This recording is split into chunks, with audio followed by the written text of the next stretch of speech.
disclosures than is currently the case. So with that as a bit of a basis as to why we feel this is not just a nice to have, but very much a corporate imperative, I want to hand over to Dr. Viros Gillespie from Nature Metrics to talk to us in a little bit more detail about what eDNA is and how it works. Over to you, Vir. Thanks, Barney. Thanks everyone for coming. It's an absolute pleasure to have you here. Really what I'll be talking about is something that I've noticed, at least from the other sessions that we've had here at COP, and that is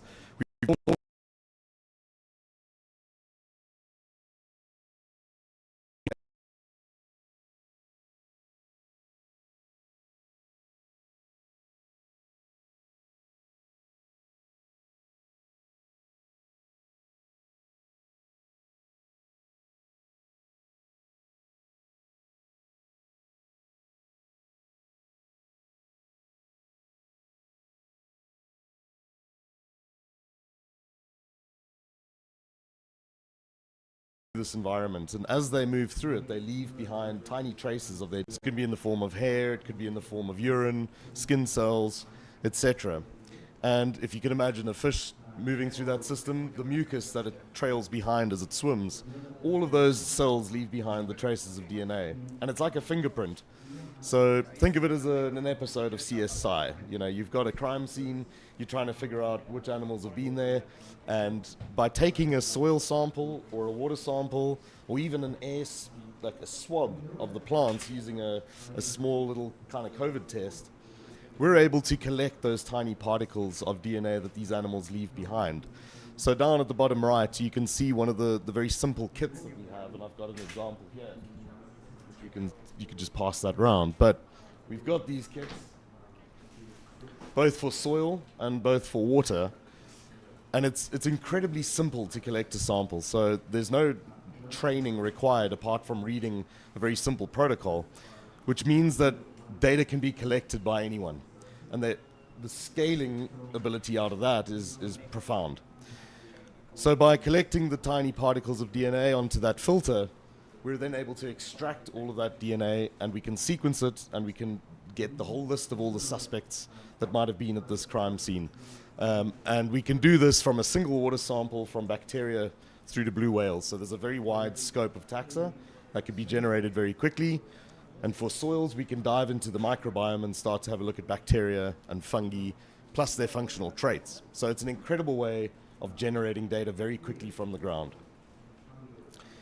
Now, within the mining context or the industrial context, eDNA is an incredibly useful tool because it can feed into all the levels of the mitigation hierarchy.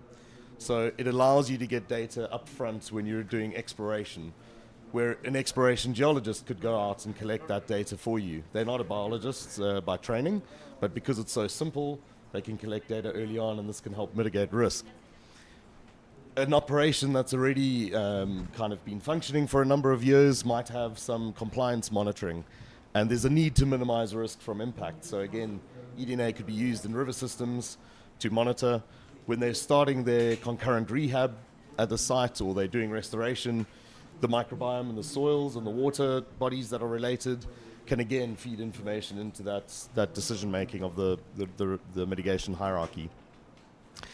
You can also see that across the entire supply and value chain, we've got an ability to use eDNA at various points. So from the pit, through your railway or your transport systems, all the way to the port and even beyond. And I've included an extractives industry image there just to show that it's a bit wider than just mining. Now, in practice, what that means when you actually start to apply it to a global portfolio, say of a mining company, and in this case, Anglo Americans, we're starting to get some very useful feedback from teams who have started using eDNA in very different biomes.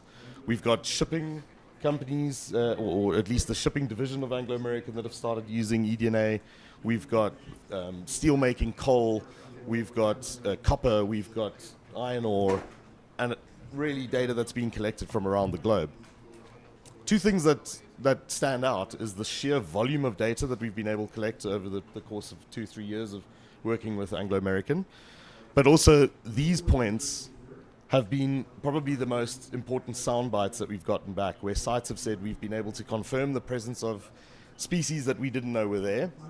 Our ecology, our field teams missed these species, and it popped up in the eDNA, and they then were able to go and confirm that the species were indeed present. And from that, they've been able to then improve their biodiversity monitoring plan by incorporating certain areas where these species were found. So it's a very good feedback loop. We've had red-listed species being detected as well that were only anecdotally recorded from a site. And we've also had comments about cost and how this has helped them to be more efficient at a site. And lastly, invasive species. So there's another session later today on invasive species. It's a great way to confirm the presence of some of these species at a site. I'll also point out that at some sites, the data were actually collected by stakeholders. So on the ground, community members, people living nearby the mine who the mine are engaging with, were able to collect some of this data using the kits. Where we are currently, kind of the state of play, is that it's still a nascent technology, at least in the mining sector. It's not mandated. Mining companies do not need to use this technology, but it's fast becoming best practice. So best practice to be as sensitive as possible. So consultants are using this when they're going out to site to ensure that they don't miss something. And it's effectively another tool in the backpack, but it's a very good tool in the backpack. So we're slowly building a community of practice, and through the IMEC working group and other industry partners that we've been working with, there's a lot of shared learnings and lessons that we can talk about together, where eDNA has worked, where it hasn't worked, and to just be open and honest about its applications and how it can really help drive things forward. On the right, we did a white paper, which we're happy to share as well, about eDNA in the extractives industry, and we've got several other white papers about its use within the marine environment as well. But effectively, across sector and cross supply chain, and really working with a lot of regulators to help them understand what this technology is and how it can be utilized. Warwick's been banging a very good drum during COP, which is this important data feeding into the NBSAPs. And this is absolutely critical, because I think there's a part there which we need to hear from governments what their plans are, what their strategic plans are. And private companies like Anglo American want to generate this data and share it and make sure that it's feeding in. So I've only got one or two more slides left, but just to say here that the eDNA data that's collected from site can feed into a number of very important metrics and KPIs. So from aggregated indicators, where you're getting site-level data, to your biodiversity indicators, where you're looking at things like net gain or net positive, you're getting large data to make more informed decisions, especially when it comes to things like restoration. And then also to your corporate metrics and indicators, and all of this is related to the TNFD targets that are out there, but state pressure response impact dependency models as well. This is a very good way of not only identifying what your pressures are and what the drivers are, but also be able to account for some of the biodiversity at site over time. And then lastly, your metrics and that refer to looking at long-term data sets. How effective are we actually being with our restoration and our impact activities? And lastly, there's a fantastic kind of push to be innovative in this space. Over the last 6-7 years, when eDNA kind of arrived on the scene, it's like working for a computer graphics chip company. It's so quickly developing, and there's so many more applications. So this example is a landscape scale mapping exercise that happened in Brazil, where we used terrestrial insects from pitfall traps and modeled that using joint species distribution modeling to create this raster layer, which then mines could use to plan where they were going to do their restoration, where they were going to look at corridors. We've also been using eDNA, both in the form of static samplers and also swabs. And we've been able to see very clear patterns between vertebrates living in woodland and also in wetland. And I don't think anyone would have known that we could even do that. Likewise, working with eDNA in the sea, many people thought it would just be a soup of animals that we can't actually differentiate between sites, and that's vast changing. And then lastly, in the ports, we're looking at quite innovative ways of to monitor ballast water, invasive species, and also wall scrapes to see what animals have kind of come in and colonized areas. So on that note, I'm going to hand over to Warwick, who's actually going to be able to deep dive a bit further as to how this technology has been used in a specific case study. So thanks, Warwick. There we go. Thank you, Via, and thanks to everybody for being here early morning. As Via said, we had a really interesting partnership with Naturemetrics. I mean, if I go back to the very early days, I met up with Kat, the founder, in London. And it's not new to business, I guess. I mean, it's this technology has been around in academia for many years. She sort of introduced the topic to me, and it was what was striking was the fact that this could be seriously groundbreaking in terms of what its application could be, not only within the mining industry but certainly within the business sector. So we were very keen to get involved. We said, look, we'd be happy to pilot it at a number of our sites. Important for us is to say let's try and pilot it across a whole bunch of different applications. Both from site, from geography, from jurisdictional perspectives. So it gave us a really good opportunity to actually see how it works practically, both from the field collection, but all the way through, to the export of the samples and the shipping. So it was really a great opportunity. So this particular case study example was, as Veer was saying, we did it at one of our iron ore operations in South Africa. And what was interesting is we sort of showcased the value of using eDNA right from the operation where it is in the Northern Cape. The ore gets then shipped to the port via about an 850 kilometer rail network, and then at the port itself obviously gets loaded onto a number of the ships. We don't own the ships, so Anglo American, as part of our marketing team, we do a lot of work with our networking partners in terms of the actual product that then gets loaded onto the ships at the harbour, and then from there it gets exported globally. But what it really does showcase is at a site level how valuable the use of eDNA is to our site monitoring teams to enable them to pick up and monitor some of the species that you wouldn't normally be able to detect just by your sort of standard monitoring practices and protocols. So that was a really fantastic example of how it works. It also gives the teams an opportunity to collect a huge amount of data from a lot fewer samples. So it means less time in the field for a lot of your monitoring teams. And even if your teams are going into the field to do their regular monitoring, most of it is obviously aquatic and water monitoring. It gives them an opportunity to tag on, and as Veer was passing around some of the sample kits, a very easy and simple way of collecting an additional sample very quickly. But the amount of data that you can actually derive from that is really incredibly useful to the site team.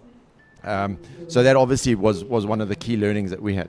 We then obviously, through that whole case study, we then started engaging with the port authority. So on the west coast of South Africa, the port of Saldanha Bay, we are one of the users. We're not the only user of that port. There are a lot of other industry players within that environment. It's an incredibly sensitive environment on the west coast of South Africa. There's a very big fishing industry that obviously operates from there. But we partnered with the Saldanha Bay Water Quality Forum Trust. Sorry, that's an incredibly long acronym. They've got a regular monitoring protocol that's in place, and they use an external monitoring a company to do it. And we said, well, this is a great opportunity to tag on some eDNA data or eDNA sampling to help inform some of that, which was a really fantastic opportunity. Started in 2022 and is carrying on, and we've got another season that's kicking off at the end of going into next year. And why? Obviously, it was really important for us to get an understanding, particularly around invasive species, and particularly in these ports and harbours. The impact of invasives on those environments is massive. And again, it's we're only one in terms of an end user of the infrastructure and the facilities that actually are in and around those ports and harbours. So it gave us a really good opportunity to understand, and get an appreciation of our, not only us, but also that whole value chain impact of using, in this particular example, one of the major port infrastructure and export infrastructure within South Africa. So what it also helps is obviously it informs that local port authority in terms of their ongoing management, in terms of what are some of the risks to the environment in which they are trying to manage.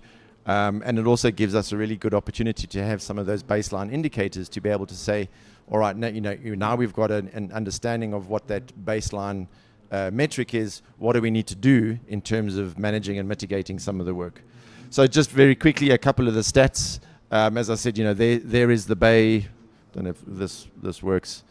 Of Saldanha, a huge array of sampling that happened, both from wall scrapes to water to wall within in terms of where the ships are actually been mooring, and you can see the number of samples that were taken. And it really was a great opportunity to, as I said, to work with the institution that's doing some of this work in that harbour, but also be able to feed into. They do an updated report.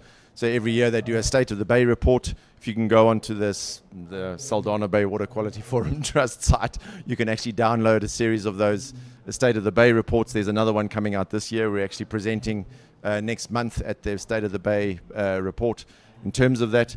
But just an incredible amount of information that has been collected, new species, and incredibly part of the, what was really interesting was one of the invasive species that they picked up in terms of European mussel. They had suspected that that's what it is, but as a result of the eDNA analysis, could actually confirm that was the species that had actually been introduced.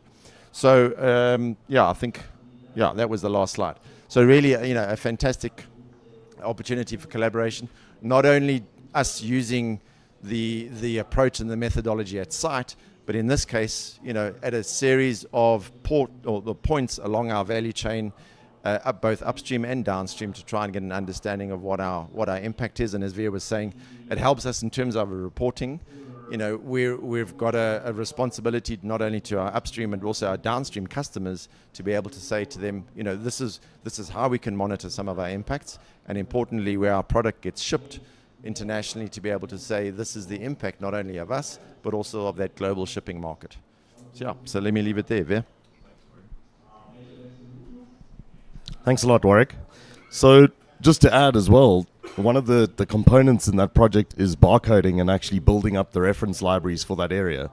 So I think this is a great example of a corporate actually really being engaged to support the kind of the research in the area.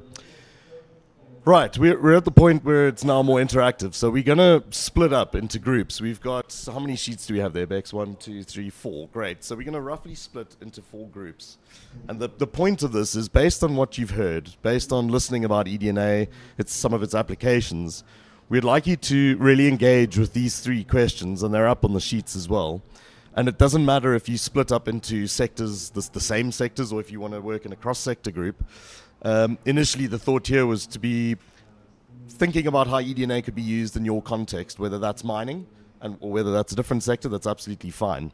So roughly, we're going to split up into 4 groups. You're going to be filling in some of the answers on these sheets, and we'll then try and get some feedback, probably just 2 minutes, very, very short summary from each group. Joe is going to be kind of collating that, and he's going to feed it back. He's going to reflect back at the end to ensure that we've captured what you're saying. The intention of this is to get an impact statement, because we don't want this just to be a dead session. We'd actually like to hear what is the call to action, how can we utilize this technology, and it'll help us as well as we frame it within the broader kind of learning. Do we need pens, Bex? Okay, pens on each. So, right, so we can split into groups. How long do we have? We've got 10 minutes. So split into groups and start to answer the questions, and we'll reconvene after 10 minutes, and we'll give each group just a chance to quickly reflect back what the key issues are, and then we'll summarize it and capture it at the end into an impact statement. Great. Okay. Thanks, everyone.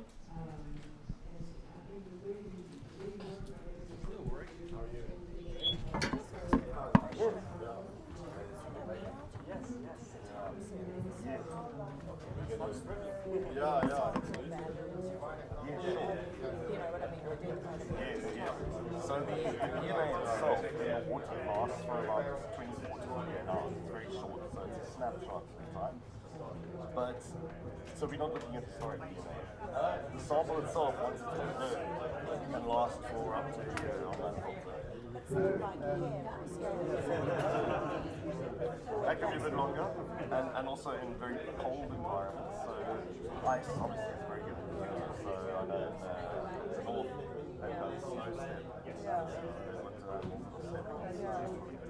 But look, I mean, water, if it's typically kind of less chemical, slower flow, you actually get a degrade. But if it's a cold, very large place, it might move further. So you need to work on setting up a certain other factors and case in soils, roughly the same, but it's probably a bit longer than what you and again, it's hot, sand, it's really only on the top, so don't disclose it's already yeah, hopefully that gives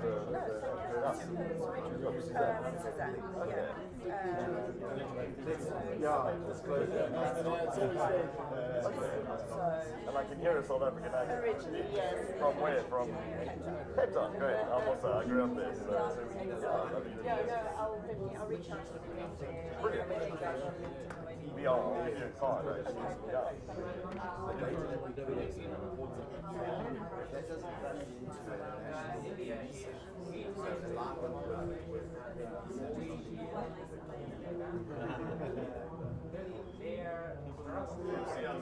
Yeah, exactly. Otherwise, what's the point?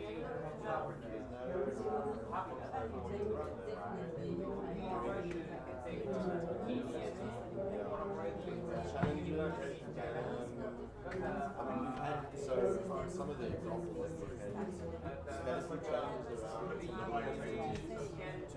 around to export samples.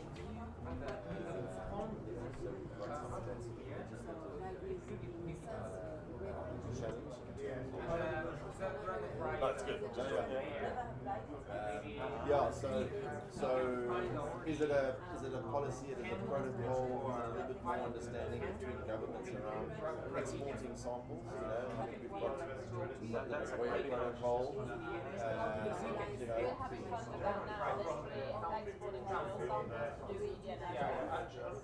Final number. So international yeah. So I mean, is there a what do we need to do? I think if that's the side,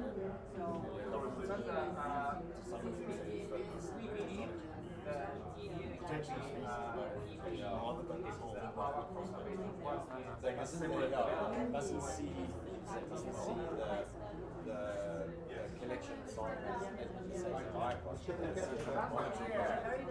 a monitoring angle to it that doesn't slow it. So we have that data validation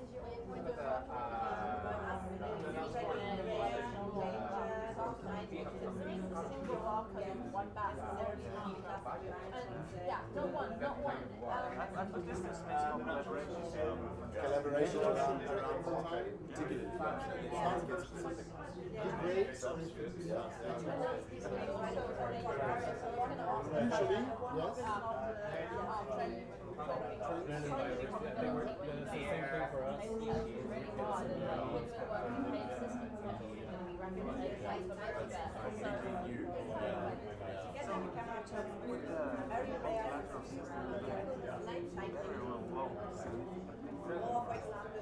There's probably something to do with quite a technical one around the crewing, the HS codes, because the HS codes are used for the samples vary every single time it's such a So for us, we're developing a set of metrics to be able to measure data at any scale. We're trying to figure out how to do low cost, but we also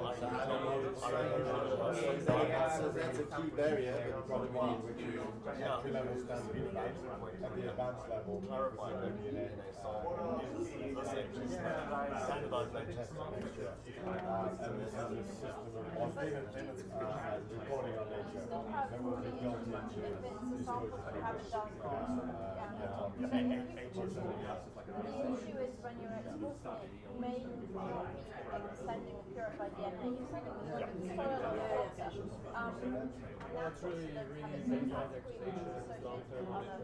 There's probably be three. Water, soil, sort of like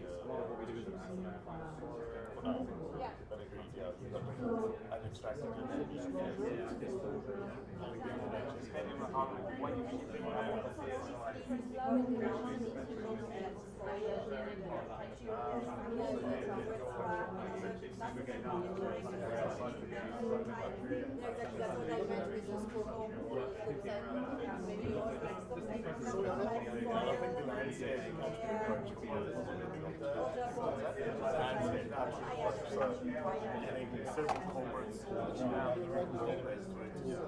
I think this collaboration does have potential. So if we can get aligned with a framework that has a component of monitoring that's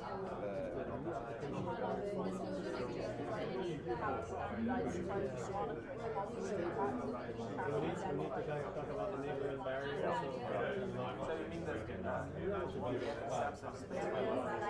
yeah. So just draw a line. It's an opportunity. What was it? I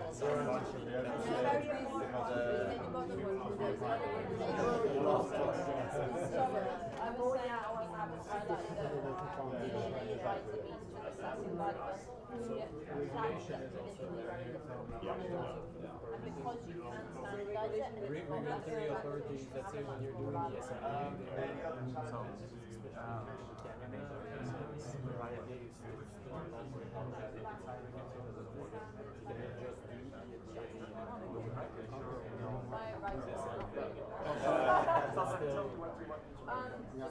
standardized coded assessment for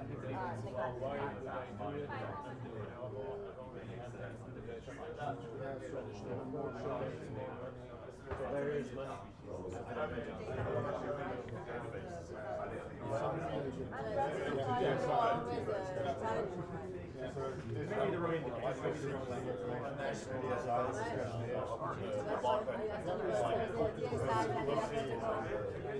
It could be a barrier, it won't be a barrier, but it should not be a barrier. On the enabler side, SPTN, because the plugs are there as well, because SPTN is a science-based target area, because it's a target setting approach, for which you need an awful lot more data.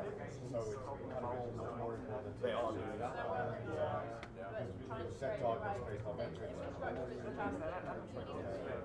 This is actually a really good point. Yes, it's actually a barrier is that global data sets are now getting, like talking in Australia, yeah, exactly. Got like silence. Yeah, that's the first one. That's always that. Yeah, it's not because cost would really be a barrier for small people. So how do you mitigate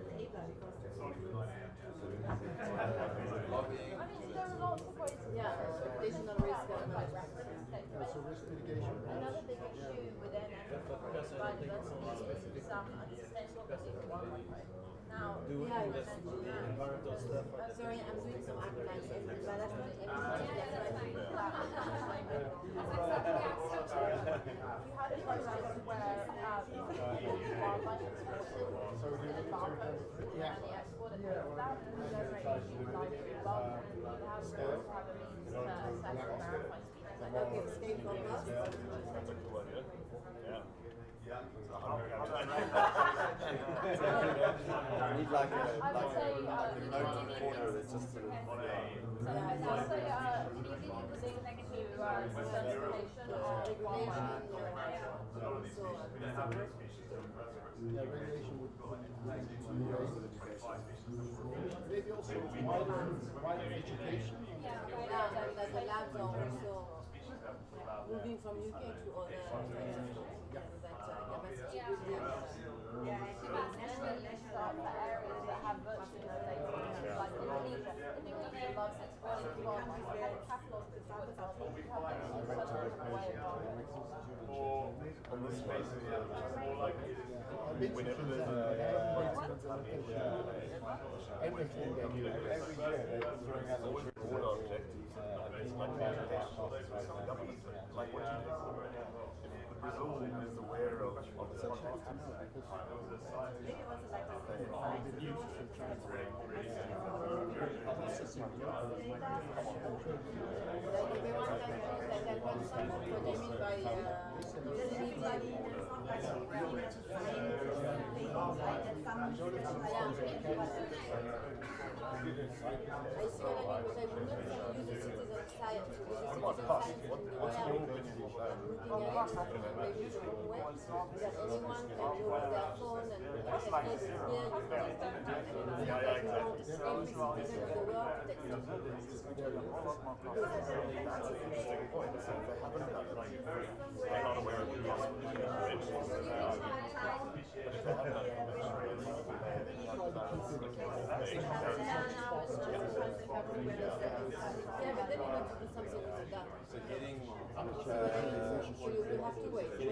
Because you would just create traffic jams with that.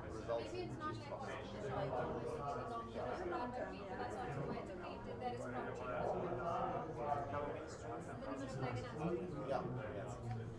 And I guess one of the ways to mitigate the challenge is that we've got these objective long-term. A number of actors need to ensure that the quality of CSRD and TNFD reporting. Okay, you got it. You may get companies saying, no, it isn't material, or we don't need to. And then there'll be less incentive. I think that is important. So one eye on the quality disclosure and reporting. The higher the quality, the more you will need. That's opportunity or So watchdogging the quality, which is partly a role for regulators, and it's also a role for civil society. Okay, folks, quick time check. 1 more minute, please, and then we're going to come back together. One thing we forgot to mention earlier, if you're interested in following up and hearing a bit more about the information and insights that we shared today, scribble your name and email address at the top right of the sheet that you're working on, and then we've got that channel to do that. But 1 more minute, please. And the spokesperson from each group, please.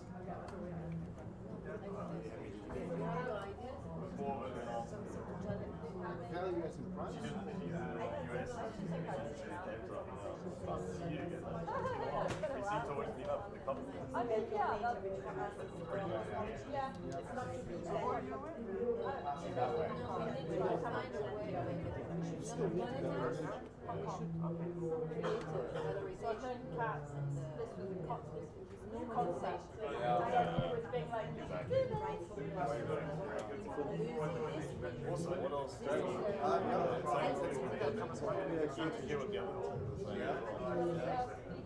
No, I think we can read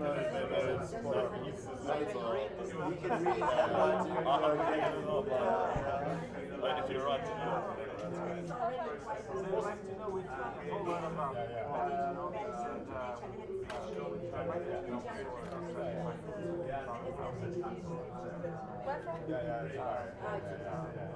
a question of nature, whether nature should be measured about kind of a non-Western science perspective. No, brilliant. That's good.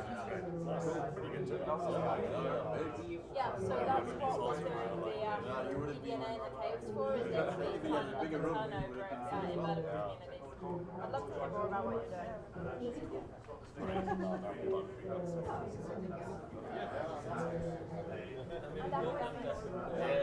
Sorry. That's all right, I wear multiple hats. When we do I think there shall be a capacity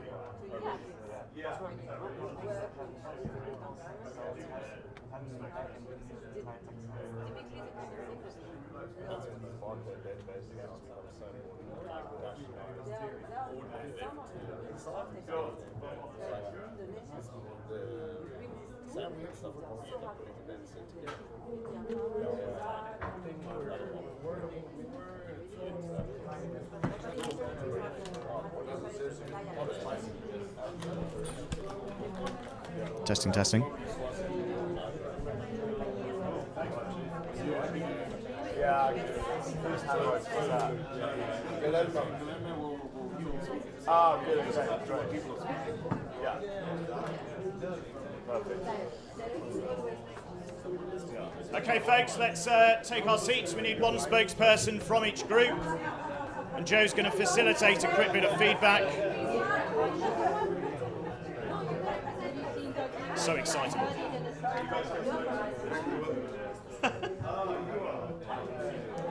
Because we can't read their writing.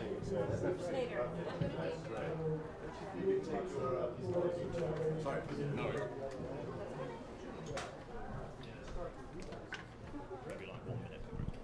Yeah, perfect. Okay, we're going to do my group first. Okay, where's Gareth? Gareth, do you want to come up and share some of your findings? So, I don't think anyone's got their headphones in, have they? No, not really. Ah, we've got a live broadcast, of course. Okay, Gareth from the Natural History Museum is going to sort of share what our group discussed. You have 90 seconds. It's not much time. See what you can do. Okay. 30 seconds apiece. Very nice to meet you all. Right, opportunities then. So we left this more to the industry in the room.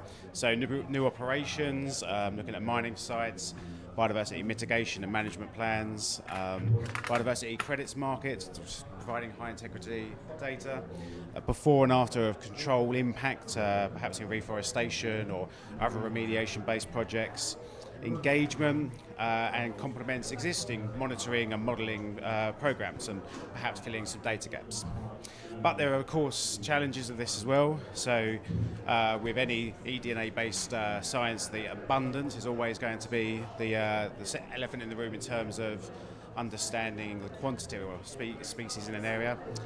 DSI, digital sequence information.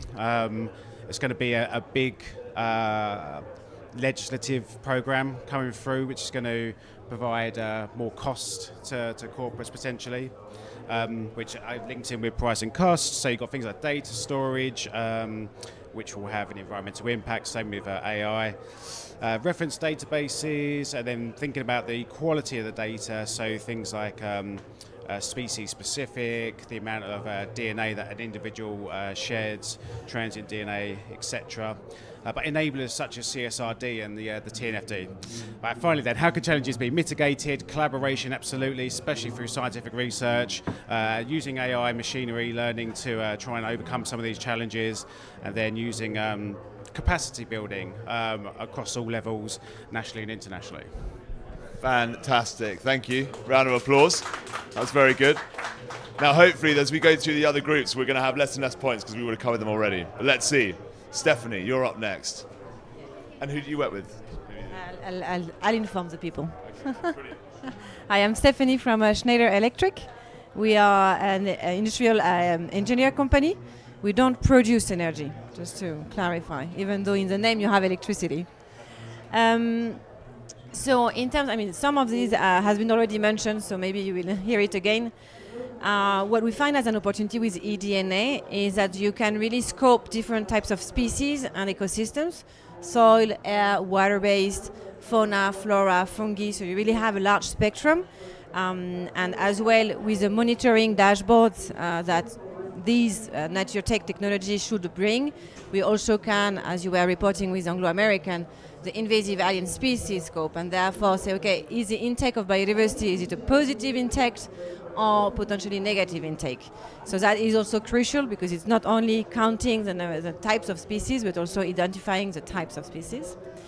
Their trends and overtime, baseline and monitoring, and the use of these outcomes in corporate or project nature metrics. So really, as we were saying, about monitoring, and so, okay, simplifying maybe the data that we get from the eDNA into a more comprehensive and understandable data, but still something interesting.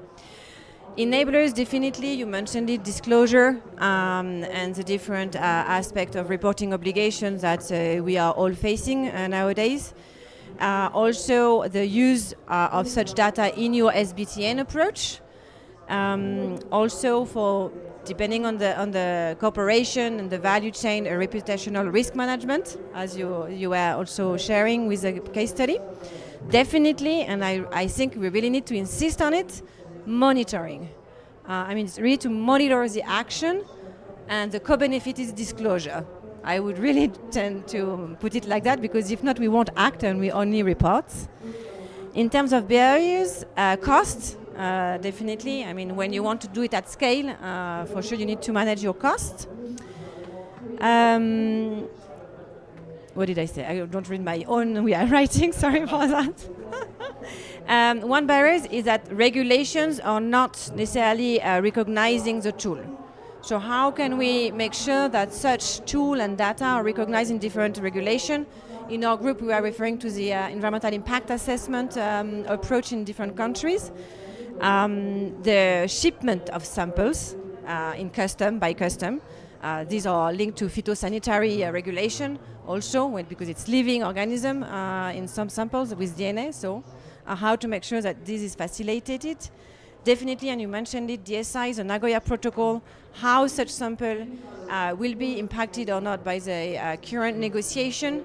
The data created, is it for knowledge creation or is it a trade information, and therefore what kind of benefit sharing shall be negotiated?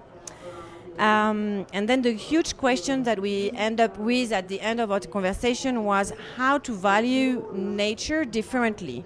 We don't want to, some of our players around in the room, we do not want to monetize biodiversity or value nature, but we need to value it differently. And I think this is a big and interesting piece of work with IPLCs and local community to understand how they would respect the values that we would propose without being dollar, let's say, in a summary.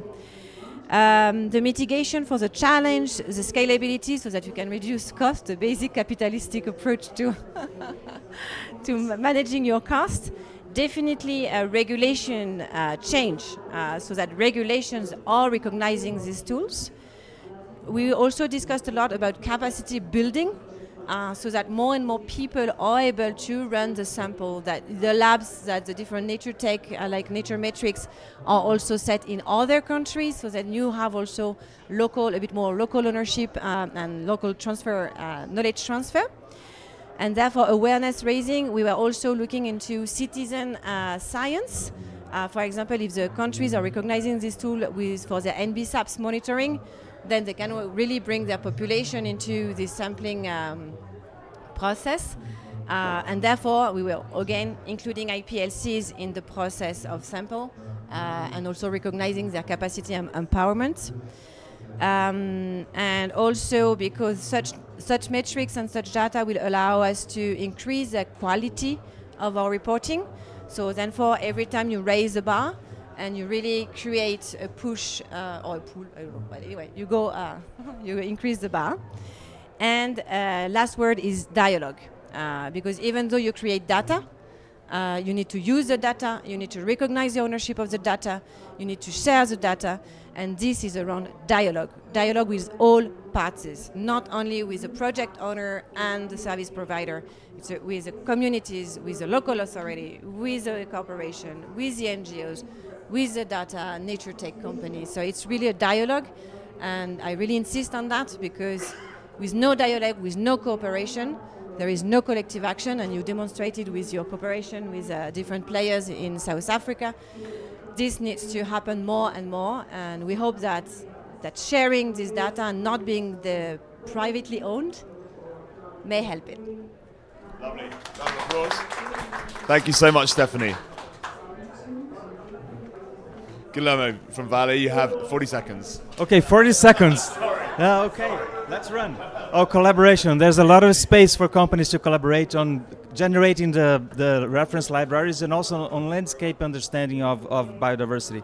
Data disclosure, make it auditable. We can provide solid metrics, and there's a lot more that we can do with eDNA, like ecological work, understanding food chains and all. International, national databases, they cannot be fragmented. We need to have one. Disclosure must be an enabler, for instance, aligning with NBSAPS. Standardized mode of assessment should be made because we need to make this data understandable across sectors. Linked to certification such as wildlife species ID would be interesting because we can get more information in. And we need to understand a great enabler, which is now we are working in the digital world and not in an analog world.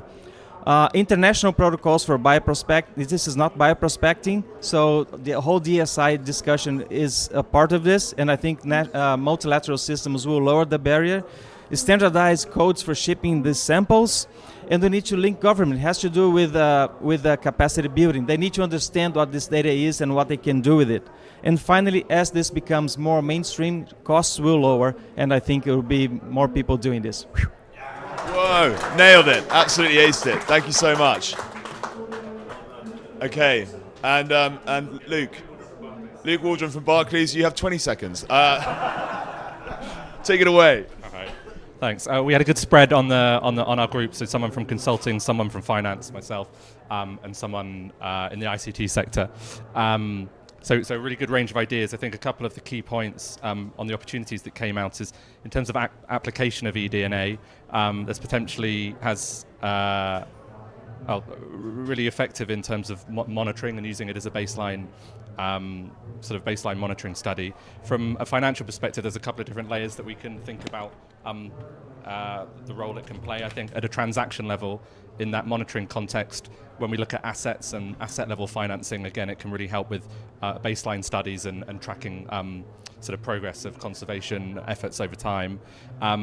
If we lift that up again at a sort of company level, one of the big themes that came out that I was sort of talking to was about how do you aggregate these sort of studies and metrics within those, if that's possible, across different sites. But certainly if a company is undertaking eDNA monitoring at their sites, that in itself for us is an indicator of kind of maturity in terms of biodiversity management. But then there are a couple of challenges that we also discussed as well. So one reflection was that it may be better in certain realms than others. So a comment was made around in terms of understanding the presence of insects, dragonflies in particular, it might be less helpful for that than it is in sort of marine or freshwater environments. From the finance perspective, in terms of those different levels, when we're approaching biodiversity assessment quite a lot at a portfolio level at the moment. So how do we really use that site level data that companies will be increasingly looking at to consider at that portfolio level? So I guess then finally onto the what next. I think for me, again from a finance perspective, is just thinking how do you kind of lift up the data that's being collected to start to help companies who use that data to understand at a portfolio level what sort of how could this be translated into metrics and incorporated or linked to the TNFD metrics that we're all starting to digest and apply. Thank you. Thank you. Round of applause. Thank you so much, Luke. And absolutely, it's amazing to think of all the stakeholders that we have in this room. I never thought 3 years ago when I was studying eDNA that I would be dressed looking like a boiler man at COP with a room full of financiers, academics, and also corporates. It's fantastic that eDNA has reached this level, and it is a fantastic tool if we know how to use it properly. I'm going to hand over to Barnaby to close off, but is that it? Or that is it. Oh my gosh, okay. I felt like I was rushed. V is going to say something else. He wants to steal the limelight again. Go on. Not at all. It was really to say a big thank you, but also the sheets that you filled in. As the organizers of the session, we will summarize that and we will post it. So please look out for that. And if we've got your details, we'll try and share it as well, and we'll try and make sure we've captured all the thoughts. But thank you. So, yeah. Well, we need to think, but as long as we've got all your emails, we can. Yeah.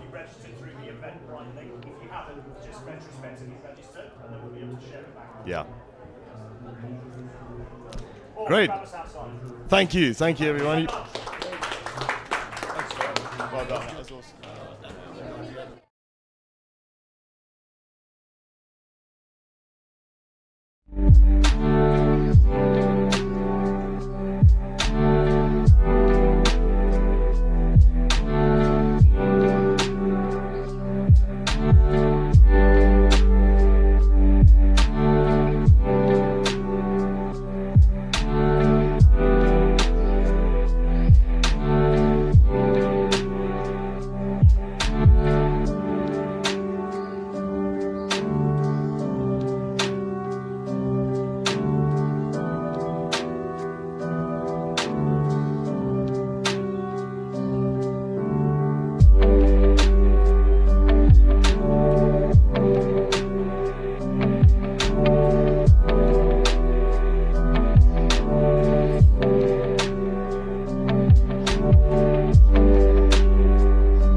Check, check. You can hear? You can hear it? Oh, okay. And when I'm talking, I press this or I don't? It is from channel 1. Channel 1.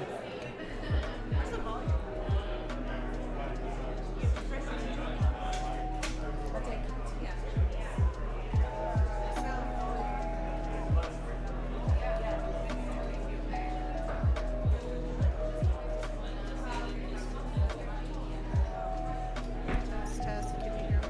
Do I have to hold it? Channel 1, yes. Can you hear me?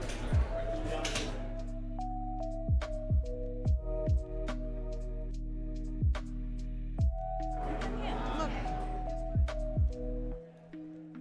Test, test. Can you hear me?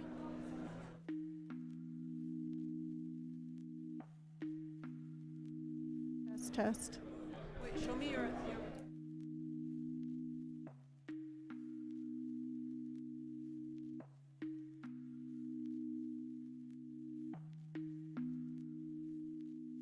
Hear me? I can hear very well. I can hear very well.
On channel 1. It's on channel 1. Can you hear?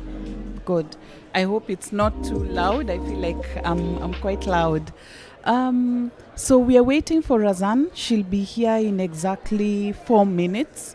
But I just want to make sure that our speakers, our panelists are all ready. And immediately Razan comes, then we are just going to start. We have a hard stop, so again, we will try our best to keep time. Yeah, so thank you.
Good. It's still no, it's afternoon. Good afternoon, everybody. Good afternoon to you all.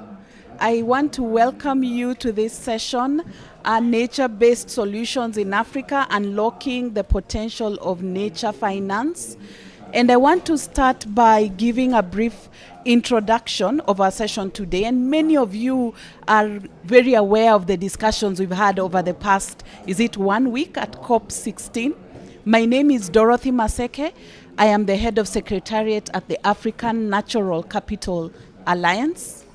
And what we do at the Alliance is to mobilize a number of stakeholders who are focused on nature-based solutions and nature finance.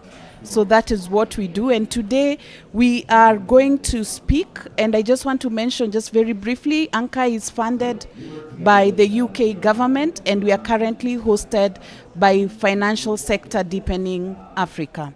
I want to just give a brief highlight of the session today. We are co-hosting this session with the IUCN, International Union for Conservation of Nature, and the High-Level Climate Champions, and of course the African Natural Capital Alliance. So as you know, conserving nature in Africa's systems requires massive infusion of diverse capital to address the triple crisis of environmental degradation, climate change impacts, and accelerated extinction of species. And the call at the moment, therefore, for us is to create and execute investable financing solutions from a wide variety of sectors. And these are sectors that can deliver transformational conservation results and guarantee socioeconomic well-being of the continent. Today, among your speakers will be some project developers and implementers. They will give you a brief snapshot of what they're doing, and we'll have that session moderated by Luther from the IUCN. But before I start, I want to recognize a very special speaker, Ms. Razan Al-Mubarak, who is here with us today.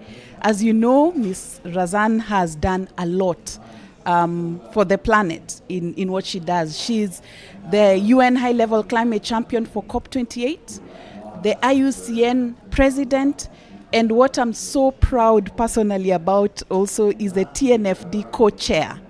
Recently appointed TNFD co-chair, and this is largely because within the African Natural Capital Alliance we have been running the TNFD pilot for Africa, and so that is definitely very close to my heart.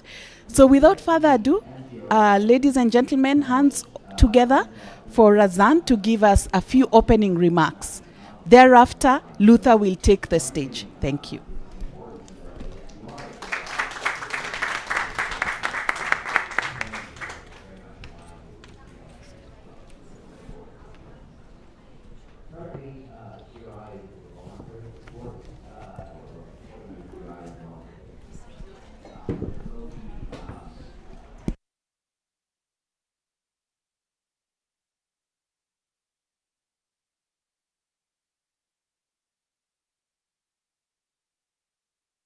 Hello? Is it working now? Wonderful. The silent talks are very innovative, so wonderful to be here. And thank you for this very kind introduction. I've had the privilege and honor to really be that voice because of all the work that's happening here. As you know, as IUCN President, we, and as an organization, we have 1,400 members, 16,000 scientists, and amongst that, IUCN as a union is here to really give voice to the importance and urgency to the importance of nature. And of course, with my role as climate champion, it's really about bringing the nexus between nature and climate, something that we know is fundamental and essential. Wonderful to see my colleagues from IUCN here in the room. Thank you for the support. And I just wanted to say just one little story before I begin, really highlighting the nature-climate nexus. Before I thought of running for president of IUCN, I wanted to speak to the only other woman who was president of IUCN, who was the Minister of Environment from Ecuador. And I spoke to her, and the first thing she said, and the really words of wisdom, was, Razan, please remember one thing. One, it's a very difficult job to be president, but beyond that, said one message that I really want IUCN to drive is, what is climate but a symptom of nature mismanaged? And I think we see this coming through and through. And so I'm very excited to be here, to be surrounded by inspirational leaders. Nariki, wonderful to see you, and others. And really to be amongst you, to really understand what true leadership actually is about. True leadership is about implementation. True leadership is about walking the walk.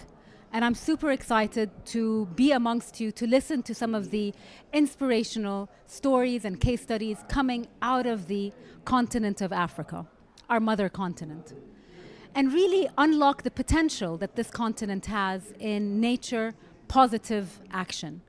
Action that really demonstrate the synergies between both climate and nature. We know to unlock the synergy, we need finance.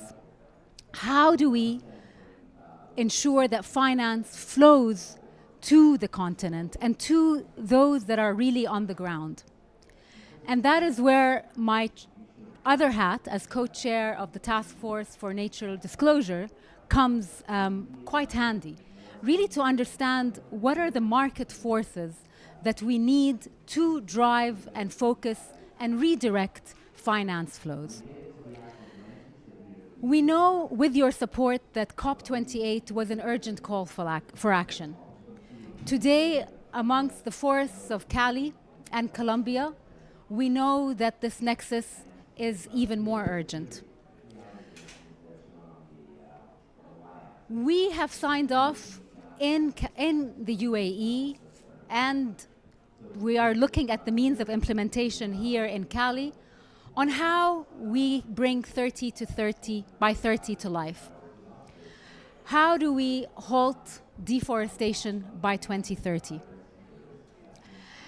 And rest assured, I think that there is great momentum towards these goals. So with that, I'd like to really give back the floor to you, Dorothy, and really we're very eager to hear from the case studies on how the synergies can actually be achieved on the ground and how we can collectively work together to really work on the co-benefits when it comes to working on nature, climate, but also people. So thank you very much for your attention.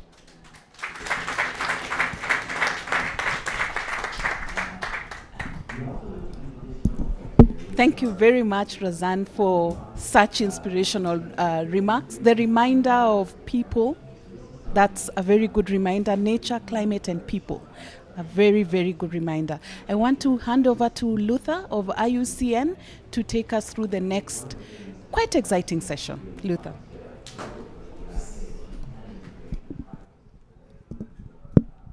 You able to hear me? Okay, good.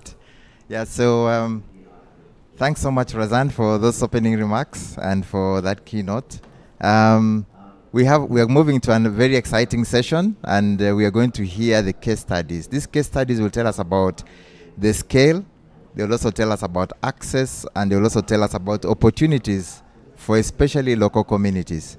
So we'll start off by inviting Helge. Helge,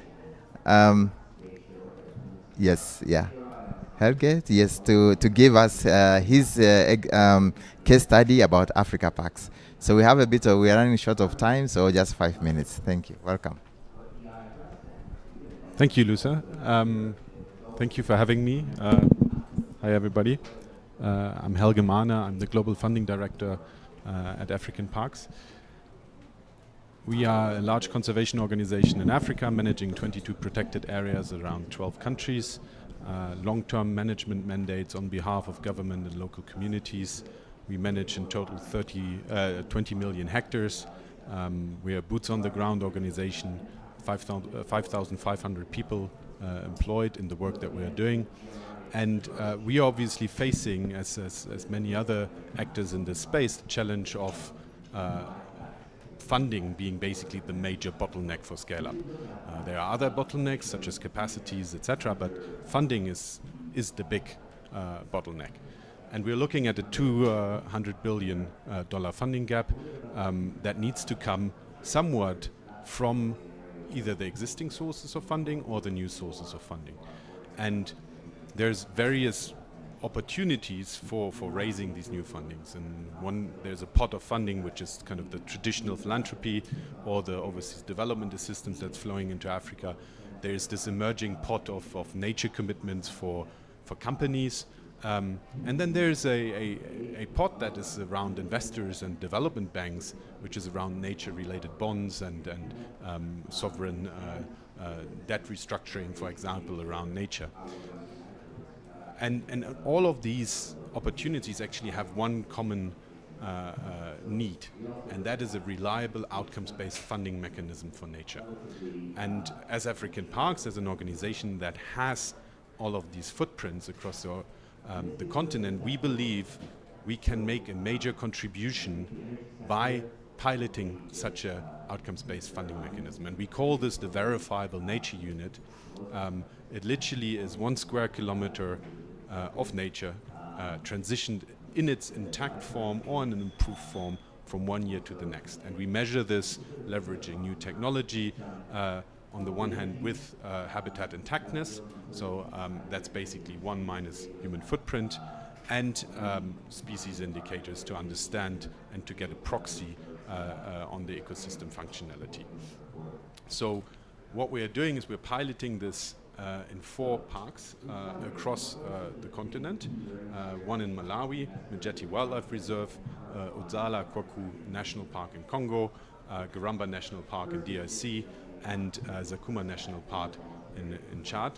We're starting doing that in the national park, but with a real intention to scale it into the landscape around it. All of these parks have been selected because they are anchored into a wider landscape where we have critical shared spaces that over the coming years will see increased pressures on still existing nature. And the idea is to then very quickly pilot this mechanism within these areas as well. We are currently addressing philanthropic funders, institutional funders, we're talking to corporates, we're talking to investors, and we have some traction. We need more traction, we need more people to really be willing to take a leap of faith, because obviously it needs a certain critical mass of initial outcomes-based transactions. We need to obviously test our approach, we need to stress test it, and therefore we need to run transactions at scale. But if that is done, we believe that this is an approach that is scalable, and hence we invite all other organizations that are working in similar settings that we are to basically come and learn what we're doing. We're happy to pass it on and have it basically implemented elsewhere, and then make sure that we're sharing the lessons learned and improving that over time. Thank you very much.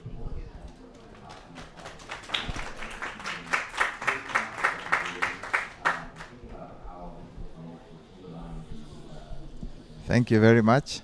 At this point, I want to take the pleasure of inviting Lydia to come and take us through the payment for ecosystem services example. Thank you.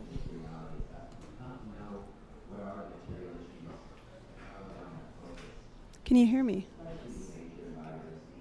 It's great to be here, and we heard from Razan that some of the most important and helpful work is really highlighting examples on the ground. So I'm really grateful to be here to share on the ground what we're doing with at Earthacre. And Earthacre is a biodiversity asset developer with projects primarily starting out in Kenya, where we provide direct, transparent, auditable payments to individual landowners in some of the most remote areas in the world, in this case southern Kenya, and pairing that as Helga mentioned, with scalable, rigorous nature outcomes, which is so critical and what we hear constantly from interested buyers.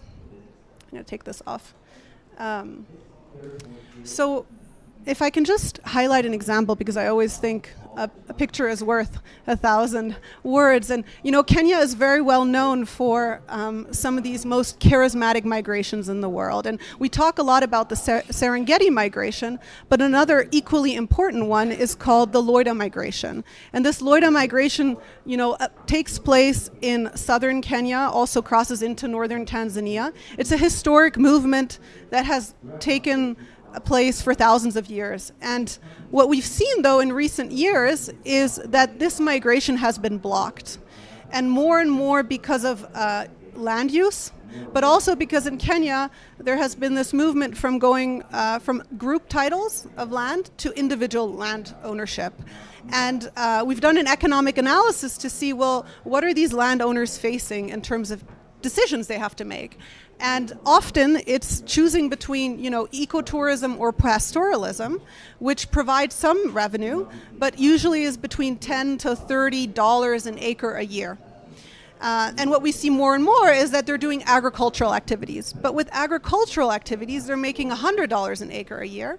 But it's not sustainable because it degrades the water table, the land, and usually farmers after 5 years have to abandon the land and move on. And we also see the fences coming up. And so oftentimes what happens is that these landowners have to sell their land for a lump sum amount of usually something like $2,000 an acre. But that means they also lose their asset and they move to the cities, and that means that they're often disconnected from their local communities. So that's been a very problematic in terms of this migration, where we've seen this decline of over 80% in recent decades.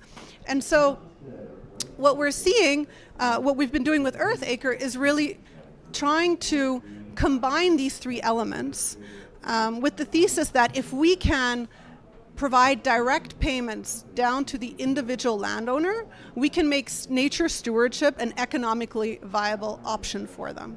And we pair this with technology that we've developed together with Harvard University. So I'm wearing two hats today, Earthacre and Harvard, where we use a combination of conventional methods of biodiversity measurements, including bioacoustics, camera traps, field observations, but also indigenous knowledge, because they live in these areas and they are the most familiar with these landscapes. And then pairing that with LiDAR technology and satellites, and developing predictive models out of that so that we can cover more land at a more cost-efficient, way.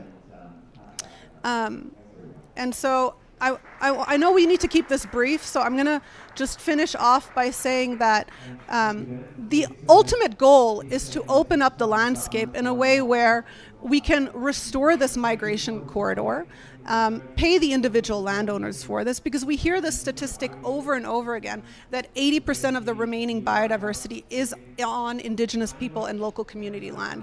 And this is what we're starting to do in 3 sites in Kenya. This one has 35,000 acres in southern Kenya, looking to scale that beyond. And we're very happy to announce, and we'll do that later today as well, that we've secured our first large sale for payment for ecosystem service, which is biodiversity, from a nature fund, which is backed by private actors, private tech companies, where we're seeing they want to make direct contributions to the 30 by 30 goal, and this is one example of that. So great to have you all here and keen to continue the conversation. Thank you. Thank you so much, Lydia. And now our last presenter is Pauline from the Eco Trust Uganda. Thank you very much. I hope you can hear me. And this thing doesn't always cooperate when I'm using it. I hope today it will. My name is Pauline Nantongo Kalunda. I'm from Uganda, and I'm going to present a case study that is based on getting money to the smallholder farmers. Getting money to the smallholder farmers. Our model is based on locally based solutions where in-country experts sit with smallholder farmers, identify the problems, but also come up with the solutions. Then we come up with performance-based strategies. We combine small grants with payment for environmental services, with access to markets, and so on and so forth, linked to a monitoring program. But then we also aggregate actors and actions from across multiple land holdings in order to achieve scale. And then the whole incentive arrangement or the whole model is based on identifying multiple opportunities for income streams so that there is a predictable funding for these initiatives. So our model, we call it landscape restoration as a business. We would like the smallholder farmers to adopt these practices because it makes economic sense to them. And we have many businesses that we come up with within the same landscape. Each of the 42,000 smallholders that we are currently working with is an economic unit. Each one of them has a land use plan, which also doubles as a business plan. And it is linked to, at the moment, it is linked to the voluntary carbon market. And the way we deliver the payments to them, we deliver these payments through their village savings or loan associations to create a credit history for these farmers, and they are also able to use their carbon agreements with us as collateral for loans. So each household has its own business and is able to access loan financing. But then because they are also part of these loans associations and what have you, they form groups. So we also have businesses at group level. We have businesses that are groups that are in beekeeping, groups that are in coffee bulking. We have a group that is the biggest seller of fuel wood to the tea companies in the area. So they adopt these practices as a business. But then also the same platform that we use to aggregate for carbon credits, we also use it to aggregate for other things. For example, we have cooperatives that are linked to centers of excellence. So we set up centers of excellence where demonstrations of practices and technologies are, but those centers of excellence also become bulking centers that are linked to off-takers that link these people to even the export market. But still within the same landscape, we know that there are other actors, especially civil society actors, and it's very easy for there to be double claims. The same farmers that we work with are the same people that other actors work with. So we also facilitate networks of the CSOs that work in the area so that we are able to optimize on the resources that we bring into the landscape. So through this, it doesn't always cooperate. So through this particular initiative, or our initiatives as an organization, so far we have certificates worth 6 million tons emission reductions. And then we also, like the 42,000 households that I talked about, we manage 3 private reserves. We have communities that we have supported to establish communal reserves, and also more than 27,000 hectares in the agro-biodiversity landscape. Like I said, each and every one of our 42,000 households is an economic unit, but also we have facilitated the government to devolve up to 42,000 hectares of protected forests to be managed by the communal land associations that we work with. Thank you very much. Thank you very much. Thank you, Pauline, and sorry. So we've had the project's perspective. I want us to speak about the investors. What is your experience as an investor? And I want to invite Marilia Martins from Cross Boundary to give us an investor's perspective and the experience of investing in NBS in Africa. Welcome. Cheers.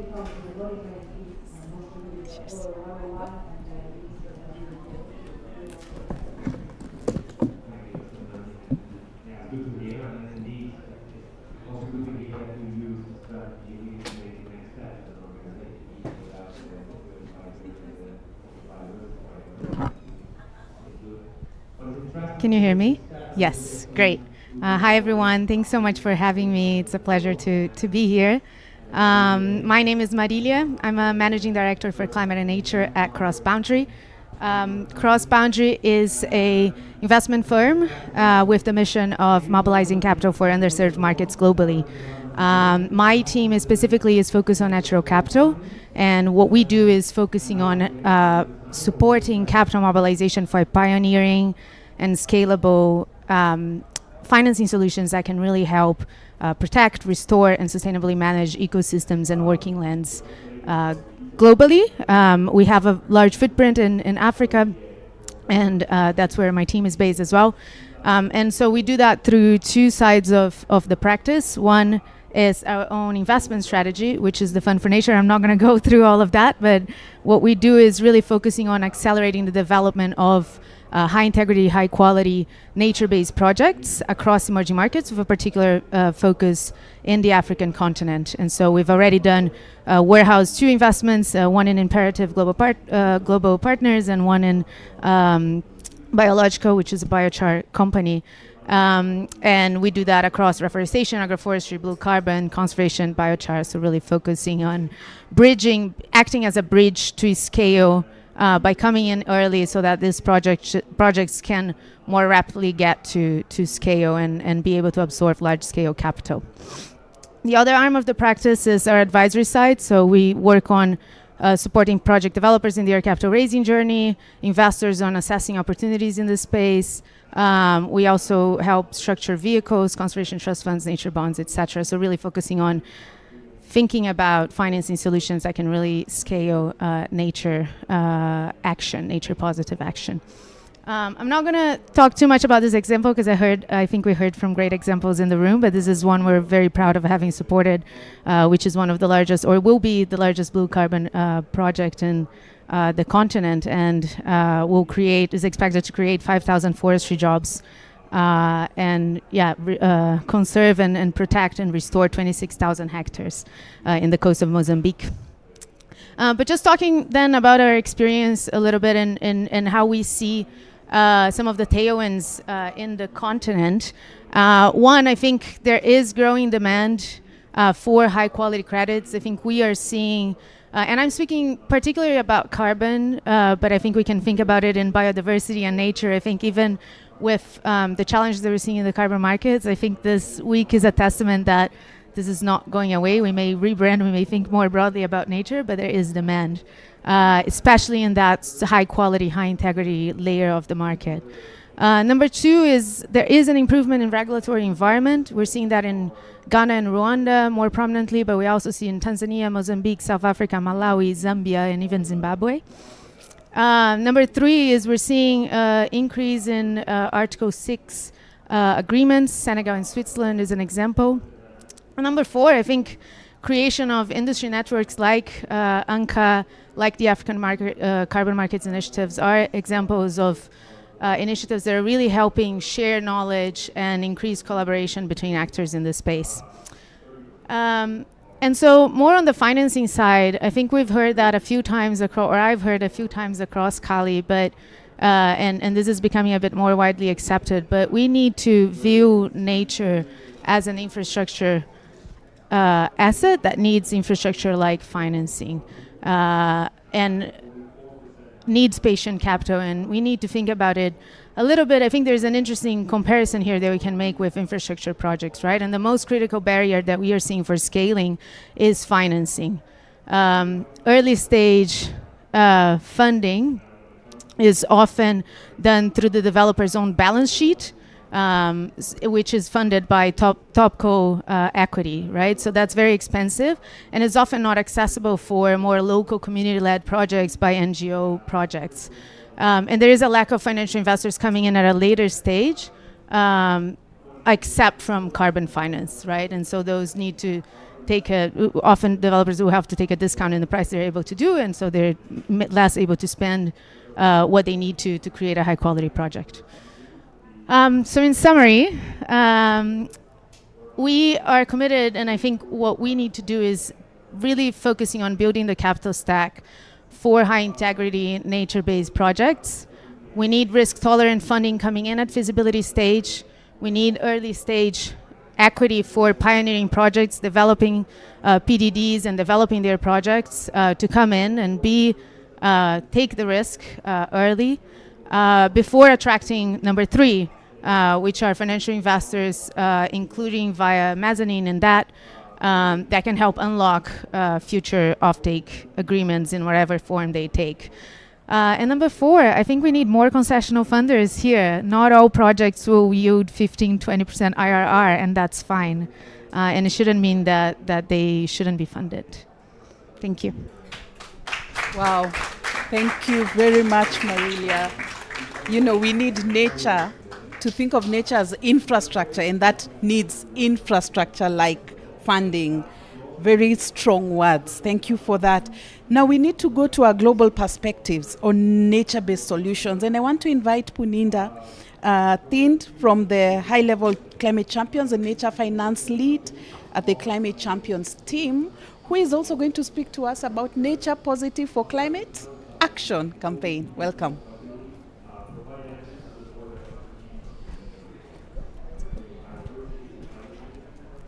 Hi everyone, really honored to be here and really wonderful to hear all these examples of projects on the ground. As Razan said, you know, leadership really means implementation, and we're seeing businesses, financial institutions, cities and regions really trying to implement nature positive for climate action, and this shift is necessary if we're to look at systems level change that we need to see across the real economy.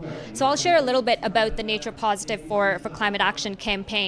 As we know, in markets, frankly, we need to make doing harm to nature more expensive, and we need to make restoration, protection, and management of nature cheaper to realign financial systems. And currently, as we know, 7 trillion flows to nature negative activities. So how do you reorient the financial flows towards nature positive activities?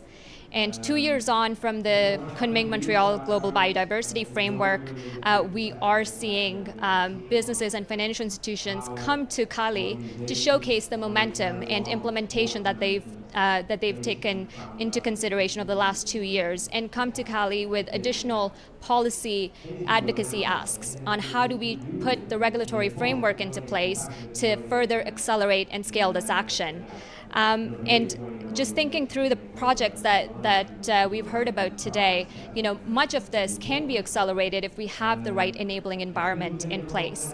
So in speaking to the Nature Positive for Climate Action campaign, this has been championed by Razan as high-level climate champion for COP28, alongside Manuel Pulgar Vidal, the CBD Action Agenda champion, to really recognize how businesses and financial institutions can start learning from their climate journey and then start their nature positive journey at the same time, because we know nature risk is a systemic financial risk, and as is climate risk, and these two risks intertwined are mutually reinforcing as well.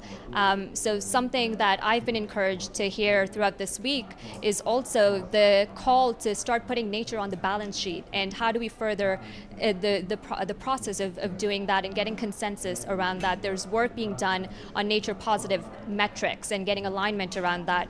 We also have standards and frameworks in place over the last 2 years for businesses and financial institutions to accelerate action, like the TNFD, like the science-based targets for nature. So this call to action was really focused on what are the key actions that businesses and financial institutions can start taking now to put nature at the heart of their climate journey. And the call to action has 6 asks for businesses and financial institutions. That is to put nature in climate transition plans, to adopt science-based targets for nature and science-based targets for climate as well, including SBTi flag targets, which are essential for food companies as well that have large exposure to land use change. To start adopting the TNFD, which is not just a disclosure framework, it allows organizations to assess their risks, impacts, dependencies, and opportunities as well, and to start taking action on that front. to advance action on deforestation, and to increase investments in nature-based solutions. And an additional ask that we've added this year based on the work that we've done with partners is to ask businesses and financial institutions to align their policy and advocacy with their climate and nature goals as well, to really enable that systems level change. And so today we have over 500 businesses and financial institutions globally that are advancing at least one or more of these asks. So we've seen the momentum increase. At COP28, Razan announced that over 150 organizations were doing so. So even in the span of a year, this has increased. And we saw the TNFD announcement earlier this week as well. That is good momentum on this front. And so how do we then further accelerate the policy and the regulatory environment piece to actually focus on implementation? So I'll leave it there. And thank you so much for this really great discussion. Thank you. Thank you for highlighting especially the recommendations by the Nature Positive for Climate Action campaign. I want to ask Luther to come back to the stage, and we have about 15 minutes to engage our panelists. So please, panelists. Okay, let me invite again Pauline and Lydia and Helga. You can just take your seats there. Yeah, okay, good. Just take a seat there. All right, thanks. Thanks so much for, I think we have heard from the case studies, but also listened to our other speakers. And this is quite energizing, the fact that there are actually promising practices, but also that there are many opportunities. And we just want to speak very specifically on some of the issues which are outstanding. You know, investing in Africa, one of the big questions which we keep asking is, where is the money? And then they say, well, when you run the figures, the money is not trickling down. And then you begin to hear all reasons why the money is not coming down. One of them is risk, the level of risk. And blended finance is expected to be one of the ways of mitigating the risk from a financial perspective. Helga, if you could just share a bit about what challenges investors face when entering the market in Africa, and how do you manage to de-risk the investments? Yeah, I mean, I think the first challenge that we will need to speak about is that the work that we are doing as African Parks, which is managing protected area, is at this point not an investable asset. And there's no market for it unless we basically generate carbon credits or we do something else. So that is the biggest challenge. But I'd say, there's a lot of other pots of funding that are out there that could be scaled up, and that can start with philanthropy, where you do see quite a lot of also resistance of going into Africa because of perceived risks of delivery, certain governance issues, etc. The same goes for certain, public funding. So funding from governments such as the US, from European Union, from the German government. Those are significant amounts of funding that currently are basically allowing us to operate. And there is much more funding that can come. So what we are doing with this verifiable nature unit is that we're trying to first and foremost professionalize the way we engage with these funders and shift the way we are doing funding on nature from an activity focused, we hope you're going to achieve the impact approach, to pay for performance. There's a verified outcome that nature has been conserved effectively or has been restored effectively from one year to the next.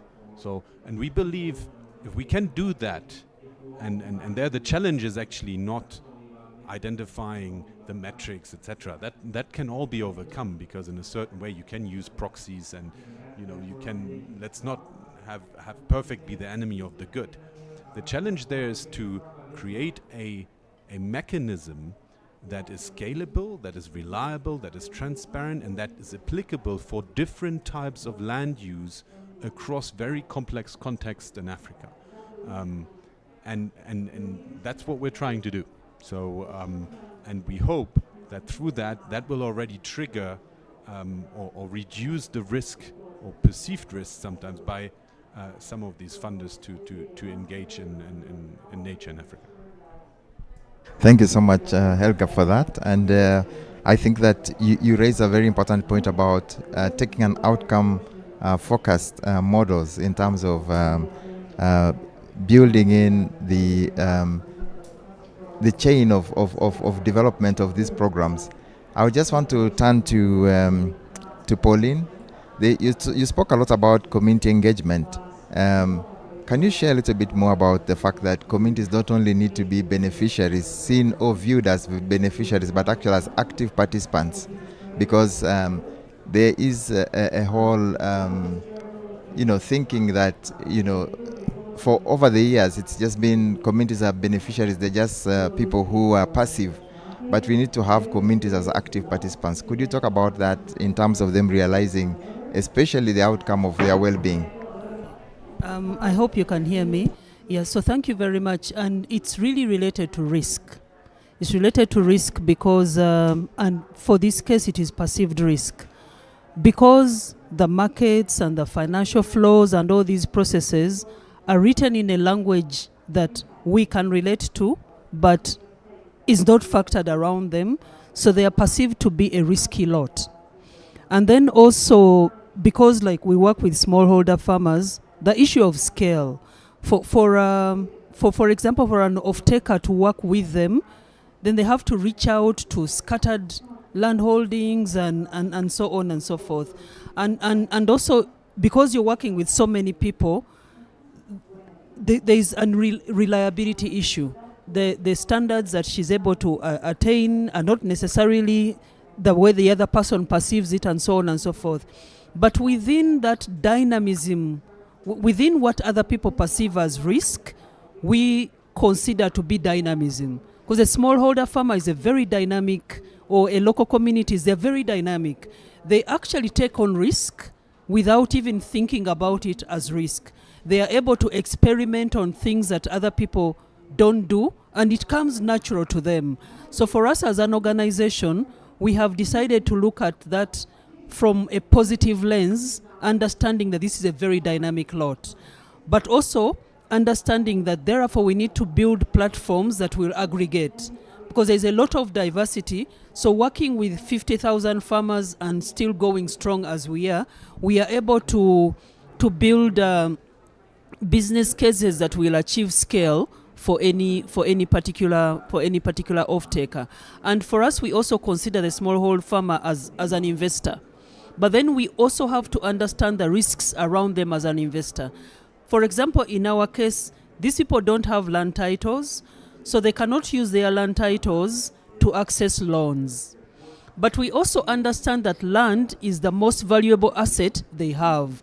So we could have invested in having land titles and using the titles to achieve land, but we don't want any of that most valuable asset to be encumbered in any way.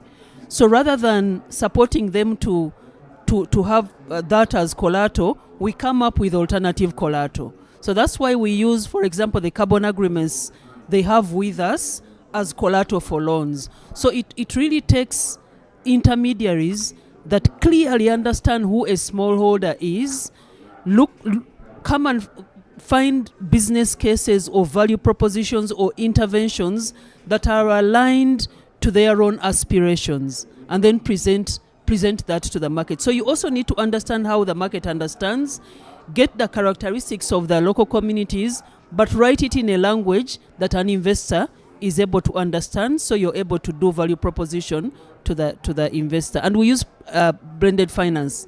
So we use donor funding to do all these assessments, come up with all these products, then we develop products that then we sell eventually to leverage money from private sector. Thank you very much. Thank you very much, Pauline, for that, and especially sharing about models that are inclusive. And I think that's extremely important as we work about, as we go talking about sustainable finance. Lastly, to Lydia, you shared a very nice case study. I think one of the things that we struggle with is scale. when you look at the opportunity across Africa, there is such a huge opportunity. But when you look at the examples that we often share, or where the levels at which we are working at a very, very low scale. So how can we scale to have more investors?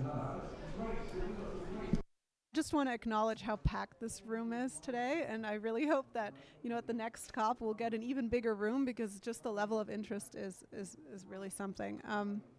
Yeah, scale is something that is really important if we want to be able to contribute and achieve those 30 by 30 goals. I think it's a combination. I think we need to remind ourselves that technology and science is there. We now have the capabilities to measure and report on rigorous biodiversity outcomes. And I think there's a lot of people that are coming from the climate space that are used to having one indicator get this kind of perception that biodiversity is very complicated. And yes, it is more complex than carbon, but that doesn't mean that we can't measure it holistically and that we can't take action on that. And I think it's our responsibility to remind others that it is actually possible to get these measurements. And that's a critical part of scaling.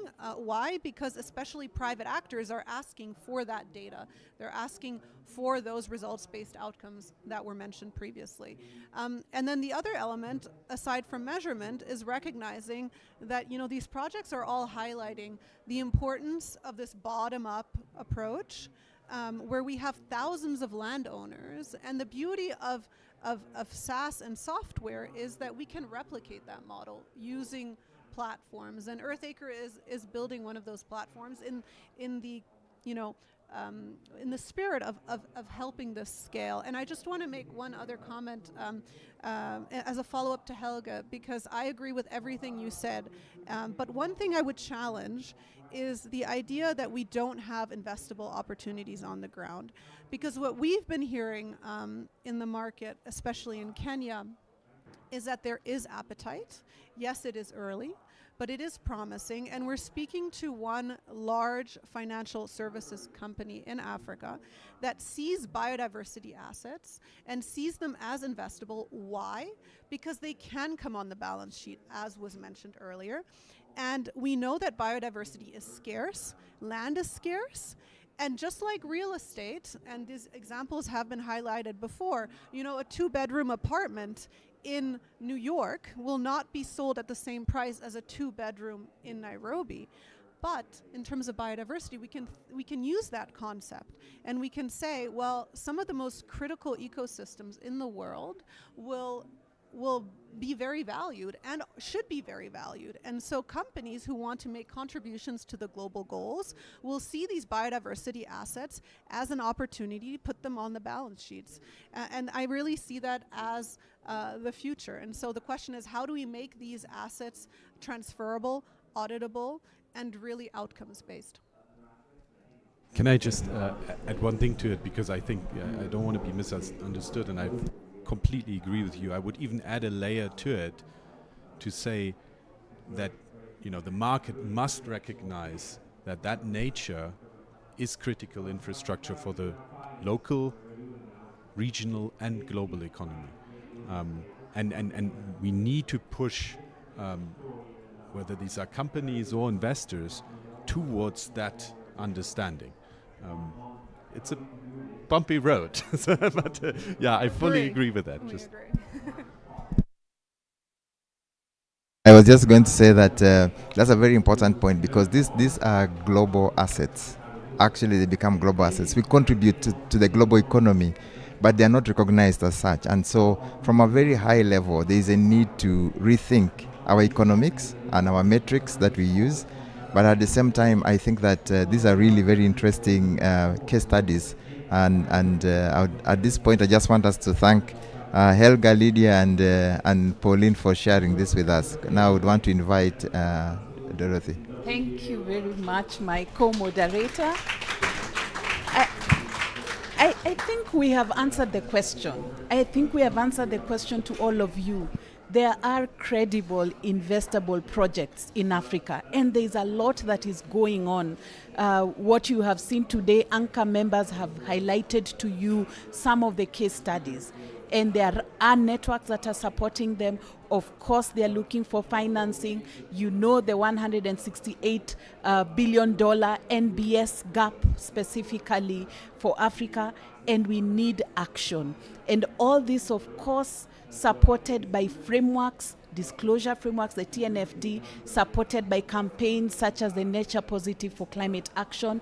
So all together working towards saying that we need action on nature, and this action needs investment. So thank you very much. I want to thank our partners, High-Level Climate Champions, IUCN, and of course our anchor members. Thank you very much for their time. Before we go, we need 2 minutes for a photo. If it's not seen, if you don't take the photo, it's not done. So please, let's just take a few minutes. Razan, please join us on stage. Aiki, please join us on stage. And of course, yes, please. And of course, the speakers, please come. Thank you.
No.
Everybody's hearing, okay? Great. And I will invite the panelists to join me on stage.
Good afternoon, everybody.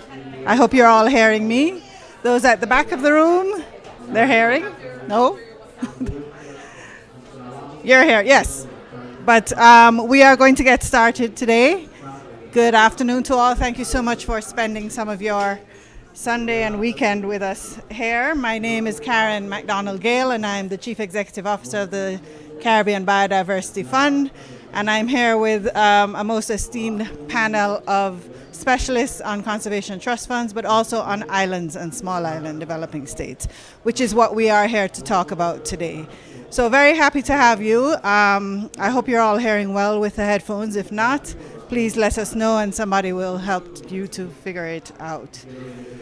The idea for the discussion and the idea of having this side event today came from ongoing work that the Caribbean Biodiversity Fund does. We ourselves are a regional environmental fund. We have under our wings an endowment fund that supports national level conservation trust funds. So we are at the regional level, and then they're in across the islands, 11 so far, soon to be 12. We're chairing for Cuba, national conservation trust funds across the Caribbean that we give funding to on a regular basis to do work on conservation. But we're not the only ones, and I have worked many times before with the two ladies on my right, and well, Yaba is my former boss, so he knows trust funds well. He's from Puerto Rico, so he counts for the Caribbean. But we have always talked and heard about Seychelles and Micronesia and the work that their trust funds are also doing. So then there's Kate, who tells us all of us need to talk together and get things done because we're all islands and we all need to figure out how this works. And the more we thought about it, there is value and there is sensitivity and nuances in small island developing states, which we knew already, but also the role of conservation trust funds in small island developing states. And that's how we're all here today, to talk more about that, to figure out what that means for us, to make sure we're sharing and thinking about what we do as next steps for that approach.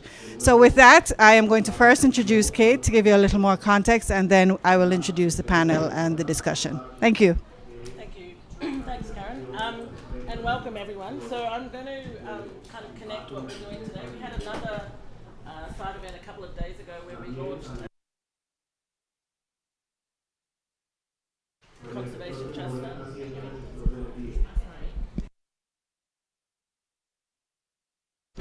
Is that better? Okay. So a couple of days ago, we had another side event at the Jeff Pavilion on conservation trust funds in SIDS and the new work towards a community of practice. And these are really the initial trust funds that are going to be part of that community of practice and advocacy. And a part of it comes from really recognizing that everyone trying to advocate or work on things individually is not as effective as if they work together. And because I speak to all of them, we realized that there was a lot of commonality in what they were doing. And we worked with Karen to kind of, as one of the things coming out of the recent international meeting on the sustainable development of small island states in Antigua and Barbuda, to have this as one of the things that's coming out of that thing focused specifically on the special circumstances of small island developing states with regard to conservation trust funds. And that's things like scale, its size, it's all of the issues that we heard through that meeting and that has come out in the statement there. I think the capacity at island level to mobilize conservation resources, as we know, is really constrained. Also on developing projects, expending resources and all of those types of issues.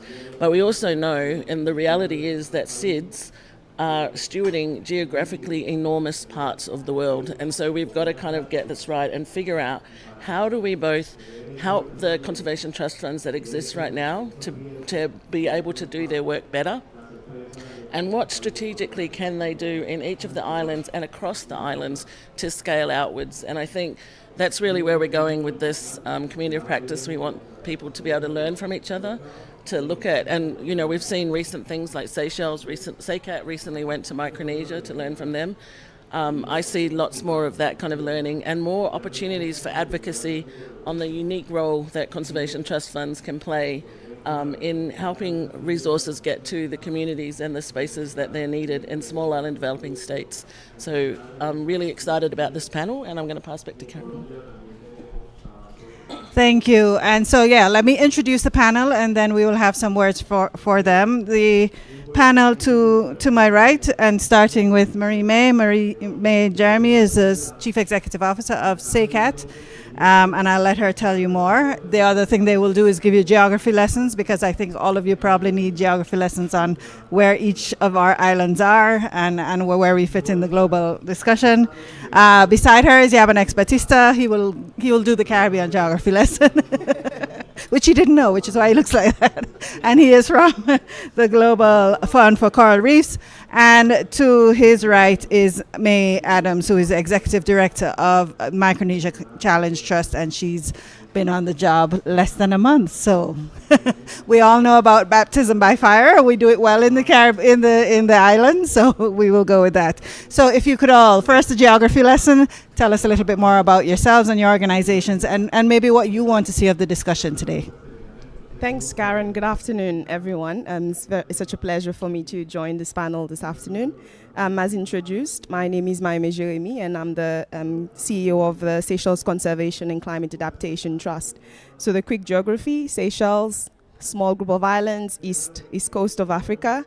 And as part of this community, I'm representing the region, so quite a big role, and very pleased about that. So SECAT started engaging with the team here a few months back, and I think it followed a little bit the exchange that we had in Micronesia. And again, we saw a lot of commonalities in the issues, but also in the solutions and in the opportunities that we want to focus on. So as part of the discussions today, I want us to be able to show a lot of focus more on the solutions and the opportunities that can be born from this group of people. And I'm really, really hopeful that we will have something strong that will come out, especially in the face of limited resources, limited availability to fundraise as individual countries. So I think together we stand a stronger chance to successfully move towards implementation of the KMGBF. I think I'll leave it there. Thank you. Yaba? Thank you, Karen. Good afternoon, everyone. Jaba Batista from the Global Fund for Coral Reefs. First, about the Caribbean. I'm from Puerto Rico, as Karen mentioned, and we're actually, even though we're a U.S. territory, we are an associated SID as well, and we suffer from the same issues that sovereign SIDs suffer in the Caribbean and elsewhere in the world.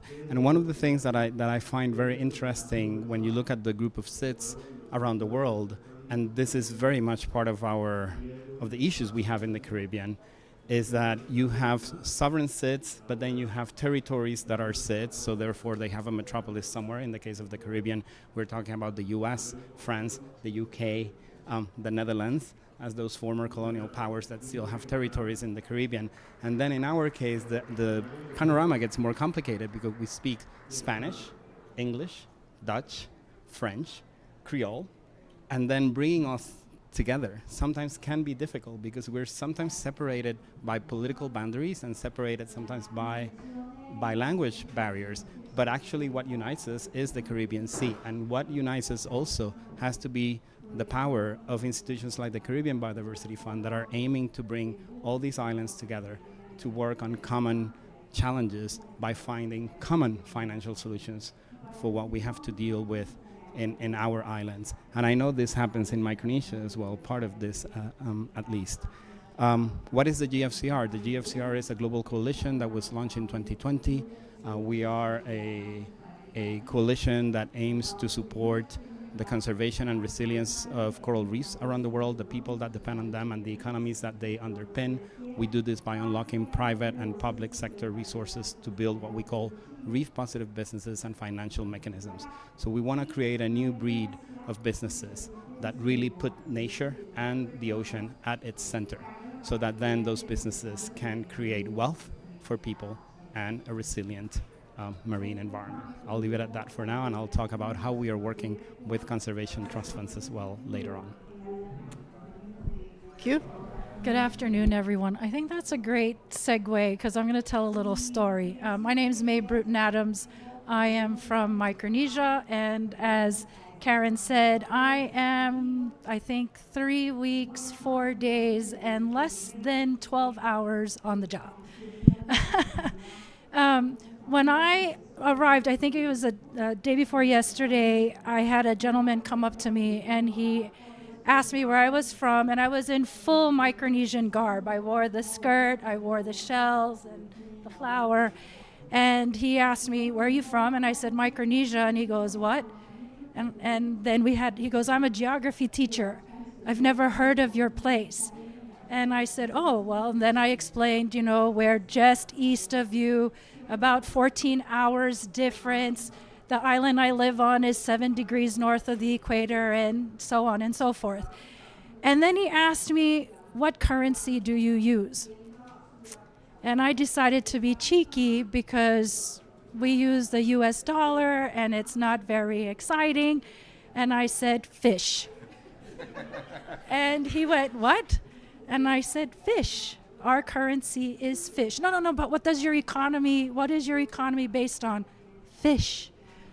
How big is your island? I said, well, the island I live on is about 148 square miles. And then I had to do the math and, kilometers square. And he's just like, how many people in total? And I said, in total, like for the whole Micronesia archipelago? He goes, yes. I said, we're not even a million. There's like 500,000 of us on a good day. And his eyes got bigger and he said, but I wanted to ask you for some money.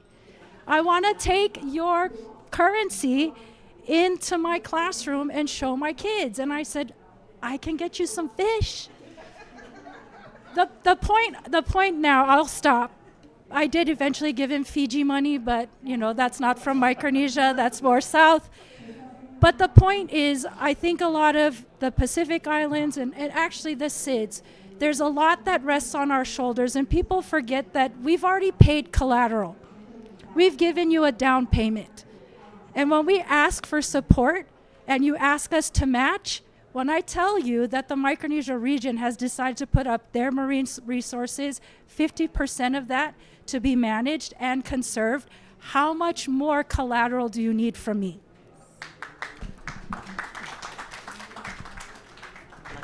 Thank you. Well said. Thank you, Marie May. So let's talk a little bit more about the role that conservation trust funds can play in this discussion. In the context, as May has said, of limited financial resources, what innovative finance mechanisms have you guys seen successfully implemented in SIDS, and maybe the key factors in that we could think about for other SIDS? We can start with Marie May. I think from our side, as most of you would know, even our organization, we were born out of a financial mechanism. So we've done the debt swap, we've done the blue bonds, and now when we're looking at what's over the horizon with the amount of money that is required to implement a lot of the actions that has been developed as part of those past mechanisms, I think we're still in the process of understanding what's the landscape out there. It's very difficult. Whilst there is a lot of money out there, it is not always easy for us to be able to sit at those tables and be part of the design of any of the solutions that then are brought back for us to implement.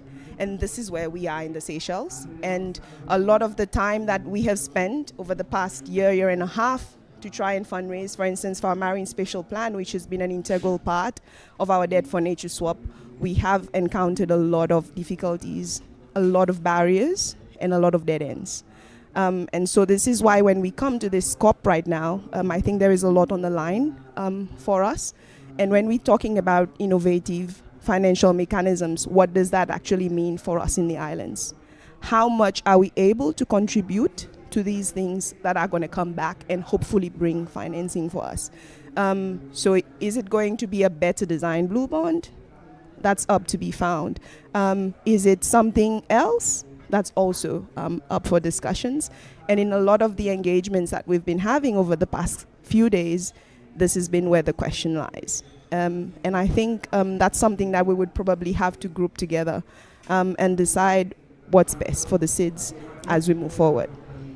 Yeah, and maybe if May could go in second as the other CTF, and I will add my 2 words as Caribbean Biodiversity Fund. One of the other ideas is there's always this need to, the innovation seems to be continuous, but it's not necessarily innovation on what we've already worked on. So I've literally heard people say, we did endowments already, why are we still doing endowments?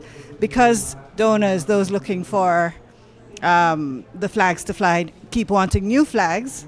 Those of us who've been working through regular processes that we know work have been challenged or have been asked over and over again to try again with a new idea. So the balance of what worked and making sure it works and continues to work is very important, and maintaining some of the good things that we've started, along with, of course, building on those new ideas. And it is something we continue to work on. But I'll hand over to May.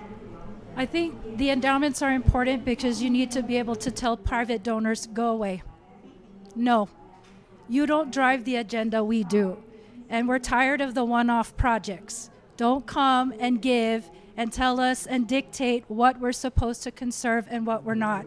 If you have a strong endowment that can support conservation on the ground, you then dictate the way the money comes to you. And that is the most important. So give to the endowments.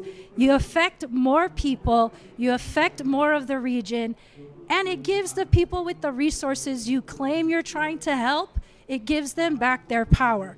I hate to use that colonial mindset. Like I do not like to beat people over the head with that, because if I were to be honest, I am a result of a white invasive species. I'm half white.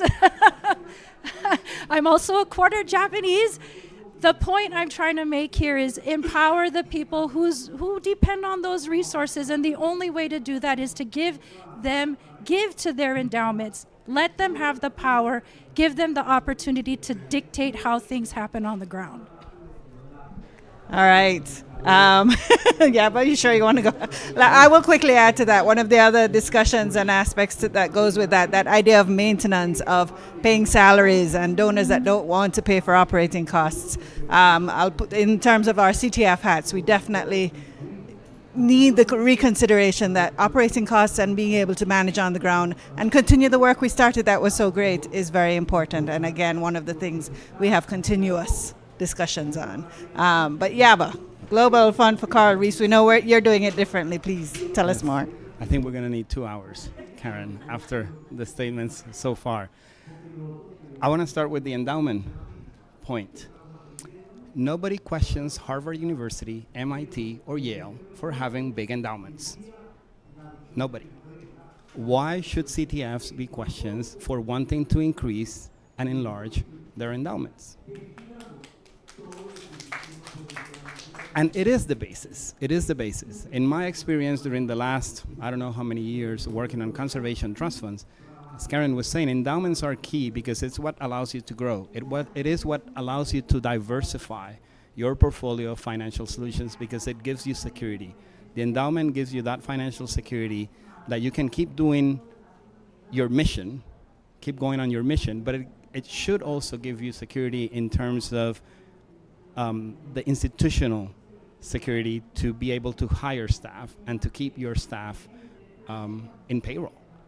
Because if you are project dependent, then you're not a sustainable financial mechanism, which is what CTFs are supposed to be. So my message often, and now as a donor as well, is that us in the donor side, we cannot ask conservation trust funds to work on sustainable finance mechanisms if us ourselves don't allow them to be sustainable institutions. So that's my first point. And I'll get to how we are helping to do that. My other point is to you, Karen. I actually don't like the word innovation. I think it's the word that we should all scrap from our discourse, because what we need to focus on is on building from what's working. So I rather focus on the build up from what we already have, and that's what the GFCR is doing. We are working in 23 countries around the world to bring blended finance approaches, again, for building reef-positive businesses and creating new and expanded financial mechanisms. 3 of those programs are actually managed and coordinated and implemented by conservation trust funds. I'm really proud to say that SECA is our convening agent and main partner in the Seychelles. Then we have Fundación here in Colombia, who is our main partner in the country, and then MARFund, which is a regional conservation trust fund like the CBF, which actually works in Mexico, Honduras, Belize, which is a SID, and Guatemala. But we don't stop there. It actually also happens that several of our convening agents are partnering with conservation trust funds because they understand that to develop the reef-positive businesses that we need and those financial mechanisms, they need to be part of the equation.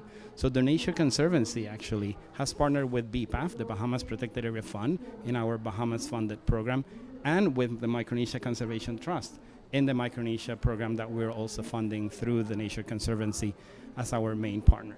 But we are also working with other partners on building new conservation trust funds. We're actually doing this in Egypt, with UNDP as our main partner, and also in Sri Lanka. And while Sri Lanka is not a SID itself, the conditions that you see in Sri Lanka are actually quite similar. So over there, we are also working on supporting the development of conservation trust funds. And we have 2 other programs that are in the making that are hopefully going to be implemented and managed by conservation trust funds in Brazil and in Mozambique. So not all are SIDs, as of course, as you can see, but it is important that we trust conservation trust funds in the work that they are doing. And maybe if I can use as an example what I think is going to be one of the best solutions that we're going to be able to support in our portfolio is the Sustainable Livelihoods Fund that TNC and MCT are working on. This, and I know May can talk to this much better than I can, but what I love about that solution is that this is building on the, I don't know how many decades of work already of the MCT, but not only on the work of 2 decades of the MCT, but the work of the governments and the partners in the water and in the land in Micronesia through the Micronesia Challenge. And I think this is what we need to do. We have this commitment from the countries, from the partners, from local financial partners as well, and we just need to keep building them. But we need to give May, in her new job, the tools so that she can hire the people to do this work. Yes. And that's what we need to focus on. Thank you very much. And just to add that it builds on a number of other points, and some of these I made on, the days are all lost, on Thursday in the discussion on that we first had on SIDS, the idea that, and conservation trust funds, that there are a number of major organizations that have seen the value in conservation trust funds. GFCR is working with them. The Project for Permanence team and Enduring Earth has a number of projects that they do through conservation trust funds specifically. And on Monday, and the reason why Celine is here, is Jeff has also, in a big way, made the bid and the argument and seen the value in working with conservation trust funds. So they're doing it at the global scale, but how we reached to this discussion is that at the global scale, the conservation trust funds are very needed and very important to get the funds to the ground. For those who were in Antigua at the SIDS 4 conference, that was a big message, that there are all these wonderful announcements of new funding for climate change and new funding for GBF, but there's no money on the ground and getting to the ground. And the governments are doing their part, but there are others who can also play a part, and we definitely are advocating for the role that conservation trust funds can play as partners alongside and beside the government players in terms of what's possible for national goals. And so maybe I'll throw that back to the panel to ask a little bit more about the partnership with the government and achieving national goals and the role that you've played in that regard and getting funds from that very high level Green Climate Fund type, GBF type levels to the ground in the countries. I guess I go first. I do want to ask a quick question. We'll play a quick exercise. Stand up if you think climate change is the most impactful thing that could actually happen to islands. Like, this is the worst thing that could ever happen to islands. Please stand up. Yeah.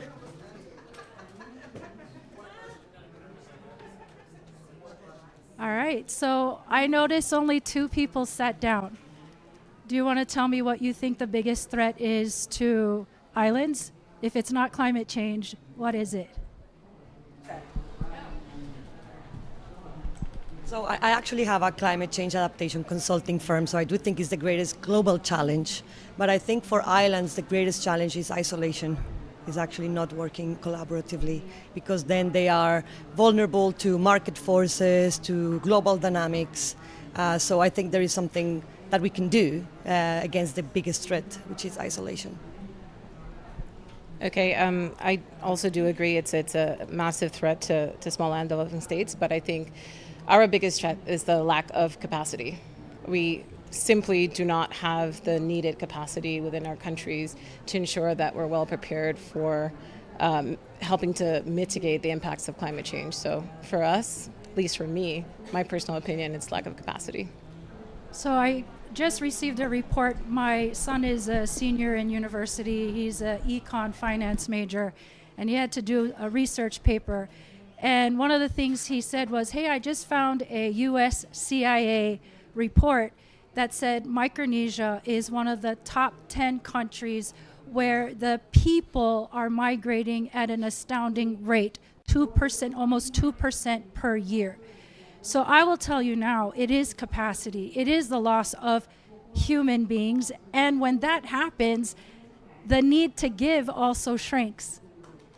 And we need to find a way to bring capacity home. And I think that right there is the biggest issue. So yes, money absolutely is a factor.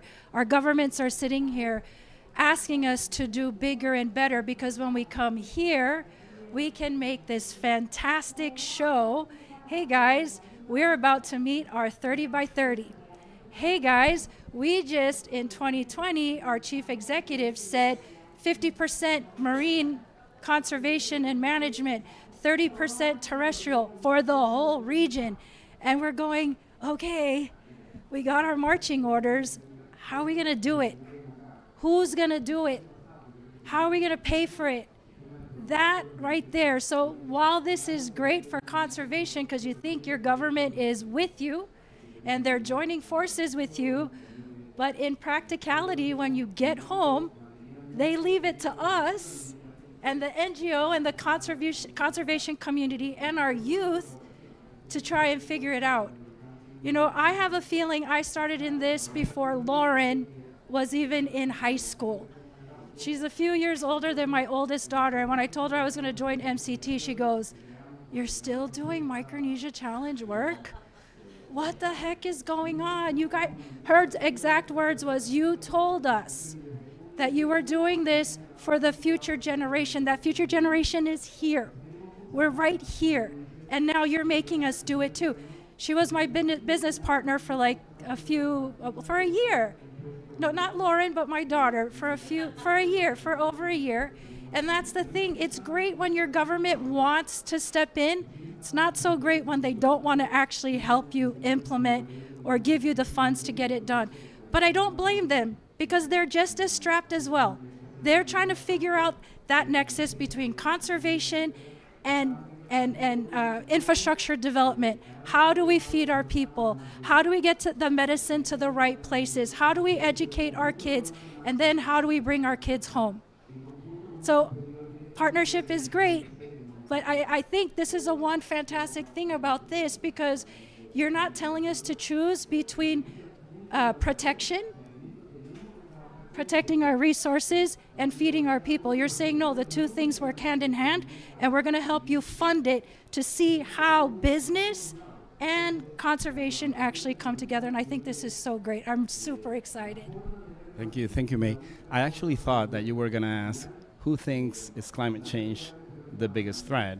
And then everybody would stand up. And then I thought you were going to say, who thinks biodiversity loss is the biggest threat? And then everybody would stand up. And then you would ask, who thinks lack of capacity is the biggest threat? And then everybody would stand up again. And then who would say, who thinks it's lack of money the biggest threat or challenge? And then everybody would stand up. And that's what we see in SIDS. And that's why conservation trust funds are important, because we cannot divorce what's happening in the international arena with the 3 conventions meeting crazily at the same time. Basically, in the span of 6 weeks, the UNCCD, climate change and biodiversity conventions are meeting in the span of 3 weeks this year. And we continue to have the same old conversation that started in Rio in 1992, separating those conversations. For us in the islands, that's not possible, and that's why I see a value and a difference with conservation trust funds in islands. In a place like Colombia, you can maybe have more refined mechanisms, more refined trust funds. It's a big country, and maybe you can say, yes, here we need a fund, a conservation trust funds that focus on just this. And in another big country, you could do the same. But when we talk about the Caribbean islands, about Seychelles, about Micronesia, we need conservation trust funds that can actually tackle the biodiversity, the climate agenda, the resource mobilization, the capacity, all at the same time, because we don't have the luxury to be creating multiple funds. We need to work with other partners in the country. We need to work with the development banks in the country. All of FSM, RMI, Palau, they have their development banks, right? Seychelles as well. So we need to find those partnerships within the financial ecosystem that we have in our islands, but and define better what is the role of the conservation trust funds. I'll tell you what I think, particularly in SIDS, is one of the key roles, particularly as conservation trust funds like SEICAR and MCT start moving into the blended finance sphere. Again, we're building from what they've done already with the instruments that they already have, and they are conveners. They are bringing everybody to the table. They are trusted by the private sector. They are trusted by the communities. They are trusted by the governments. We just need, again, to give them the tools so that they can do that work. And in our case, blended finance, convening conservation trust funds can be one of the perfect vehicles for deploying the technical assistance that is required for developing these businesses, so that then the private sector can come in and scale up and replicate those businesses. Thanks. Thanks, Yaba. Marie-May, if your words on ideas for national development and the role of trust funds, and then the floor will be open. Okay, I think just in the same line of capacity, even engaging with government and having the right capacities within government for them to have those proper discussions with you in identifying or building on the commitments already made and the ones that are upcoming. Because what seems to happen is, there is a lot of pressure when you come to big meetings like this on the global scene for governments to make commitments, to commit to protection for biodiversity, for climate, for oceans and everything. So the country and sometimes the governments, they are of the perception that if you go for these commitments, then the support will follow. But that doesn't always happen. And so you always end up with a situation whereby you have a lot of commitments, but now when you come back in country, you do not necessarily have the capacity for you to deliver on a lot of those commitments. And so I think the now approach that we're discussing with government now is, how do you use the existing resources to meet all of those demands?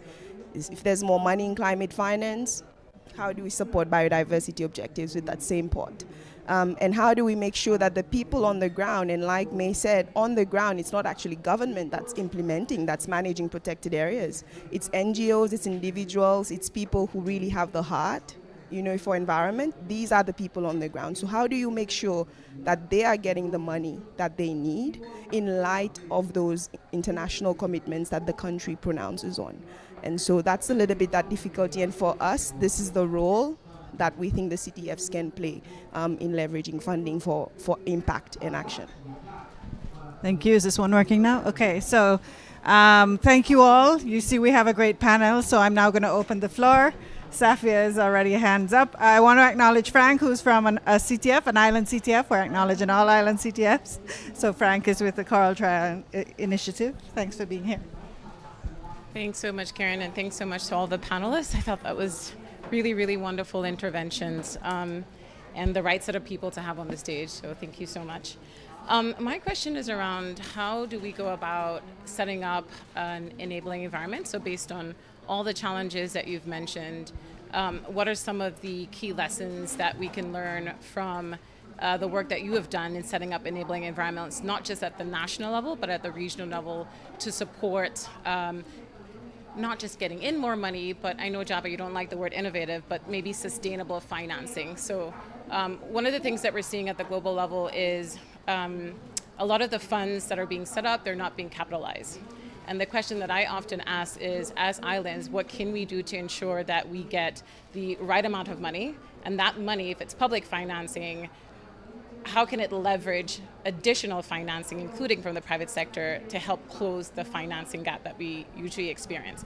And the other point that I'd like to make is, when we sit down in negotiations, especially in setting up of new conventions, one of the things that we ask for as small island developing states is a finance mechanism that delivers financing to us. So as governments, we are the first advocates for financing on the negotiation floor. And so when that financing target or that financing fund is being capitalized, it's because of the work of governments. And so it gets to the CTF starting from that starting point.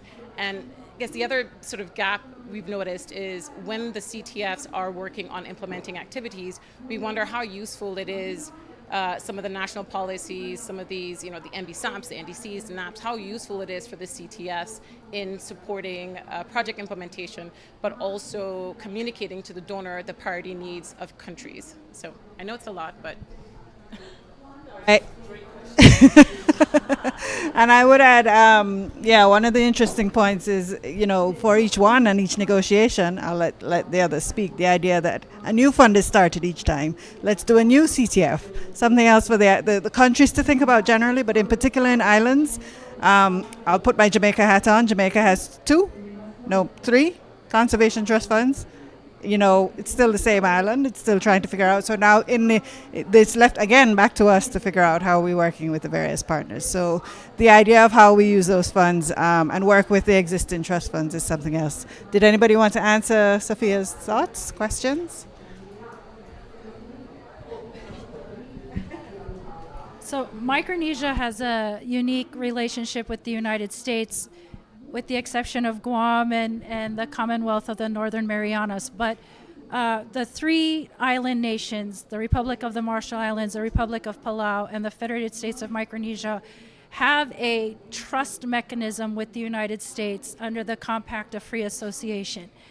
The way that trust was designed, and I'm not giving you all of the agenda items there, but there's infrastructure, there's economic development, and there's actually an environment component. So it's not, the idea of trust is not new. What was new to the government was this idea of trust funds specifically for conservation. That they couldn't wrap their heads around. That was really difficult. So I think that's one, is getting them to understand that, wait, we're not creating something separate from what you, the nation, has as a trust. We're actually trying to, as you said, bridge that gap or fill the gap. How do we fill that gap? Because your priorities are somewhere else, right? So that's one. The second question is, how do you create those mechanisms, right? Or how do those mechanisms get created? So for Micronesia, the story is a little bit different. MCT was originally designed just for the group of islands that I am from, to help support action on the ground and help the NGOs get monies that they didn't qualify for because they either weren't big enough or hadn't been around long enough. Then when the chief executives made that grand announcement in Curitiba, the idea was, oh my goodness, how are we going to shuffle money around? How are we going to get money to where it needs to go? How are we going to get the Jeff funds? Because Jeff decided in that one great moment, they were going to actually put seed money towards an endowment. And they needed a mechanism to be able to disperse that and to collect the monies for the other countries. So fortune fell in our laps. And sometimes opportunity just drops and you got to go for it, right? But the next phase is, how do you get it to where it needs to go? Because we're regional. We can't sit there and place money in each of the communities. So the PAN funds were created. Each island was supposed to have a dispersal mechanism, but again, birthed out of the CBD, the program of work on protected areas, the program of work on island biodiversity. That's missing now. The island agenda, the island program of work, that's missing right now. And we need that back on the UN CBD agenda now. We need it back now. Those are some of the bridges. We can talk about it some other time. All right. You have an answer there, and then we will start a wrap-up. Yeah, I think that's definitely one of the things we've been fighting for since the negotiations of the KMGBF, to say we need a stronger voice for oceans, but we also need back our island, our POIB, the Program of Work on Island Biodiversity, because that's the entry point for us CTFs. When we find that, then it would penetrate down to the MBSAP, so then it becomes at the national level, and so then we can draw up programs and initiatives that, that uses those international ways for us to access funds. And that's something we're going to keep asking for, and we're not going to stop until we get it. Maybe just a couple of comments on the NBSAP's point. That's actually one of the things that in the GFCR we've learned in this first 4 years of our work. We noticed that our programs were not really focusing enough on the policy and the enabling environment. So we are honing in more on that.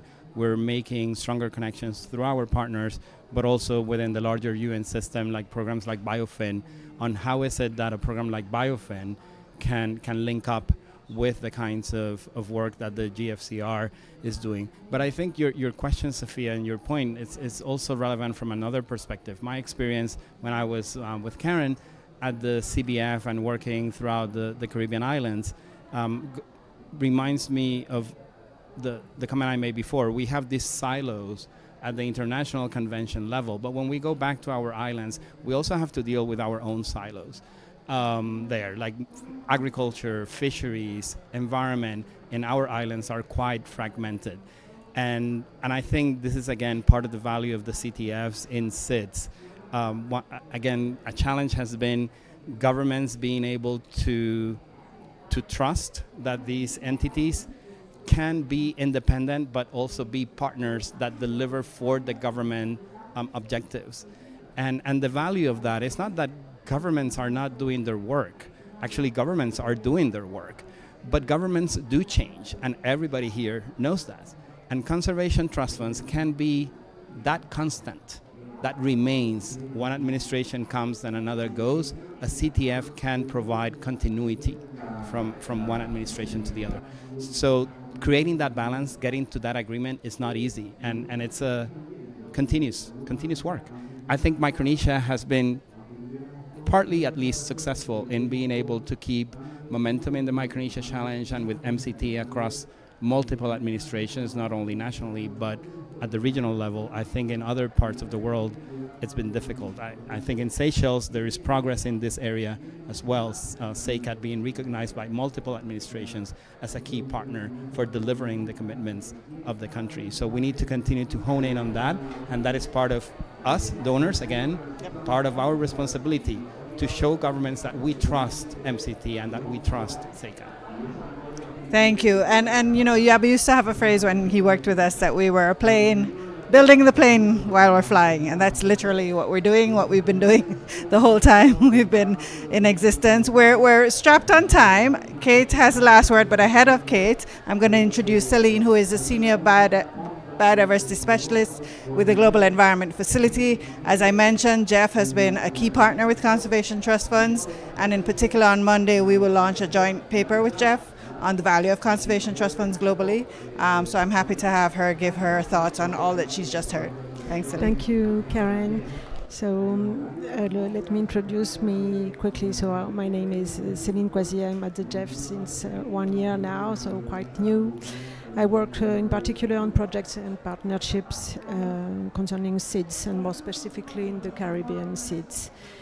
And I'm very happy to be in this panel today with all this person engaged in the conservation, because indeed I worked 20 years in the Caribbean on conservation projects, and I know how hard it is to mobilize long-term financing resources and to foster the capacity building on the islands. I know how hard it is to improve the knowledge and to find the data, to share the data with the other islands. I know how hard it is to find new funds to continue a project, to find a specialist, and how to keep it in the island. And most of the time we realize that the data, the scientific data, is on foreign university. So I'm quite aware of the different issues you talked this afternoon. And I've noticed a different point that I would like to highlight, because as everybody said, you all have community of practice and common issues. And I've been really interested in the notion of the fact that the CTF will bring the islands together, because we have some SIDS and we have other territories sometimes which have not SIDS. And it's quite important to have the CTF that can provide the financial solution which is constant while the political situation can change. And the Conservation Trust Fund can give this financial continuity. I also I've been really interested about the fact that it's important, because I also faced this situation. The importance to keep people, the youth people in the countries, and to strengthen the capacity, because it's one of the most important problems that I've had also in Martinique, a French island. And it's quite important to have young people that can stay, can find their job in the island and face all this environmental problem. So I will probably repeat what has already been said many times, but all these islands are quite vulnerable. Sorry, they have to face many issues, but their contribution, to the global environment is huge, and each impact on their ecosystems means significant impacts at the global level. And I would like to say something about the Caribbean. What we say in Martinique, I don't know on the other island, but is that the islands are not isolated, and the water is not what separates the island, but what links an island to another. And the sea is what is important in this context. I think this country must consider the development of their territory for a landscape approach as an important level which integrates the conservation of the exceptional natural heritage and the development of the economy and livelihoods of local people based most of the time of those same landscapes, from mountains to the sea, from the high forest to the mangrove, from an island to another in really tight space. And this vision is, I think, not only Caribbean, and this in this context, this landscape approach, is involved the land and the sea and the relationships between both, and well as between the islands. And that's what you said in your own intervention. The way that the cooperation can be led between the different islands, and it's an evidence for me, and it's necessary and important to find collective solutions. I've been interested also the fact that you don't like the word innovation, because you think that we need to work on things that already worked on the ground, and we don't really need necessary innovations. So thank you. We have to leave. Unfortunately, yes, we're crunched on time. Okay. So just to finish about the Jeff Trust Fund, the Jeff will continue its partnership with the CTF, and would still have the money available for the different projects, and in particular on the GBFF now. Sorry. Thank you. Sorry, we've got to actually wrap up our session. If you want to learn more about the Micronesia Challenge and moving from commitment to action, there is a side event tomorrow somewhere, I can't remember where. And grab lunch, and we have to head out because the next event is starting here at 2. Thank you very much to the speakers, and thank you very much.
for the translation.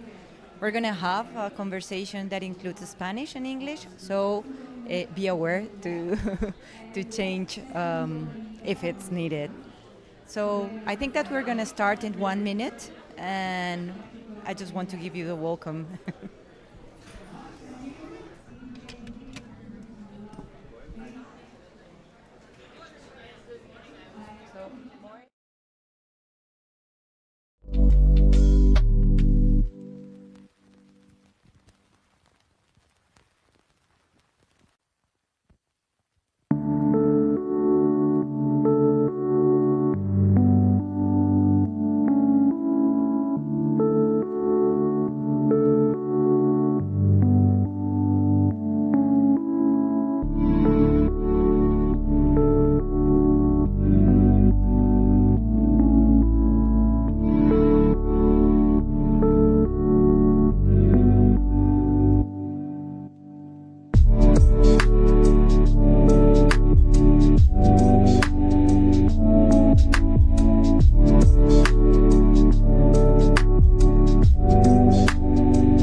To close the multi-fold connections between food systems, in particular to agroecology as a food system approach to the MBSAPs.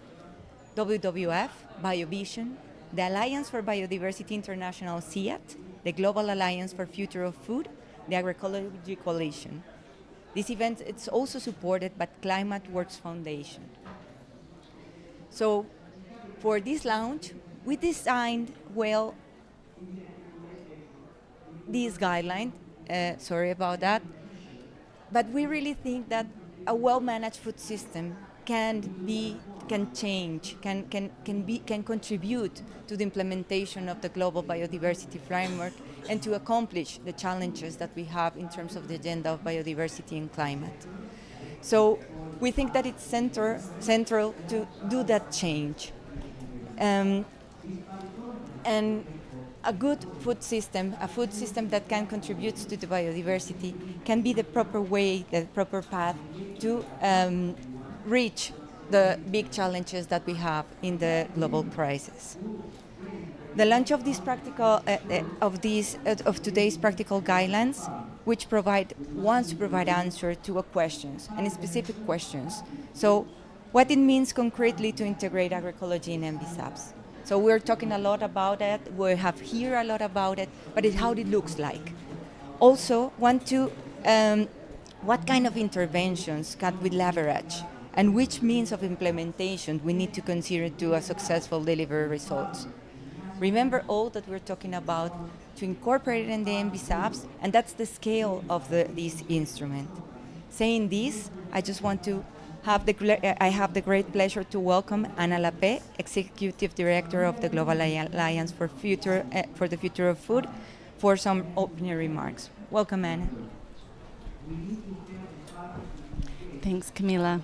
Can everybody hear me okay? I'm seeing good, thumbs up.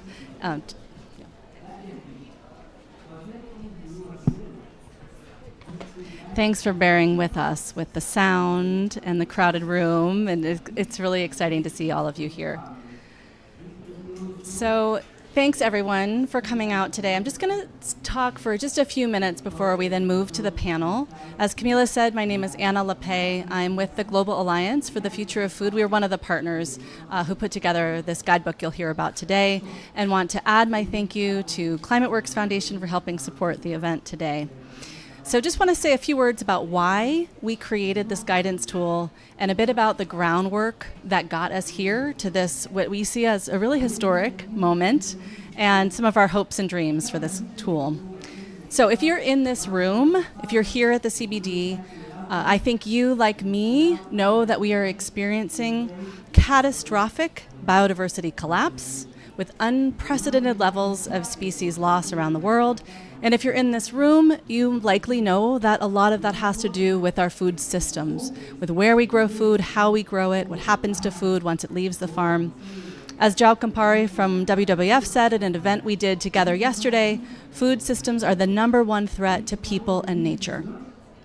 But if you're here in this room today, then you might also, like us, know that food systems need not be this threat to climate and nature. In fact, we believe that food systems can be, and in many places are, and you'll be hearing about that today, a source of thriving biodiversity, climate resilience, health, community well-being, social equity, and so much more. And so we believe that one of the key pathways to such a food system and this kind of transformation we need is agroecology. And this guidance tool you'll hear about today helps policymakers and advocates for food systems transformation see those pathways to integrate agroecology into their national biodiversity strategies and action plans, to really see agroecology in its fullness as a movement, a science and practice for food systems transformation. And so, as we gather here with Indigenous leaders and civil society organizations and policymakers and decision makers here in Cali, we believe this is the moment to seize an opportunity to commit to clear outcomes that halt and reverse biodiversity collapse by supporting the transformation of our food systems through a commitment to agroecology. We believe this is possible because we see it. We see it in evidence around the world where agroecology has been exactly that pathway to a more resilient communities, to more resilient land, and to better health outcomes, and of course to thriving biodiversity. So just a couple more words about how we got here, because I think the path to being here is so important. So like many of you probably in this room with me today, we have been for years working to advocate for a stronger reference to agroecology in international agreements. And some of you may have been part of that work at COP16 in Montreal, where we did that substantial work to make sure that agroecology was part of the global biodiversity framework. And this guidance tool would not have been possible were it not for all of that work that has come before. We know it's impossible to advocate for a target that does not exist. And now we have that target and we're able to take advantage of that. So to build on that work for this COP, the group of collaborating partners that you heard Camila reference, you see on the screen, they got together to initially envision what I hear was a dream of maybe a 20-page short handbook. And then partners consulted with government policymakers around the world, hosted virtual workshops, heard from policymakers themselves about what was needed. And what eventually we created is much more than a 20-page handbook. It's a substantial guidance tool backed up by what we think is a very user-friendly microsite that we hope really points to concrete action for integrating agroecology into NBSAPs. And we know what gives this guidance tool so much strength is that community of partners who work together to create it, the core partners you heard referenced, but also really so many hands around the world of people who were consulted, policymakers and advocates to really help design something that in its final result has the voices of researchers, policymakers, and social movement leaders in it. I want to give a special shout out to the two folks from my team, Mateus Zanella, who's here somewhere. Oh, in the back. That's Mateus, of course. He gave up his seat to be outside. So thank you, Mateus and Amanda Jacobs, who couldn't be with us here. But I've heard from my team just what a huge pleasure it was to work with all the coordinating partners. So in closing, we want to really make sure that this guidance tool does not gather dust on a shelf somewhere, but is actually used by you all to motivate policymakers, to really figure out that clear pathway to integrating agroecology. So thank you for being here, and again, thank you for sharing with me this huge sense of urgency to take action on biodiversity. And as I said, we really hope this tool provides an actionable way for parties to the CBD to develop sound and comprehensive plans that really leverage agroecology to its fullest to address the biodiversity crisis. And we believe that tackling the biodiversity and climate crises are one of the greatest challenges of our time. It requires ambitious action from all of us, particularly on transforming food systems from production to consumption, grounded, we believe, in the powerful principles of agroecology, and we hope this guidance tool helps us do all of that and more. Thank you.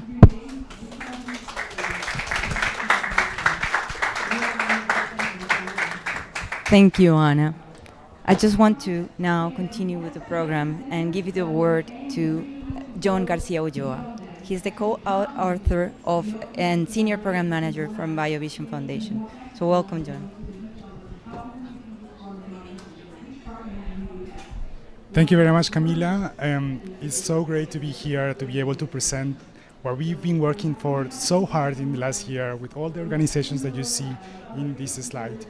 I think we're all going to get a headache after this session because of the noise pollution, but I'm going to try to keep concise. What I want to present in a concise way what we produce and the components of this guidance that we put together in the last year.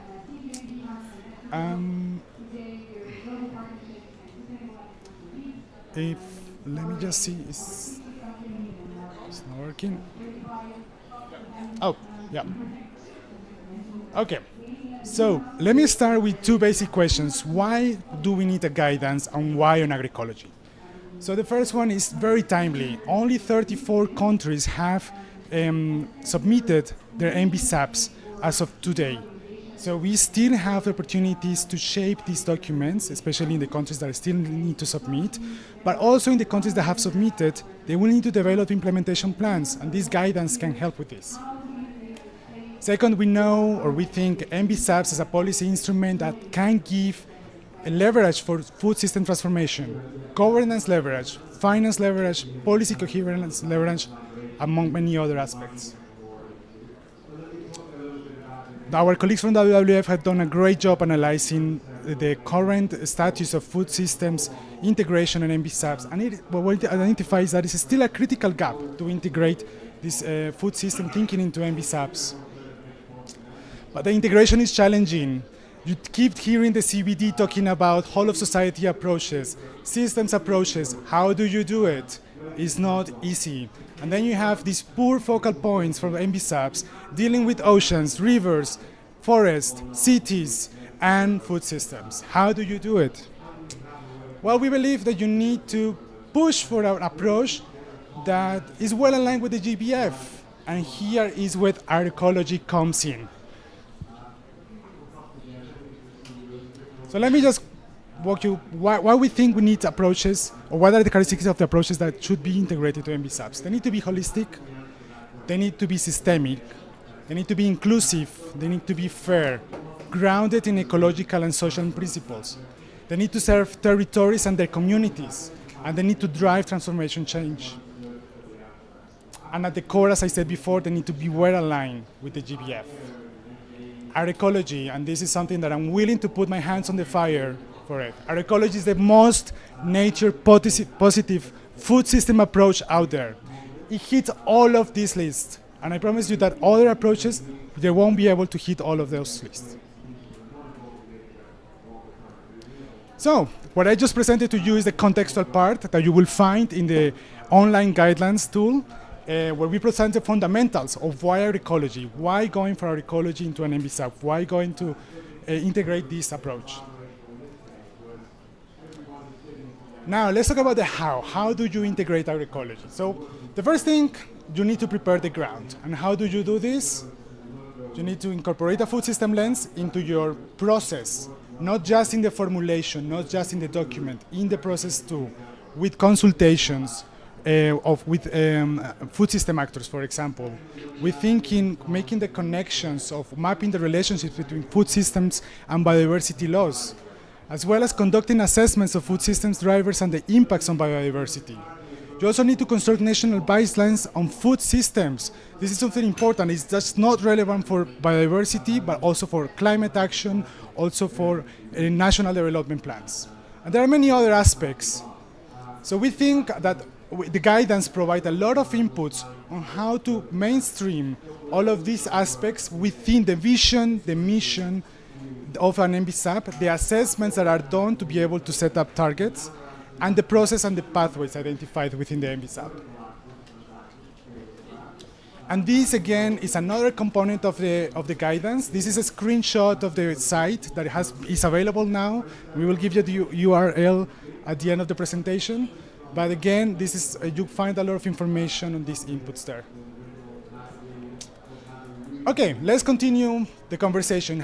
We know we put it in the process, we have a mission and a vision that is food systems. How do we integrate agroecology? There are two pathways. First, you create national targets on agroecology. For example, increase the area that are under agroecological systems, for example, by 1 million hectares, 2 million hectares, you name it. The second pathway is, because agroecology is a systemic approach, is to mainstream agroecological interventions into other targets. So for example, if you are constructing a target on technological transfer, then include a measure on farmer-to-farmer learning systems or co-development programs that are at the heart of agroecology. And these intervention areas that I just mentioned, we identified 14 of them, and the guidance, they are presented in the guidance.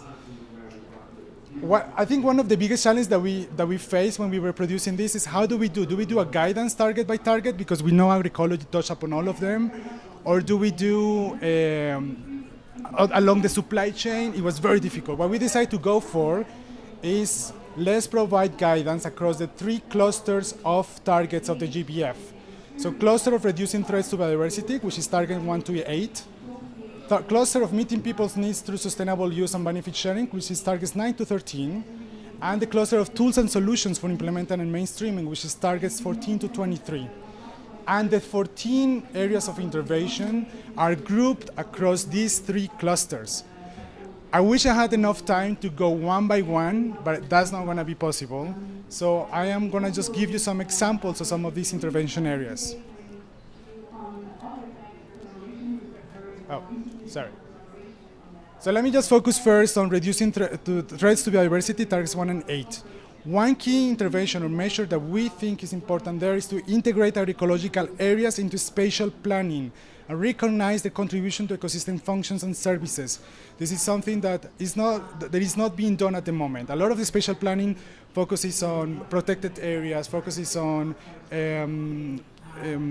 high conservation value areas that you put in agricultural landscapes, but we don't plan enough for biodiverse or for diverse agricultural systems.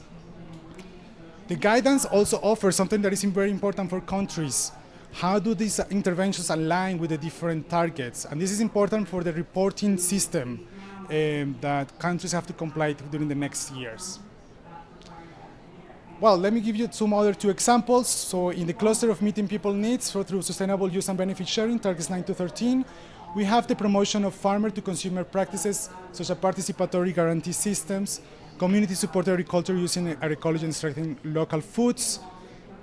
In the cluster of tools and solutions, we have support participatory research and peer-to-peer knowledge co-creation with the farmers, and also support the sharing of this knowledge to improve the availability and uptake of practices. So again, the guidance provides a full compendium of the possible intervention areas and how they connect to the GBF. Oh, sorry. Lastly, okay, you have all these interventions areas, but there is no guarantee that they are going to make a difference. And for this, you need to make sure that they have the conditions for success. So we're talking about means of implementation, and that's the final component of the guidance. The guidance offers reflections across 5 aspects, which is policies, finance, capacity, governance, and monitoring. And let me give you an example of the kind of reflections that you can find within the document or within the online tool. For example, we know that financing needs to be flexible, but it also needs to be grounded. What does that mean? Is that there has to be appropriate mechanisms and modalities that support directly women, family farmers, indigenous peoples, local communities, and other groups that have been traditionally underfunded. So this is the kind of reflections that the guidance provides to the MBSAP focal points and to the people who are implementing these policies. And all of this information you find in the website in a very, and I already said it, in a very user-friendly way. So we really welcome you to visit it. Maybe just a sneak peek. This is the opening, a screenshot of the opening site, and then again as screenshots of the different parts of the guidance. So with that, I finish my intervention. Thank you very much. Please go and visit the tool. This is the QR. Share it with your contacts, share it with the people that can make a difference as well in your countries, share it with your MBSAP focal points. Also share it with the agroecological community, because one of the barriers to be able to mainstream MBSAPs, agroecology into the MBSAPs, is that the agroecological community is not participating enough into the formulation plans of these documents. So share it not just with the conservation community, share it also with the agroecology community. Thank you very much.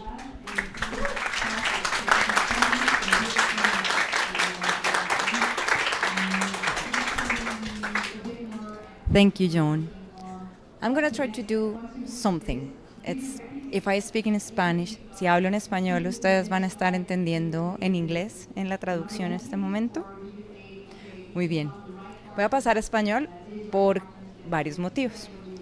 Uno es que creo que facilitando en mi idioma va a ser un poco más fluido, más sentir. Estamos en Colombia, quiero darles la bienvenida nuevamente.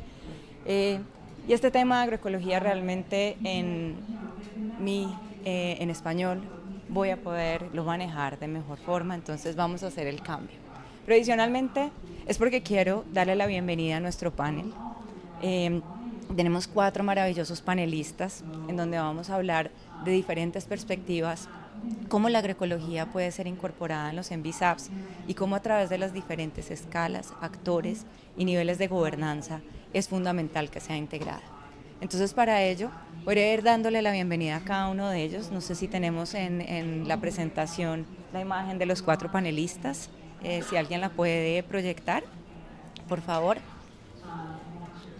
Tú la tenemos acá. ¿No? Bueno, vamos a empezar. En primer nivel, quiero agradecerle muchísimo, porque sabemos que su agenda es súper apretada, que esté acá con nosotros al señor viceministro Mauricio Cabrera Leal. Por favor, bienvenido.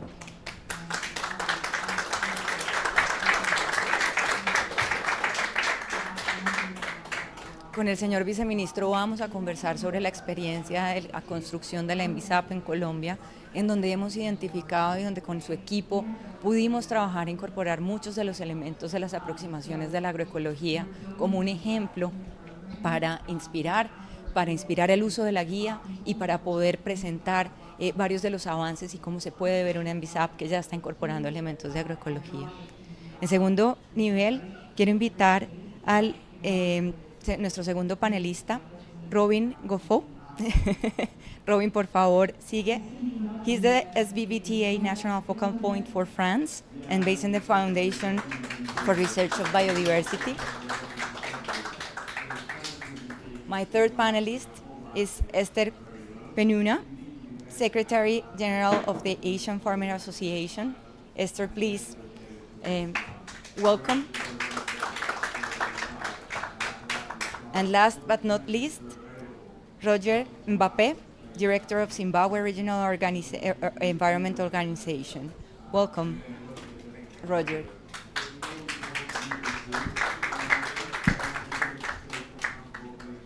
Estamos en un salón pequeño, entonces voy a ver cómo me acomodo para poder facilitar, para que nos sentamos más cerca todos. Empezando con el señor viceministro y contándoles, no sé si cuántos de ustedes han tenido la oportunidad de ver la MBSAP que nos presentó el gobierno de Colombia el pasado 21 en esta COP, pero una de las apuestas de la MBSAP colombiana es el impulso a la transición de modelos productivos hacia la sostenibilidad, la revalorización de la biodiversidad y la distribución justa y equitativa de los beneficios, la cual contiene una meta muy clara para el 2030 de 5 millones de hectáreas reconvertidas a modelos productivos sostenibles y con procesos de restauración multifuncional que garanticen la recuperación de la funcionalidad de los ecosistemas y la dinamización de las economías territoriales. Viceministro, sabemos que todo el proceso de construcción de la MBSAP en Colombia fue altamente participativa, fue regionalizada, fue trabajada con los diferentes sectores.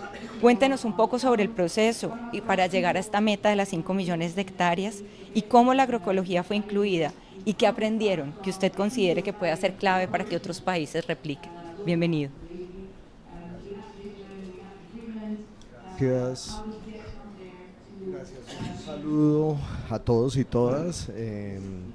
Un gusto estar acá. Muchas gracias a Camila por por la invitación a WWF y poder compartir con ustedes la experiencia que tuvimos en Colombia para el proceso de construcción de esa meta. Efectivamente planteamos un objetivo de convertir 5 millones de hectáreas a modelos de producción sostenibles e incorporar procesos de restauración multifuncional. El proceso en Colombia de elaboración de construcción del ENVISAP fue un proceso participativo. Visitamos todo el país, 23 ciudades, tuvimos trabajo con 15 ministerios, con una unidad que se encarga de la planeación nacional, el Departamento Nacional de Planeación, el DNP.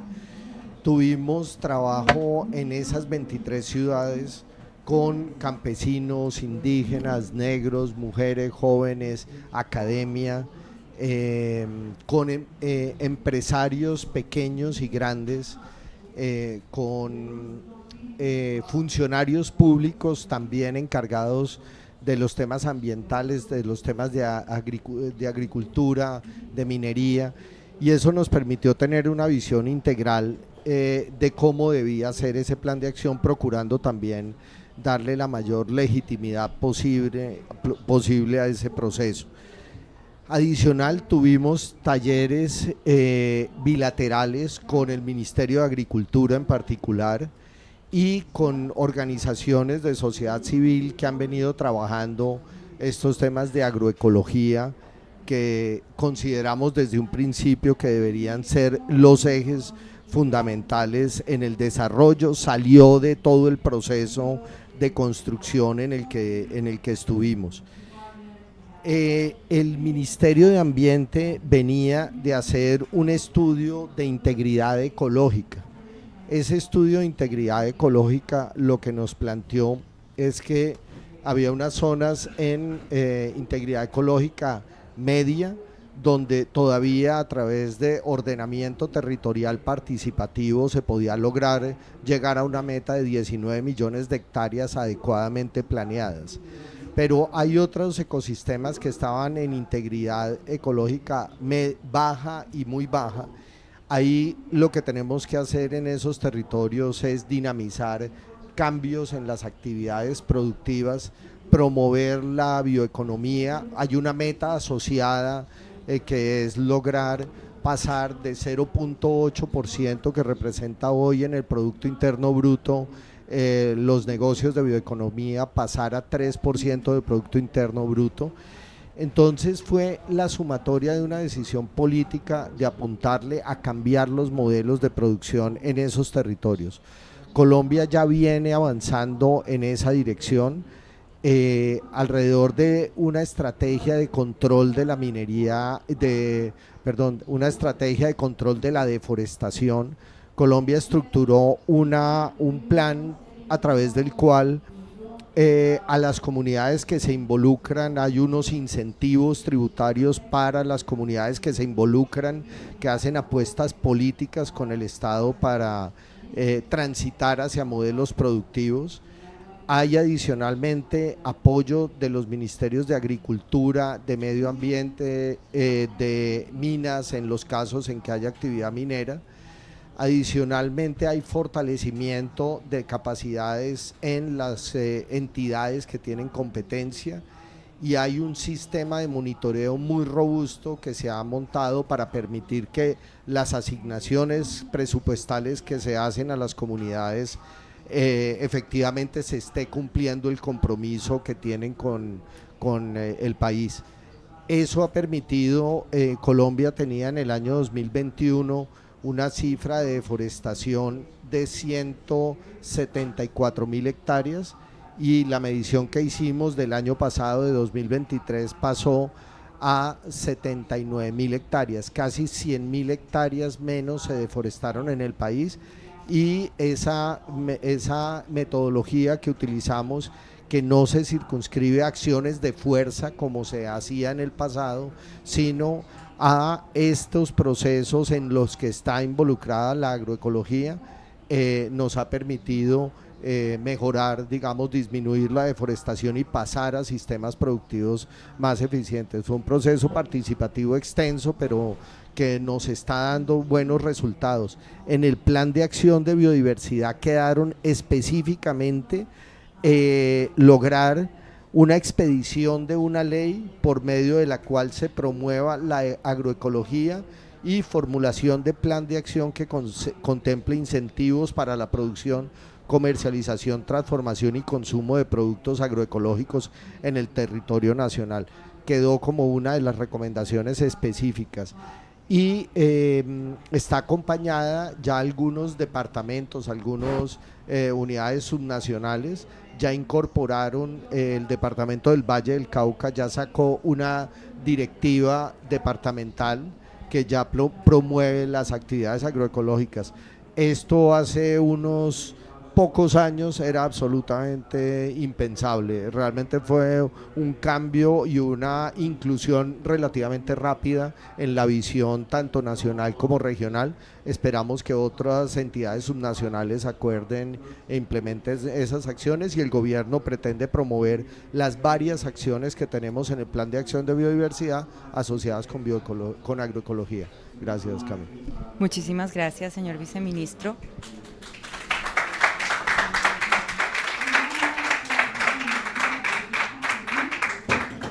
Y creo que podemos contar otra buena noticia que va a ser un avance en la implementación del Plan de Acción de Biodiversidad, y es que el próximo 30 el Gobierno Nacional lanza la Política Nacional de Agroecología con el movimiento campesino, una política que ha sido construida también desde las bases sociales y que busca implementar también ese plan de acción que el señor viceministro nos estaba mencionando. Entonces, Colombia pues claramente refleja muchos de esos elementos estructurantes que yo nos mencionaba que en la guía que debían haber, que tiene que ver con políticas fuertes, financiación, monitoreo robusto, claras reglas de gobernanza y fortalecimiento de la capacidad institucional.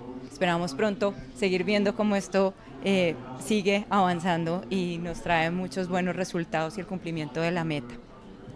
So, I'm turning to English again, and for our second panelist, Robin. Robin is from France. Again, I need to bring this again. So, one of the agroecological interventions highlighted in the guidelines is about transition from agrochemicals to biological farming inputs and natural cycles. What opportunities and challenges do you foresee in implementing this approach within your country and BSAP's actions? And welcome.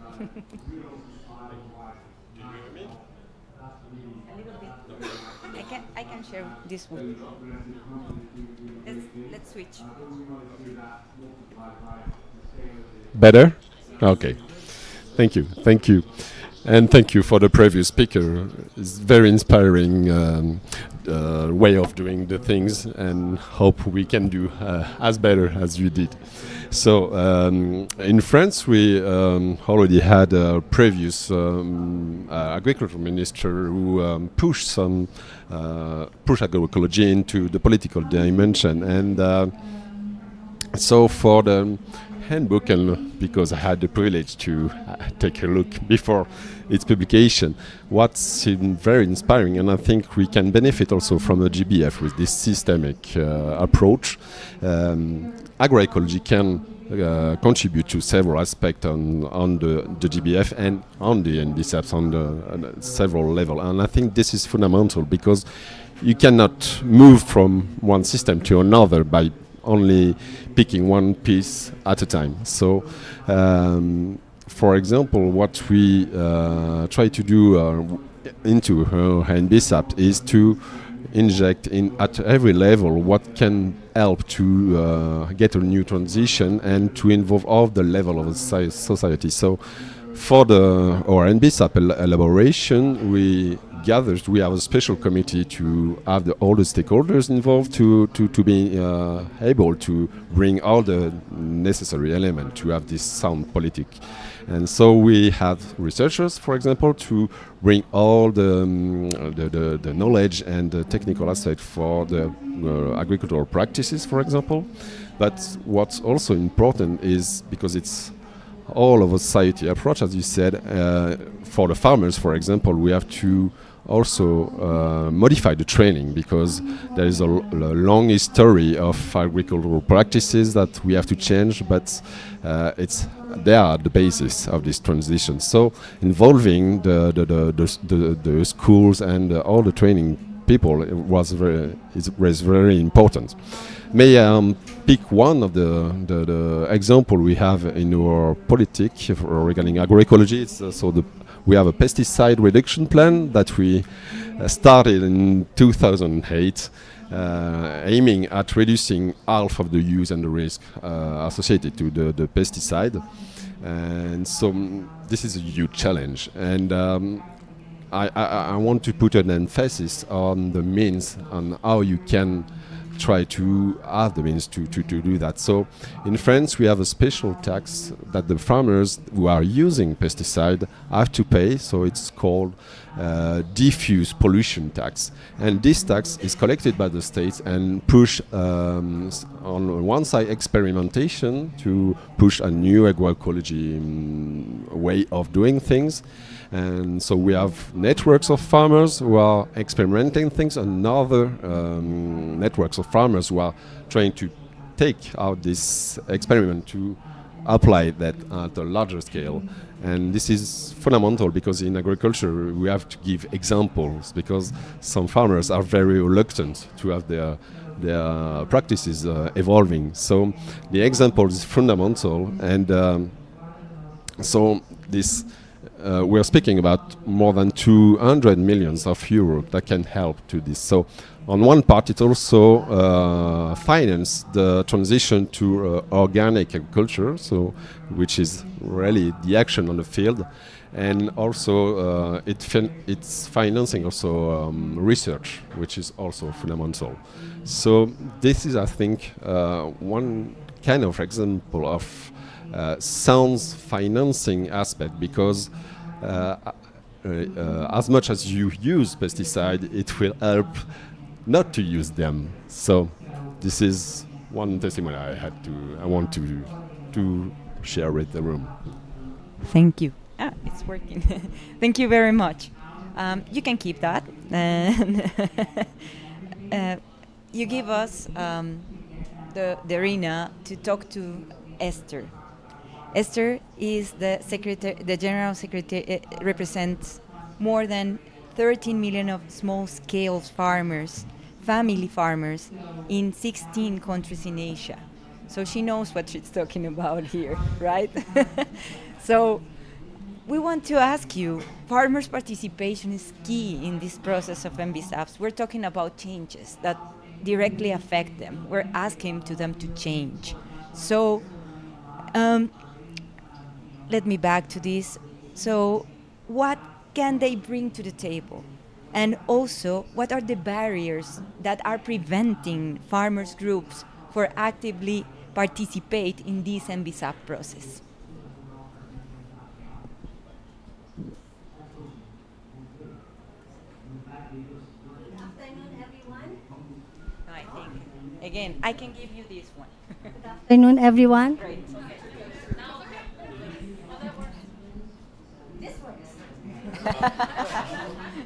Hello, good afternoon, everyone. Does this work already? No, that's one. Hello?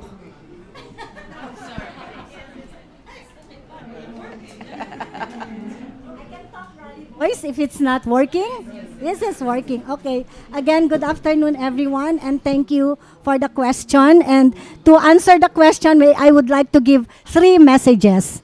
Now, first of all, we, small-scale farmers, I think not only in Asia, but in Africa and Latin America, we have been practicing agroecology, sustainable agriculture, maybe for the past 2 or 3 decades, especially when we saw in our farms that industrial agriculture was not working for us, and it was doing more harm. We had many experiments already in our farms, in our fisheries, in our forests.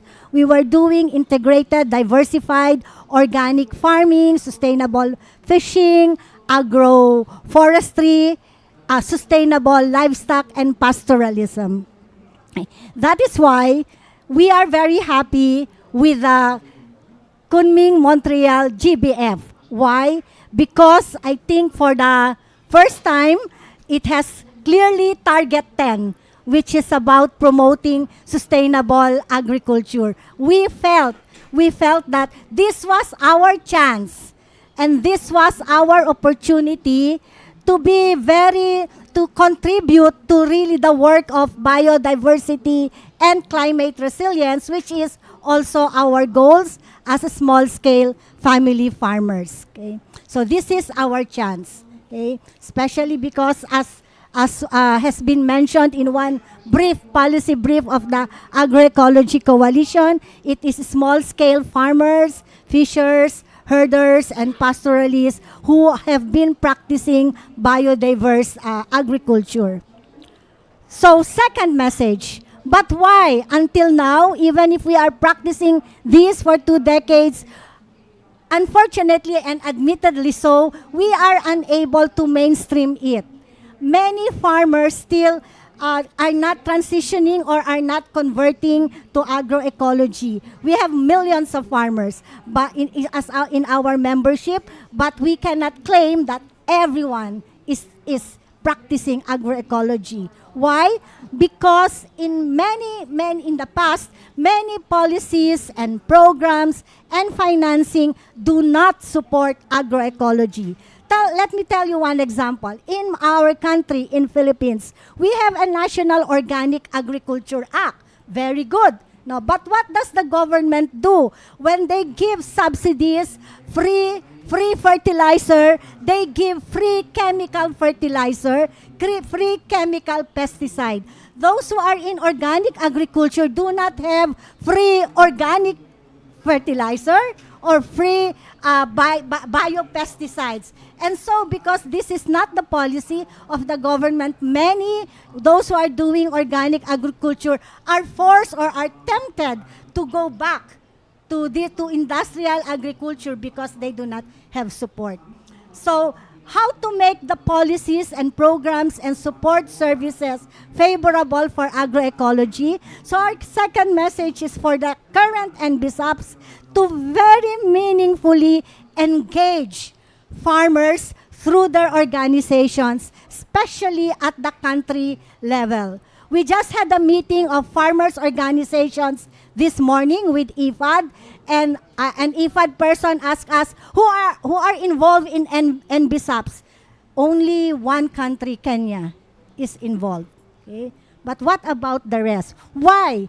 Because we said maybe the government does not know us, or we do not know what they are doing. So there must be some connecting brokers or facilitating role that has to be done so that we could engage the NBSAP.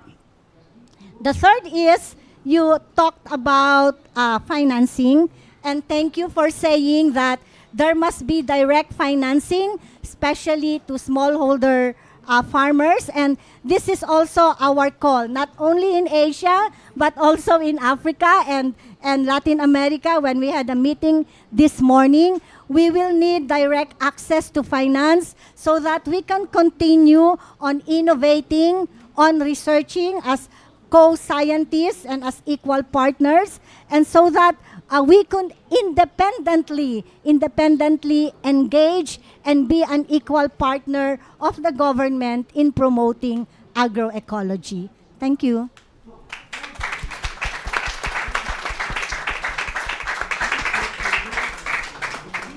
Thank you, Esther. Now it leaves us to our last panelist, Roger. He's director of the Zimbabwe Regional Environmental Organization.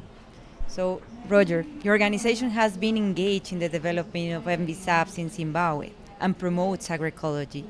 According to you, how would well-designed national agroecological target look like for an NBSAP if we want to present to the NBSAP with a good agroecological target, how it looks like?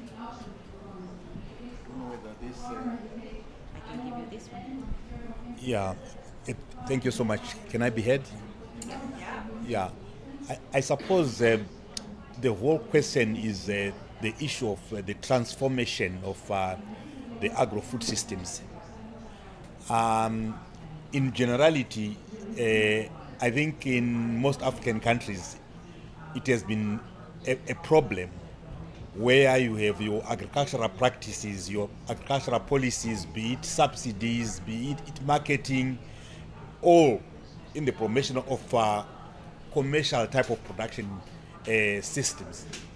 The issue of inputs, basically, most of the inputs are basically structured on inorganic type of inputs. The pricing structure of most commodities are basically on a commercial scale. You talk about cotton production, you talk about most crops basically structured on a system that promotes your commercialization of that particular crop. So most farmers would have preferred to grow those type of crops. You're talking about cotton, you are talking about maize, which is mostly on a commercial basis, not food systems. All those crops basically have influenced to some extent your agricultural food systems. So when we talk about targeting, we are targeting towards changing the food systems structure on its own. Basically, we are talking about the support that you give on your crop production, the support that you give on your value addition, the support that you give on your marketing systems, and the support that you give in terms of subsidies. So there are a number of, therefore your target should actually be looking at how you could change that food systems from your production side, your value addition side, your marketing side, your input side. So structuring your target, the most important issue is also to be in a context. Each country has to look at its own contextual framework, so that you don't structure it in an exemplified way of developing your agricultural systems, but you are trying to improve your agro-food systems. So I would not try to give an example of what systems, targets you could use. For instance, if you look at your crops, we used to have a growth of your traditional food crops, whether you're talking about sorghum, whether you're talking about millet, but all that was structured away by the commercialization of most probably maize, your wheat, and everything like that. So in a context, you need to look at the social context, your ecological context, your need context in terms of your health systems. It would be important, therefore, to structure your target according to your production, your marketing, your value addition, your input supply, so that your target then reverts back to an improved agro-food systems in general. So my call would be, when we talk about this agroecology, we are talking about transformation of the agro-food systems. So the transformation of agro-food systems would then require your indicators in terms of your production, your value addition, your marketing, your input supply, your financing. All those aspects will then most probably allow you to develop a target that within your context of your country. I think I'll just end here. I won't give examples of what type of target, but at least those type of structuring would be very important. Thank you.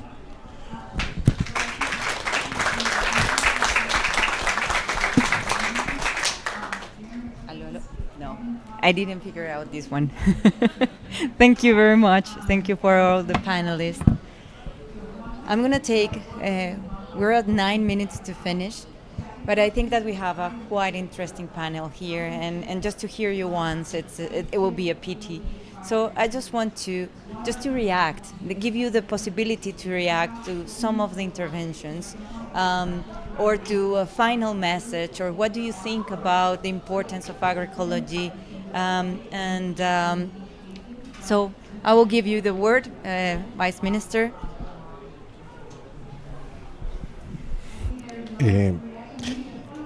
Lo señalaba en la intervención de una transformación insólitamente rápida que se está dando en el país alrededor de la agroecología. Si bien es un aspecto que se ha venido trabajando desde hace mucho tiempo, había mucha resistencia pública, oficial, de abordar ese tipo de prácticas como el eje de la recuperación ambiental y del desarrollo de actividades en las ruralidades del país.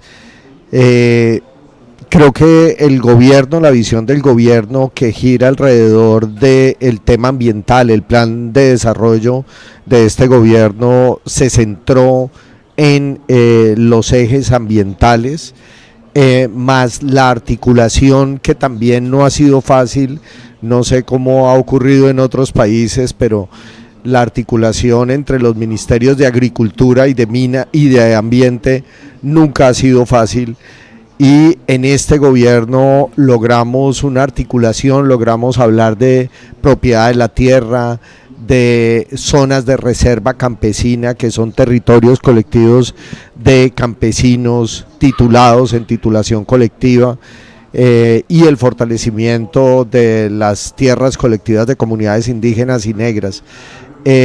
Son temas bien complejos, creo que todos somos conscientes de la complejidad que representan, y se han logrado resolver muchos de los nudos que hacían difícil lograr avanzar en estas prácticas de agroecología, y eso nos permite que hoy tengamos una política próxima a expedir, unos mensajes muy claros de incentivo en el plan de acción de biodiversidad hacia esas prácticas. Creo que ha sido un insólito avance. A donde voy es decisión política. Si no hay decisión política que conecte los diferentes ministerios, es imposible avanzar en esto.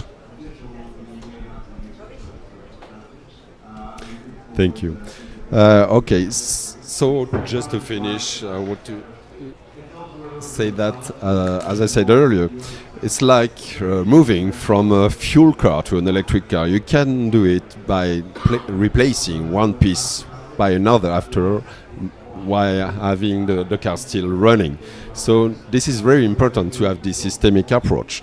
We have to rethink all the supply chain, as my co-panelist said, from the genetic diversity you use in agriculture with adapted agronomic practices integrated with the local biodiversity, trade, distribution all along the supply chain until the sustainable consuming practices. So a principle that could be the basis of the design of agrosystems like agroecology push that would be to see what are the agronomic potential of a land rather than trying to modify the agrosystems with large amounts of inputs for standardized production. For this is imperative to use genetic material developed locally and adapted to this condition. So it is linked to telecoupling issues. When in the current situation you fall into absurd situation when some agricultural product travels all over the world for the different steps of the process of food production and to get back to the original country of production. So this is nonsense. So unfortunately, so far we have failed to initiate transformative change for the agricultural sector, so at least at a sufficient pace regarding biodiversity loss and all the crisis issues. So an emphasis on local production and consumption supported by current sustainable finance that do not allow for high input production and inept trade practices would be an absolute necessary basis for this transformative change. Thank you.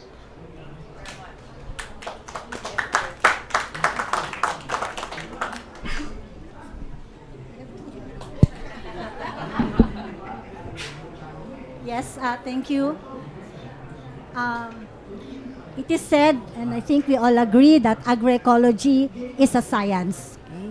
And as a science, and with many farmers practicing agroecology, we would like to say farmers are also scientists and can partner with other agriculture research and researchers and universities to innovate for agroecology, especially in a changing climate.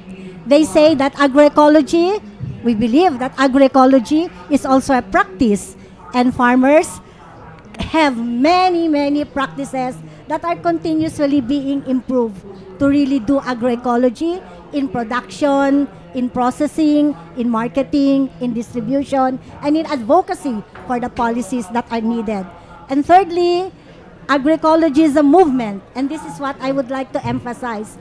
Farmers, through our farmers organizations, associations, unions, cooperatives, we would like to be meaningfully engaged, because if we are engaged in the design of the NBSAPs, in the implementation, monitoring, and evaluation of NBSAPs as a movement, we will be able to contribute so that more and more farmers will be really able to transition or continue doing agroecology. So please put farmers at the center of NBSAPs and biodiversity work through our organizations, and also support us financially, because we need that. We need that to continue our work of capacity building with our members. Thank you.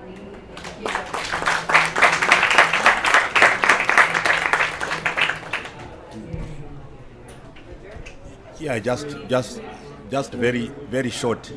I suppose we all know that there have been attempts of transforming the agricultural food systems for quite some decades. Whether it's regenerative agriculture, whether it's organic agriculture, whether it's permaculture. For the first time, I think we've gotten to a point where we have a platform or an approach that is all inclusive of all these aspects that we're attempting to do. It is also good that we are talking about national biodiversity strategy action plans. We are talking about the agroecology policy.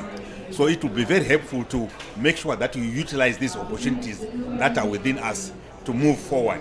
But most importantly, we need to support farmers at the field. All these issues of convincing the policymakers won't be an issue if the policymakers see something happening beneficial on the ground. Thank you. Thank you very much.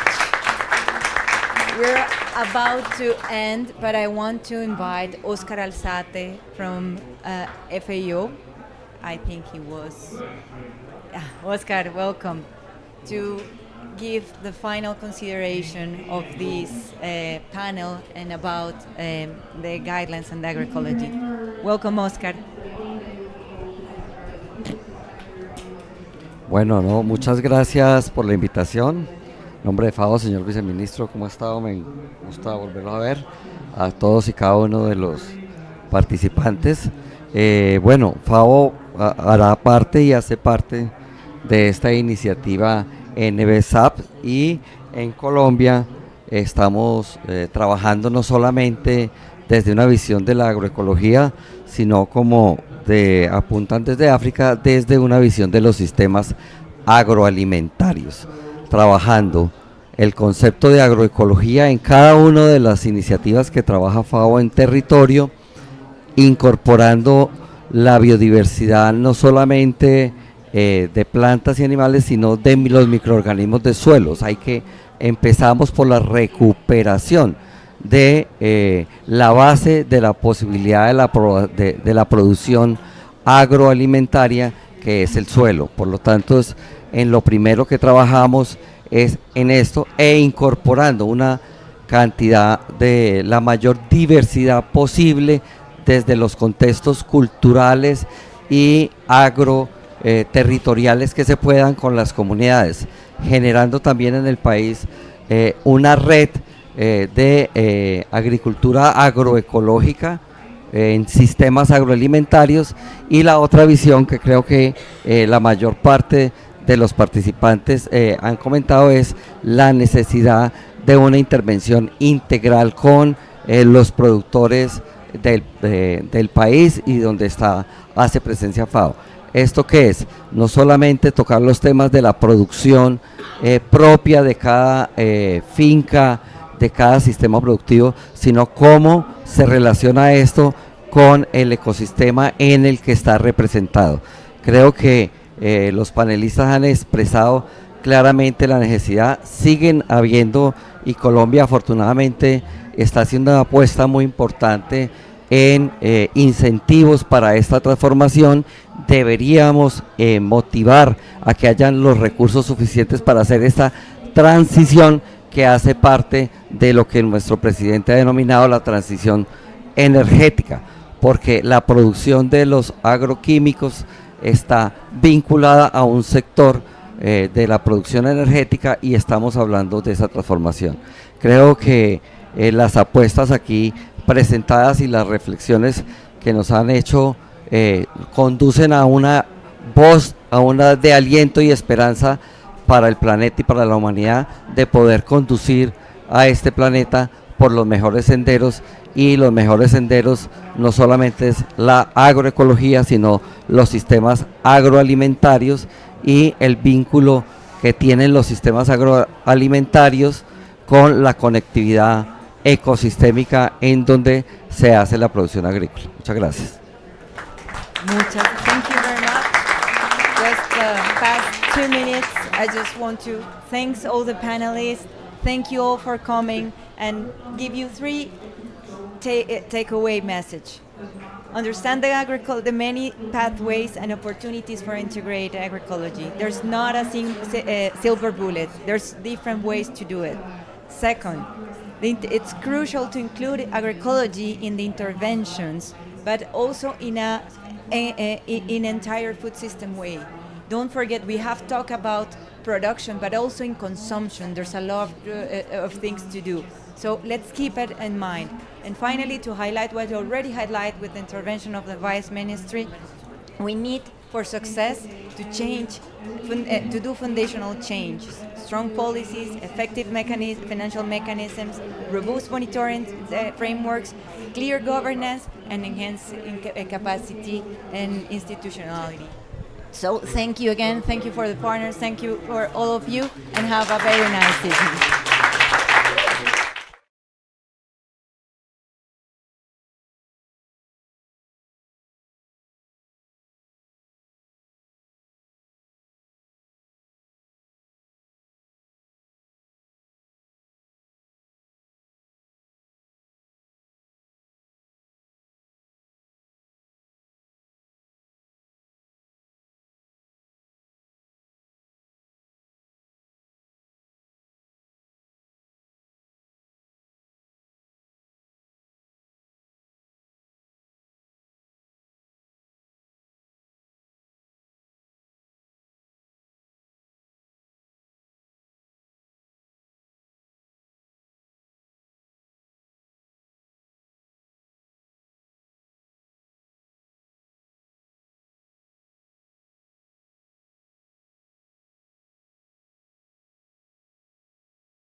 supposed to put these headphones on, right?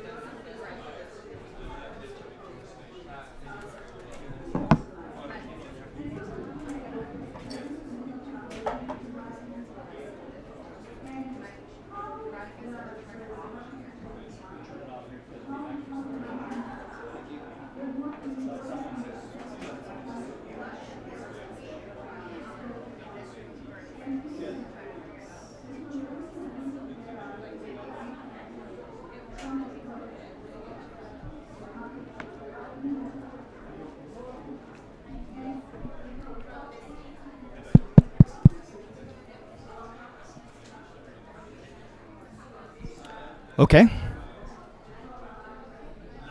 It's on.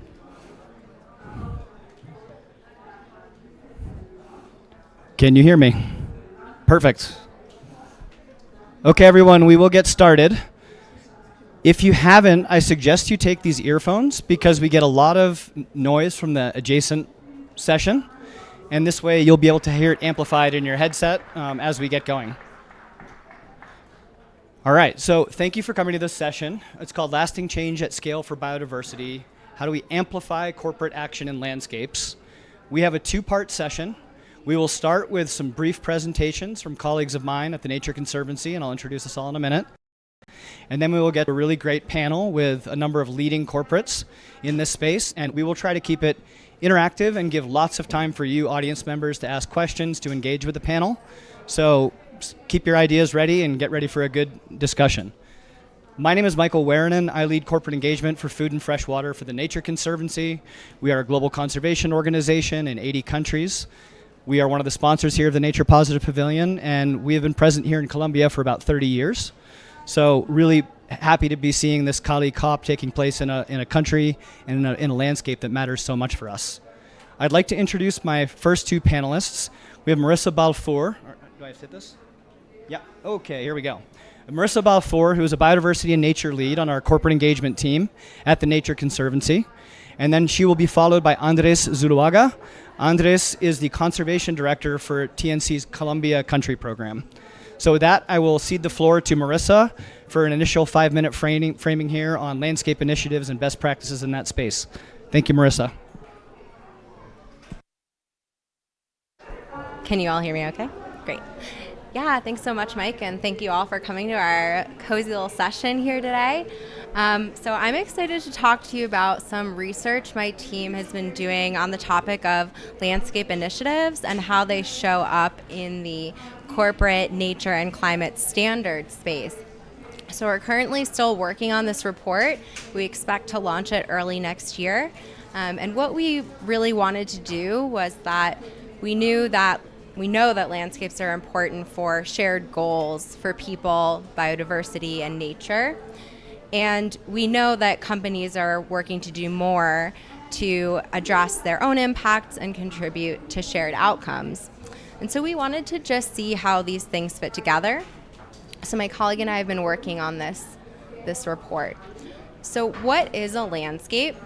I put a definition up here. So there's a group of organizations that have recently worked to clarify some definitions for what a landscape is. When we work in the corporate space with the private sector, we try to aim for things that can be a little bit standardized, even though socio-ecological systems like landscapes are not very standardized. And one of the ways that we can do this is building shared understanding of definitions and terms. And similar to a landscape, we have a landscape approach, which is how do we support all of the shared goals, shared outcomes, and overall progress that we can see within a landscape context.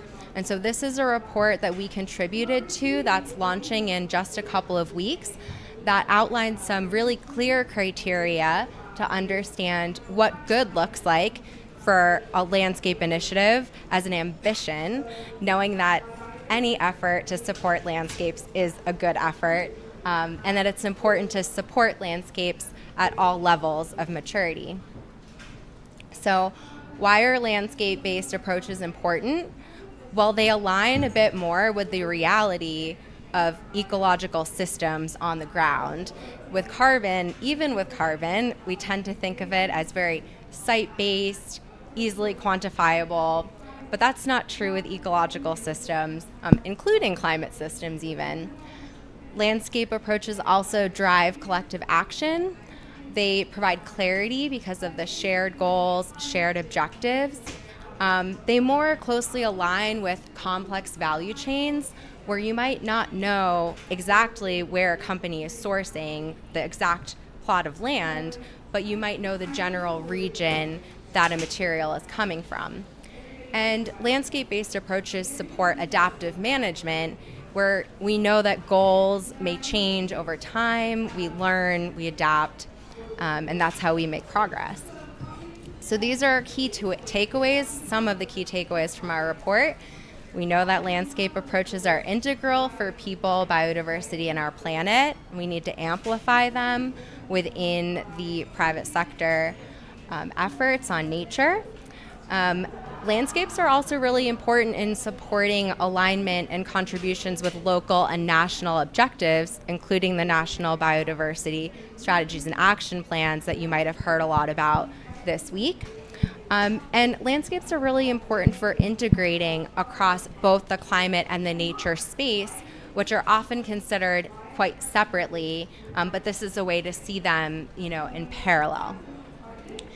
And this is my call to action for you all in the room, is we need a little bit of help here, knowing that sometimes landscapes are, they're messy, they don't all fit in one box, and they don't all look the same.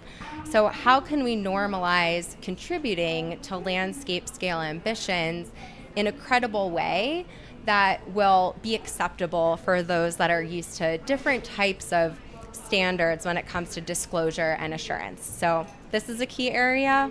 We need your help. And with that, I will turn it over to my colleague, Andres. Okay, can you hear me? Yes. Okay, thank you for your time today. Today is Sunday, no? Okay, I'm going to talk about the strategy that TNC is promoting in Latin America. In particularly, I'm going to talk about Colombia and how we are including the landscape approach in connecting that work in the early planning process to the companies and how they can invest in depending on the ecological attributes and how to preserve the land, the biodiversity that are in that landscapes. So in the planning process, the companies are using normally the go and no go. I can go, or this area is not allowed to produce. So yeah, is how to create national parks or protected areas, and you can use that land, but there are several constraints in that land. So we are trying to bring that discussion about the connection between two approaches. The land sparing approach is the classical protection strategy in the 80s and 90s or 70s, but it's not enough to create national parks. We will need to create new protected areas, smaller protected areas at landscape level, in the agricultural landscapes. And so in the scientific discussions, that there are tensions between both of them. But at TNC, we know both approaches are needed to work at landscape level, and the company needs to bring those discussions and how to create, to promote new protected areas in smaller areas, but in agricultural landscapes. So this is one amazing achievement that we fulfilled recently in Colombia. We declared a national park, the Manacasillas National Park in the Llanos. We shared this ecosystem with Venezuela, the Orinoco Basin. It's an amazing place. So this kind of natural savannas, we declare 68,000 hectares. This is the size of the national park, but that kind of savannas, is undulated savannas, there are more than 4 million hectares. That is not enough. It's small. So we are trying to create that buffer area, working with cattle ranchers, working with companies, and how we can bring conservation outcomes out of the protected area. So this is the kind of thing that it's important to protect huge areas for provide environmental services, but it's not enough to work only on protected areas. So one example, so how we are in the suitable areas for production, how we are increasing the diversity, the complexity of these silvopastoral systems, agroforestry system, how we are including several layers in that landscape to bring more biodiversity and increase productivity. So it's important, but at these agricultural landscapes, we have to create new protected areas at farm level, and how to connect that areas with the suitable areas for production. So this is one of many examples, but this example is one project when we were implementing the landscape approach with oh, sorry, what is, okay. Okay, we were working with more than 4,000 farmers around Colombia, promoting in the suitable areas for production, including that kind of shrubs, trees, palms, and in these places, and how connect this implementation, for example, with biodiversity. We found more than 500 species of birds in these agricultural landscapes, in this project. The US has 1,000 bird species, and only some people think it's not. The agricultural landscapes are the desert, but no, it's not real. There is a lot of biodiversity within that agricultural landscapes. So finally, TNC is working in this jurisdictional approach, promoting that jurisdictional approach. So we have the iconic places in Latin America, from Mexico to Argentina and Chile, and these iconic places, the Cerrado iconic place, Orinoco iconic place. But here I show you the regenerative ranching and agriculture strategy at Latin America level. Here is my colleague Mauricio Castro. He's leading that strategy. So we are working in this kind of jurisdictional approach and bringing that strategy. And I remember, it is important working with the palm oil, the sugarcane, dairy, beef, cocoa, and non-timber forest products around Latin America. So it is important to go back to the land sparing and land sharing approach. We have to create huge national parks, but it's not enough. We need to support the releasing areas for conservation in agricultural landscapes. Thank you.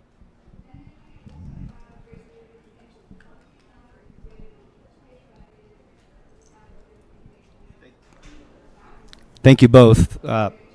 Volume's working? All right, thank you. This slide's actually a perfect transition, and we're going to invite our next round of panelists up in a minute here. And why it's a perfect transition is because, to the point that Andres made, we need protected areas. Everyone here believes that. I think we need national parks, we need these, but the vast majority of land remains unprotected, and we also need to use it to provide food, fiber, fuel, to sustain livelihoods for our economies. And that's where we start seeing the work of on-the-ground conservation intersecting with supply chains. From what I understand, Nestle buys a lot of cocoa, a lot of dairy, a lot of sugarcane, PepsiCo as well. P&G is involved in these value chains, including non-timber forest products. These are opportunities where we can take a landscape scale vision, executing it with a mix of partners, local NGOs, farmer associations, co-ops, but also bringing corporations so they can achieve their supply chain commitments, so decarbonize their value chain, and hopefully advance conservation at scale. So with that, I would like to welcome our next panelists up. We have Emily Coonan, the Senior Director of Positive Agriculture at PepsiCo. Thank you, Emily. We have Ashley Kuhn, the Senior Director for Nature and Biodiversity at P&G or Procter & Gamble. We have Owen Bethel, the Global Public Affairs Lead for Environment at Nestlé. And I want to confirm, do we have Nicolas Koch? Okay, no problem. Okay, well, I'll introduce him now, and he'll join us when he gets here. Nicolas Koch is the founder of a company called Ecoflora Cares. He'll be joining us. It's a Colombian-based company that literally biodiversity is their business. He also happens to be a trustee on our Colombia board. So thank you all. Let's get started. Okay. So I'm going to start with you, Owen. You're in the middle. You're in the hot seat. And just say, you know, we at TNC, we've worked with Nestle for a long time. I actually spent the morning chomping around a sugarcane plantation that is adopting regenerative sugarcane practices and is part of Nestle's supply chain. It was really exciting. But you've set really ambitious corporate targets around regenerative agriculture, around climate, and we've seen the action you're putting and the investment you're putting into your supply chains. Where do these landscape scale programs, these multi-stakeholder programs fit in your vision of how you achieve your targets? Great, thank you. So, is this working? Yeah. Thanks very much for the opportunity of being here. I wish I'd been walking around a sugarcane example this morning in our supply chain, but instead I was walking around here. But glad you got to experience that.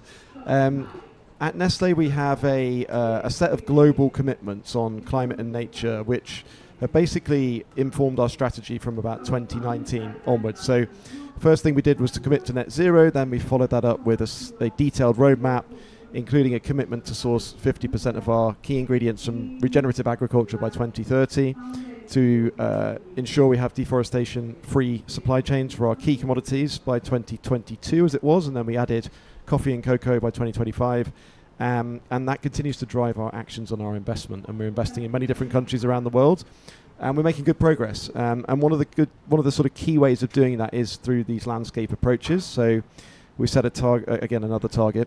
We went through a lot of targets. We set a target for 15 landscape initiatives globally, which would make a very significant contribution to that net zero and regen ag and deforestation-free framework that I set out. Some of them are here in LATAM. Others are in Africa, in particular West Africa, and also in Southeast Asia. Basically the places where we get our key raw materials. So you mentioned cocoa, very important for Nestle, of course. Coffee, we source coffee here in Colombia, in Brazil, Vietnam, many different countries around the world, and really taking this kind of global view of it and then zooming into key landscapes has been informing our strategy from the get-go. So a couple of examples would be work on cocoa in West Africa, where we have looked at reducing the risk of deforestation by working with others, working with other companies, working with the Ghanaian and Cote d'Ivoire governments through a thing called the Cocoa Forest Initiative, which has demonstrated significant progress to date, and that's also involved the Earthworm Foundation and others. Recently that was given a new lease of life through an investment from the Swiss Foreign Development Agency, SECO, who have put in some funding, and then that is expanding to include other companies. So, you know, you've got a combination of NGO partners, government partners, foreign government partners, and companies and implementers on the ground. So that's, you know, a good example. Another one would be here in LATAM, in the Cerrado in Brazil, where we've been working with Embrapa, which is the Brazilian Agricultural Research Institute, and with Conservation International and others on soy, and couple of quite cool innovations there. Number one is working with farmers to take both a regen ag and forest protection approach, an integrated one, and then the second would be around access to credit, and making sure that farmers can actually reduce the cost of implementing these programs, which actually is a key success factor for scaling them up across the landscape. Thanks. Thank you very much, Owen. I'm going to go to you next, Ashley. So Procter & Gamble is not, I guess, the first company you would think of as a huge landscape proponent, but you've actually set specific targets around, if I'm looking at the term here, land targets for your priority landscapes. And so I'm curious, to understand first the rationale behind these priority landscapes and the landscape target you set, but also what you've learned in the process of trying to implement and achieve this ambition. Great, thank you. Can everybody hear me? Okay. So for those who aren't familiar with P&G, we're a consumer products goods company. We make brands like Tide, Head & Shoulders, Herbal Essence, Crest, Gillette. You might have some of those in your house. Pampers. I saw my communications person trying to get her brands in there. And some of them actually might be on you today in a deodorant, maybe used a toothpaste or something like that. And for us, we recognize that we rely on nature to make a lot of the ingredients that go into our products, the packaging for our products. And so for decades, actually, we've been working on ensuring the responsible sourcing of the key commodities. For example, like palm oil, coconut, wood pulp, paper packaging. And that's important, no miss actions, making sure that you're responsibly sourcing these commodities that you rely on. But we also recognize that just focusing on the specific farm or forest where that commodity is produced within your supply chain isn't enough. We wanted to look beyond and think about those broader landscapes where those materials are produced. So you can imagine, you're producing palm oil within some plantations, but it's sitting within this ecosystem. And there's a lot of different factors at play. So if you want to think about the resiliency of that supply and all of the risks and all of the multiple components and complexities, looking at that broader landscape is really important.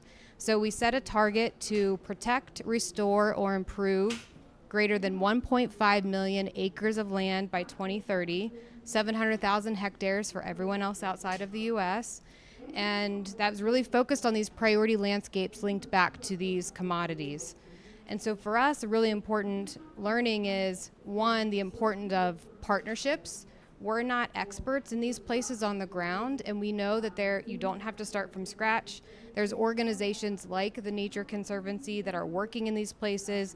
They've been enmeshed with the local communities for sometimes decades, and we could really go in and find the right partners and be able to support them in the work that they're doing on the ground. One of those projects that I'm really excited about in Brazil is all about systems transformation, really embodying this concept of landscape scale change. And so it's looking at how you scale restoration of the Atlantic forest, specifically in the Mantiqueira region, and looking across the different partners that are working on landscapes there, the local government, the local communities, and really thinking about how you fundamentally shift from smaller scale restoration to really having a large impact across that area. And we wouldn't be able to do that without partners like TNC that have that expertise. And so that's been foundational to our program and being able to advance our goals. Great, thank you so much, Ashley. That's a really, really exciting example. And that idea of systems transformation, I think, is what we're trying to unlock when we talk about landscapes. You can do a project on a farm, you can do a project on a couple of farms. That's not the change that we need if we're going to hit 30 by 30. It's not the change we're going to need if we're going to hit a 1.5 degree future. So I'm really excited to hear about that project and hope to see it succeed at scale. So I'll move to you now, Emily. And so PepsiCo is, I would say, in my opinion, one of the real leaders in the market when it comes to advancing regenerative agriculture, advancing ambitious corporate commitments. And you're also known as a company that really embraces partnerships. And so I would love to hear how, as you set and moved forward to these ambitious targets, how do partnerships support that? We heard a little bit about it from Ashley. And what are some of the things you've learned in terms of what makes a partnership effective, or what could we be doing to actually make partnerships easier? And I don't mean just with organizations like TNC, but also even with other companies. So thank you, Emily. Yeah, absolutely. Pleasure to be here. Let me turn this down. Can you hear me okay? I think partnerships are really kind of the core to how we do sustainability. You'll hear many people from PepsiCo speaking, and we often say sustainability is a team sport.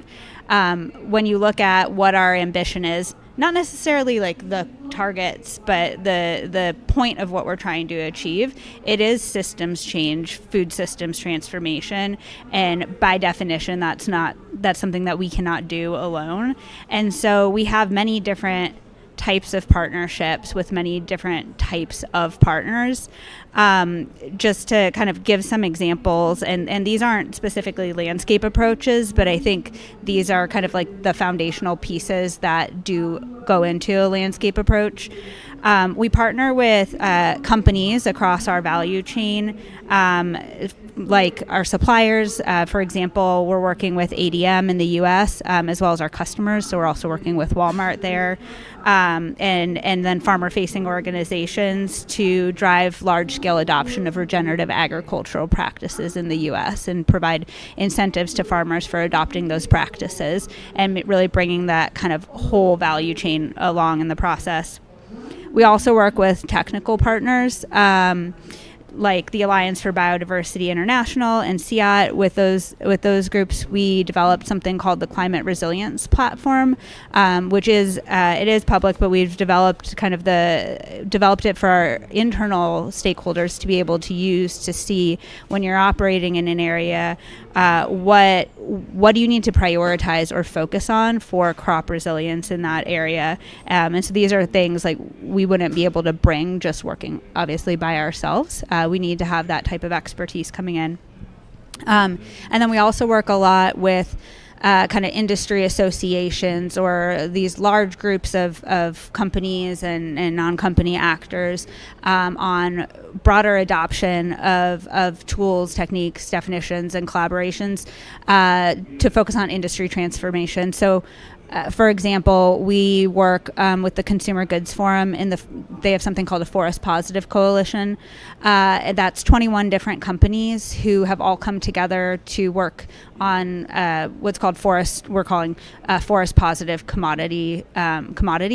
And very explicitly within that, there's a theory of change of we have to work within our own supply chains to make sure they're free of deforestation and ecosystem conversion, but we also have to work collectively at a landscape level to make sure that we're driving the systems change, because just cleaning kind of one supply chain or just having a few actors together doing something isn't addressing the root cause or the systems issues that we need to be working on.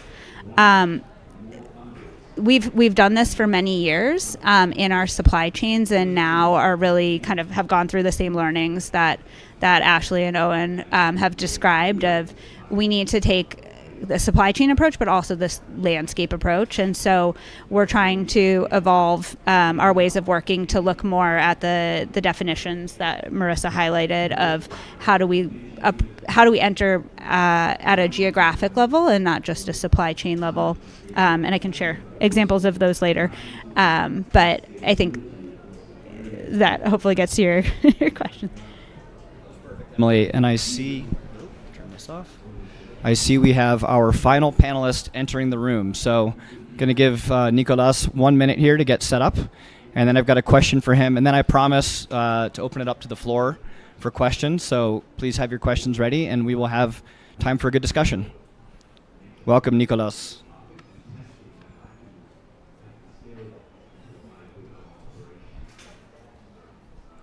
While Nicolas gets his gear set up, I want to talk a little bit about this exciting field trip I got to take this morning, because I think it really highlights this. We visited the integrated sugarcane and silvopastoral dairy farm. This farm, 265 hectares, beautiful forest cover in a landscape that is a sea of sugarcane. That farm is trying to use its farm and its neighbors to create an ecological corridor that connects two mountain ranges that right now have only 3% of their native habitat remaining. So when we think about these landscape approaches, this is exactly it. How can we take one farm, diversify that farm, link it and integrate it with others, so that we actually start having agricultural landscapes that serve as bridges and connectivity for habitat? So welcome, Nicolas, and thank you for joining us. I'm going to pass the mic to you, or give you this mic here. We have, because of the noise from the room, we've got these headsets, but when you're speaking, it's best to turn the headset off. Okay. So you're here. You've, from my understanding, and we only met for the first time a few days ago, so if I get this wrong, please correct me, but you've built a business in Colombia on the biodiversity of Colombia, which I think is incredible and really inspiring, and that's why we're so happy to have you join this panel. I would love to hear from you a little bit about your business. Tell us what it does and how it works, but also how through your own business activities you work to ensure that biodiversity is protected over time. Sure. Thank you, Michael. Can you hear me there? Well, first of all, sorry for being late. I was in the Sierra Nevada in the panel, in the plenary, in the big room, so I'm running to be here. Yes, well, Ecoflora is somehow a rare species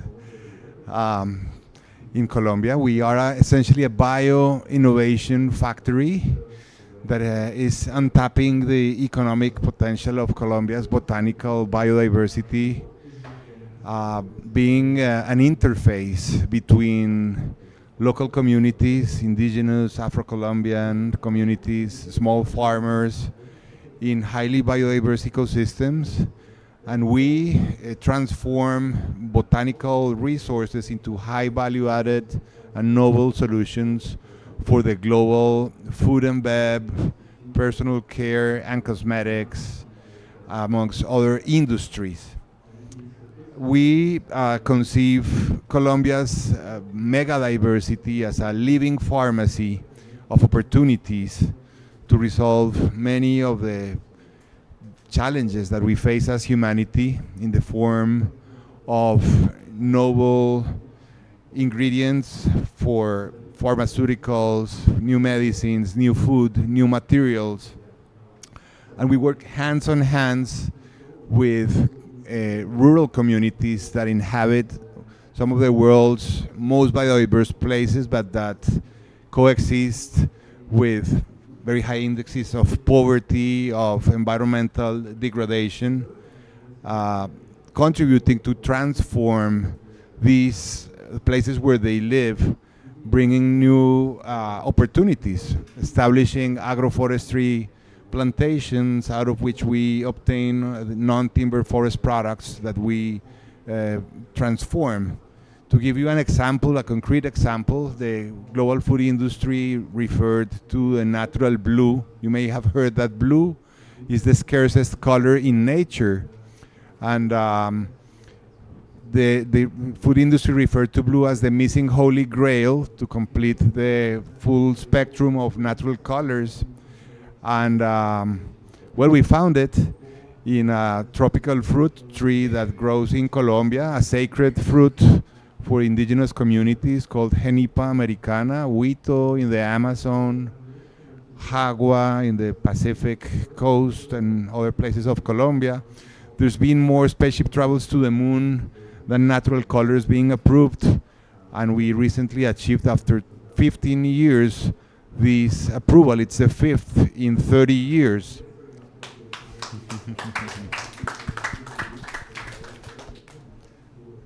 An incredible story. So I did promise that I would keep this interactive. I used to teach undergrads, and the best way to get them to fall asleep is to talk to them for an hour. So I will come around with this microphone for anyone who has a question in the audience. We've got an awesome panel here, and so I hope we can have a rich discussion. I would suggest when you ask your question, turn your headset off. Otherwise, you're going to be hearing your own voice really loud in your head, and you may think you're going crazy. So who would like to start here with a question for the panel? Don't all jump up at once. All right, perfect. Thanks. Testing. Thanks so much. Just a quick question on the example you just shared about this natural blue color. Did you get the consent of the indigenous people? How was the involvement with getting the consent of the local people there? Thank you. Well, great question. Thank you very much for it. Yes, actually, it's somehow amazing to have seen that a journal, specialized journal in the US called IP Watch, referred to our patent as probably the US first patent to acknowledge traditional knowledge in the descriptions of the patent. And for us, it was truly a challenge to persuade, to transparently do this patenting process with the consent, previous and informed consent of the communities we have worked with. and letting them know the importance and the relevance of having this patent, which was all the basis to support all the investment behind such a highly regulated novel ingredient. And conceiving the local communities as key partners based upon trust and transparency and key pillars of the supply, we have been able to deliver positive impact to these communities through monetary and non-monetary means. In the framework of the Nagoya Protocol, we were the first company to sign an agreement with the Colombian government related to ABS, to access and benefit sharing.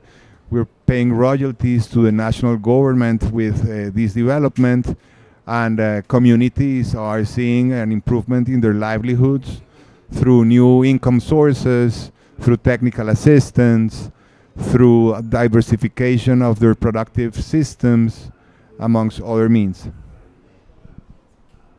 Incredible. I saw a hand here, and then I'll come here, and then here.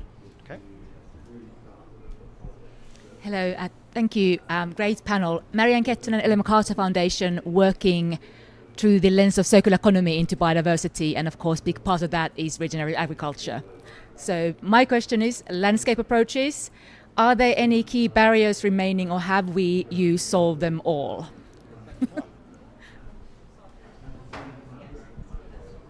Who would like to start? Okay, I will make a start. I'm listening to myself again. 1 second. No, we haven't solved all the barriers, but I think there are great examples of how it's now working, as we've briefly covered today, and that involves, as I mentioned, working with government, both in sourcing regions and also kind of tapping into these global efforts, where certain countries are looking at supporting landscape-based approaches as an effective way of addressing deforestation loss. Rather than the sort of stick approach, that's more of a kind of carrot approach where you're investing and you're creating capacity. I think organizations like TNC are leaning into this. They're working very effectively with companies now. The one remaining barrier maybe is company-to-company engagement, where we have good examples, but they are held back a little bit by various, legal considerations, and we need objective vehicles which help us do more of that. And we've been doing that with PepsiCo and P&G in certain areas, but really to scale up, we need to kind of address that. So that would be the one remaining barrier for me. I'm excited that Owen feels there's one barrier left. That gives me hope. No, I mean, there's a lot to do to mainstream this approach still. Again, I think there's a ton of good examples that we can leverage.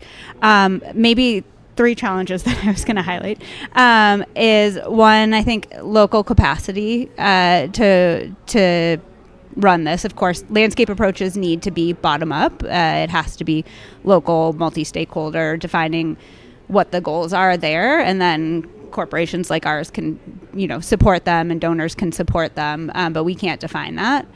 And so I think the places where you've seen greatest success is where those organizations exist, or like in some of the examples we have, that was kind of the first priority of what to establish.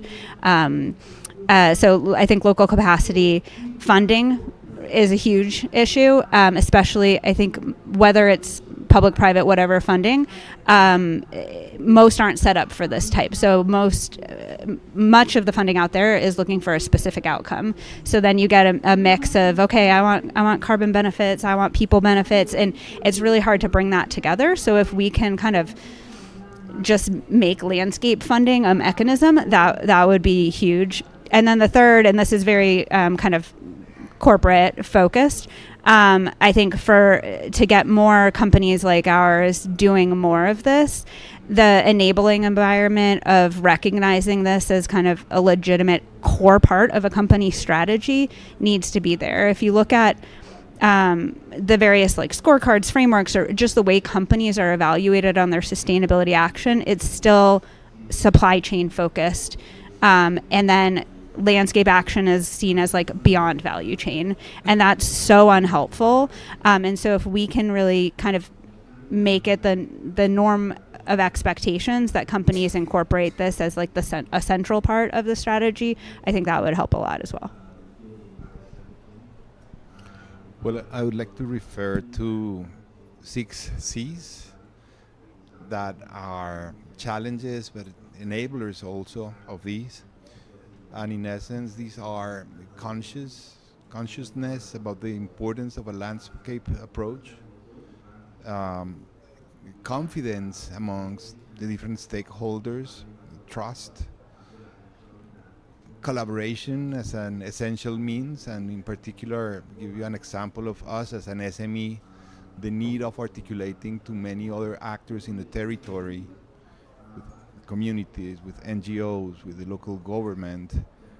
We cannot do those transformations on our own, but through collaboration it has been truly helpful. Capital, of course, which is already mentioned, and constancy. Long-term, this is a long-term approach. Thanks, Nicholas. I was going to pick up on the long-term piece. I think one of the challenges we face, we're an NGO, so we have the privilege of thinking long-term. A lot of companies don't. They're worried about quarterly earnings. They're worried about, their annual sustainability updates, things like that. And so being able to stay the course, being able to have the time to build work and impact from the ground up, it takes a long-term commitment. And that's something that there aren't that many organizations that have the resources and the, I would say, stability and vision to be able to really do that. And so that's something that we see as kind of a remaining to be a challenge. So with that, I'd like to pass to, I think it was you next, and then here, and then here, and then here. All right, we're going to be talking here all night. Thank you very much, and thank you for your presentations. And it's kind of similar to the last question, but can you share with us some of the internal challenges that you face with other teams within your organizations, specifically when you take this landscape approach to the CFO or to the CEO and trying to collect more resources for the projects? What kind of questions are you facing, and what are those internal barriers that you are dealing with? He wants to gossip. Sure, I can gossip first. All right. So one thing that's been, people talk about making the business case, and often that business case, depending on your internal stakeholder, can be a variety of different levers that you use. For us, it's been really important of making that link back to our commodities. So we were focused on responsible sourcing in our supply chain, but making that link back to, if we look at these broader landscapes, these are places that our business relies on. So that kind of business resiliency, making that link, that might not be enough for the CFO, right? You might also have to add in reputational risk, just basic risk management, questions you might be getting from your stakeholders, and depending on where you are in the value chain, it could be different. For us, investor questions, or questions from our big retail partners like Walmart, for example. So depending on what your business dynamics look like, you might have to bring in multiple of those kind of case points to make, and you might have to go at it a few times and over time. And I do think bringing in examples from other organizations, peer companies, again, for us, when we set our land target, Walmart had actually set a target first, and that was a great impetus for us to then show, okay, look, there's pull, this is something that's legitimate, and then we can kind of play that role as well with our suppliers and other peers as well. I would support all of that. In addition, I think context is important. So context has evolved a bit since we made our original commitments. I mentioned 2019; it was a bit of a different world, even though it's only 5 years ago. Things changed significantly. So the argumentation, the justification, the data behind why you're doing things evolves too, and you need to show why investments should happen, where they're happening. We need to make sure we're doing things in the most efficient way possible, and we can do that through learning from experience. So these pilot programs can then deliver data on outcomes, and we can say, okay, well, we know what works now and where, or what doesn't work, and we can then redirect our teams. And the evolution that we need to go into is also this holistic impact beyond carbon. Carbon is kind of the key driver, and it will remain that way because that's what investors are primarily interested in and other stakeholders, but we're really adding more to it. And as we start to comply with enhanced European legislation, there's going to be pressure to show that our projects deliver across the board. And so it's going to be a learning process, and through that we can scale up what works within the within the confines that we have financially, because there's no unlimited pot of money in any company, so you have to deliver in an effective way, and that's actually the best way to deliver sustainable outcomes, because you can share that right across the industry and everybody can scale up in the right way. I'll pass to you here. Hi, thank you. Very interesting panel. I work for a nature restoration company, and we do beyond value chain restoration. So my question was about how you integrate, the beyond value chain, the really intact nature restoration as part of your landscape approaches.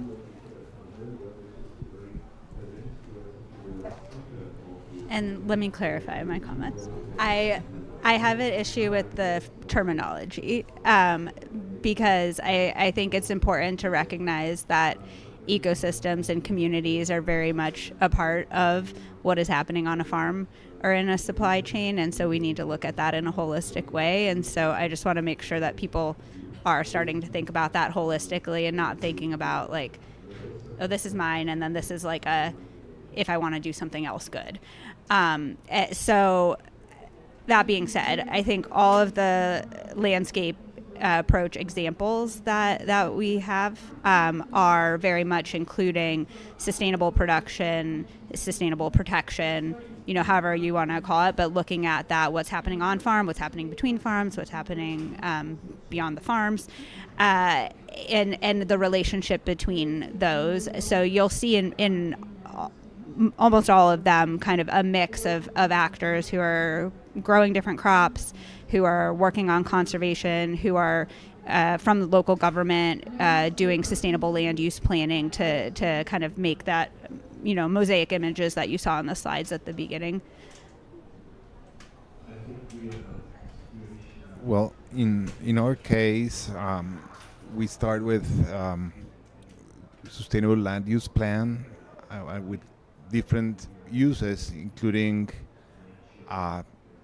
conservation areas, and we have mobilized blended finance towards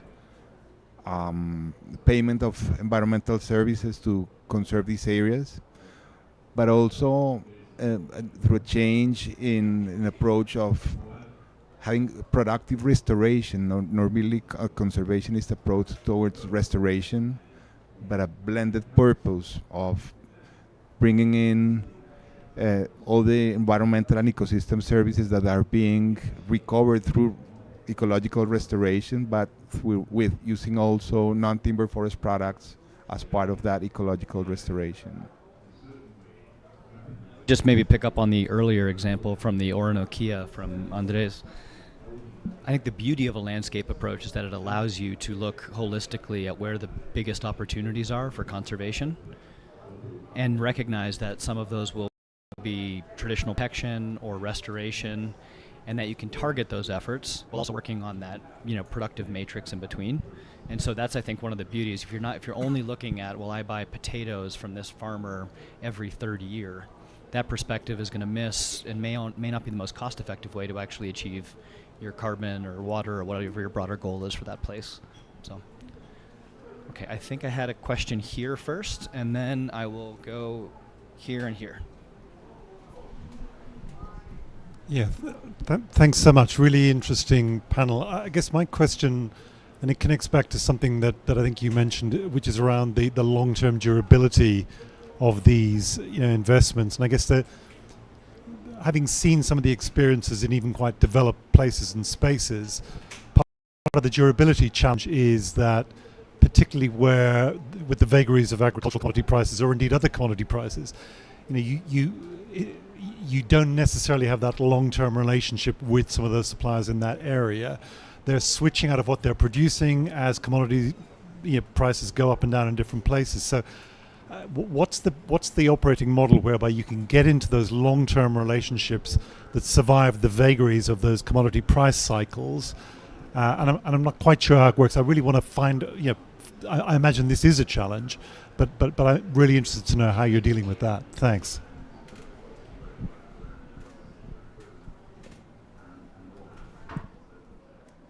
So I'll maybe answer this two ways. For us, for something like palm oil, we've been in it for a long time and it's been kind of stable in some of the sourcing areas. And then there's some frontier landscapes that it's moving into as well. But I do recognize that depending on the type of commodities, you might be changing more often, or like you're saying, that the relationship might not be as long term. This is more of a vision that I have, but I think there's power in numbers. So I can imagine almost like a landscape initiative where there's multiple people participating, all the actors, and you could come in and out. So you have enough critical mass of players supporting a landscape that you can come in and it's already kind of set up. You don't start it alone, you don't go it alone. And it has that structure in place with a credible organization working there like TNC, but then you have that model to come in and out. So depending on your business, you might be able to lock in a longer term play, but maybe you'd be looking for an initiative that's established and that you can come and, while it's relevant to your business, participate. I think those sorts of models might be realistic for more variable supply chains. I would just I'd add to that by saying we work a lot with traders, right? So ABCD, ADM, Bunge, Cargill, Louis Dreyfus, who are supplying lots of different companies, and the exact purchasing mix will vary over time between those different companies. And I think if you can work with the big traders, work with big suppliers to help them transform their supply chains, then we have a good shot at embedding long-term change, which doesn't rely on short-term commodity cycles. Those four companies, I'm kind of picking on them a bit, but they are very significant players, and so if we get them on board, then that's a big step in the right direction. And the same thing for the slightly smaller suppliers as well. So we do a huge amount of supplier engagement to kind of embed our approach and philosophy into what they're doing, and we can work alongside partners such as the other companies here to do the same thing and align our standards and requirements and all the rest of it. And I think that's a good way to make sure it's not subject to these short-term fluctuations. And just one thing to add, I think there's a lot of room for innovation in what the mechanisms are that kind of translate the company models into long-term conservation programs. So one example that actually all three of our companies is a part of is in Southeast Asia in those palm oil producing landscapes, something called Rimba Collective. So we're all founding partners along with Unilever, and that is a long-term sustainable finance mechanism to conserve or restore 500,000 hectares of forest in those palm producing landscapes. And so what it's able to do that I think just a traditional kind of company project isn't is give that assurance to conservation initiatives that they have long-term funding. And so they're able to plan without the uncertainty of is this company going to renew in a year and 2 years, and really have that vision. And so that's kind of a nice way of like bridging between the two. So I'd like to see more things along those lines out there. And briefly, let me comment on opportunities that we envision also in the framework of the biodiversity framework for collaborative innovation, and perhaps an invitation also. Actually, us in Ecoflora as a Bioinnovations Factory recently developed a novel biosurfactant out of a tree species that grows in the tropical dry forests of Colombia, which is the most affected or threatened ecosystem in the country. Only 7% of that ecosystem remains. And we obtained this biosurfactant from a tree species that is a regenerative tree species. But in order to bring it to the market and scale it massively, we need intense collaboration. And this could be an opportunity of a framework under which we restore nature, but at the same time deliver novel products, novel solutions, and hands-on-hands with corporates that are interested in net positive impact in nature, in carbon, but also bringing in new supply chains of novel ingredients that can solve some of the solutions related to some ingredients that they need to replace or substitute that are highly intensive in fossil fuel consumption or contaminant. Perfect, thank you. I think we have time for one last question. And I got you. Yep, perfect. Thank you very much for this panel. Thank you, TNC, for bringing all these people together. Thank you. Many companies are discussing about this, how they're going to be developing these landscape approaches. But I'm also thinking in one topic that has been really hot for this Escazú, for this Cali COP, which is the Escazú agreement, because there are many challenges that we're facing in different territories, because there are environmental defenders that are dying. Some of those are somehow like facing the challenges because there are some big investments in the landscape coming from the agribusiness sector. So how can your corporations, how can your business make sure that these landscape approaches are really strengthening the local governance?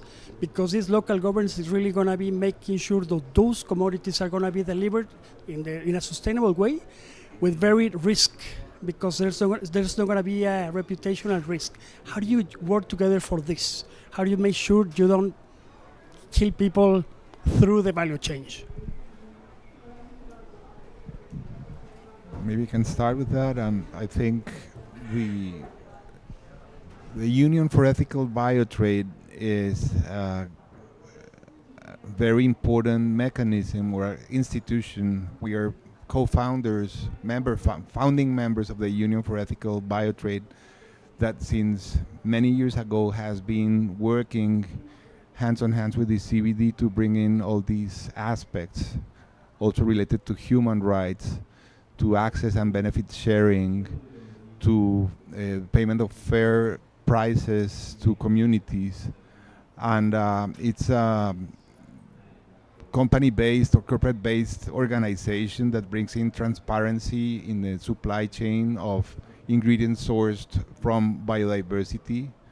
Originally very much focusing to novelties and specialties, but now getting more into commodities also, and large corporations getting into these verification means and strategies as differentiators also of the way that sourcing can be done in a responsible and ethical manner.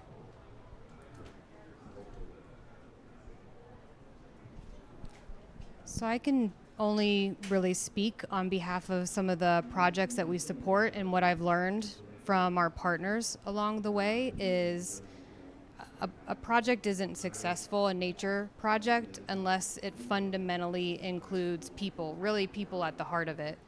And doing that stakeholder engagement at the beginning and then ongoing, because it's dynamic and on the ground, and the different communities and the needs.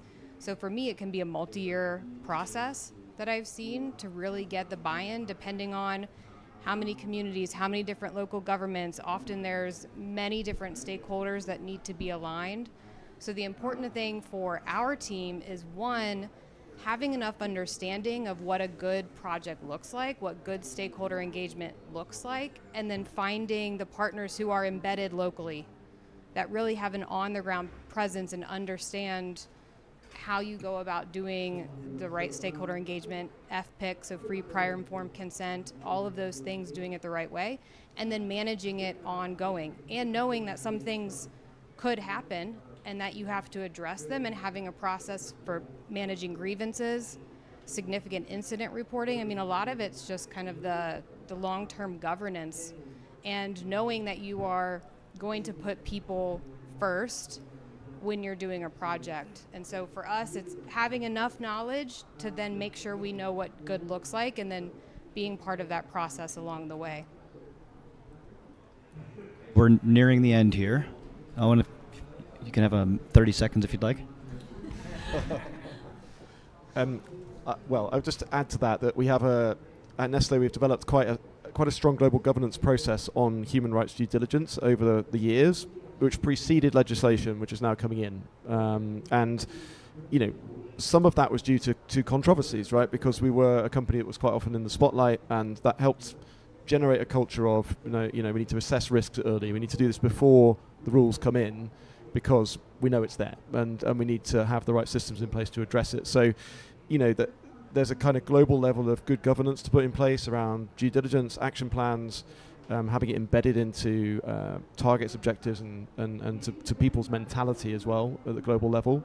But then, as mentioned, the implementation on the ground, picking the right partners, engaging with the right communities is critical. And, the absolute worst outcome would be to go through a transition which leads to social harms when those could be avoided. So, that really drives our intentions around these objectives that I set out earlier. Thank you very much. Can you all please join me in thanking our panelists?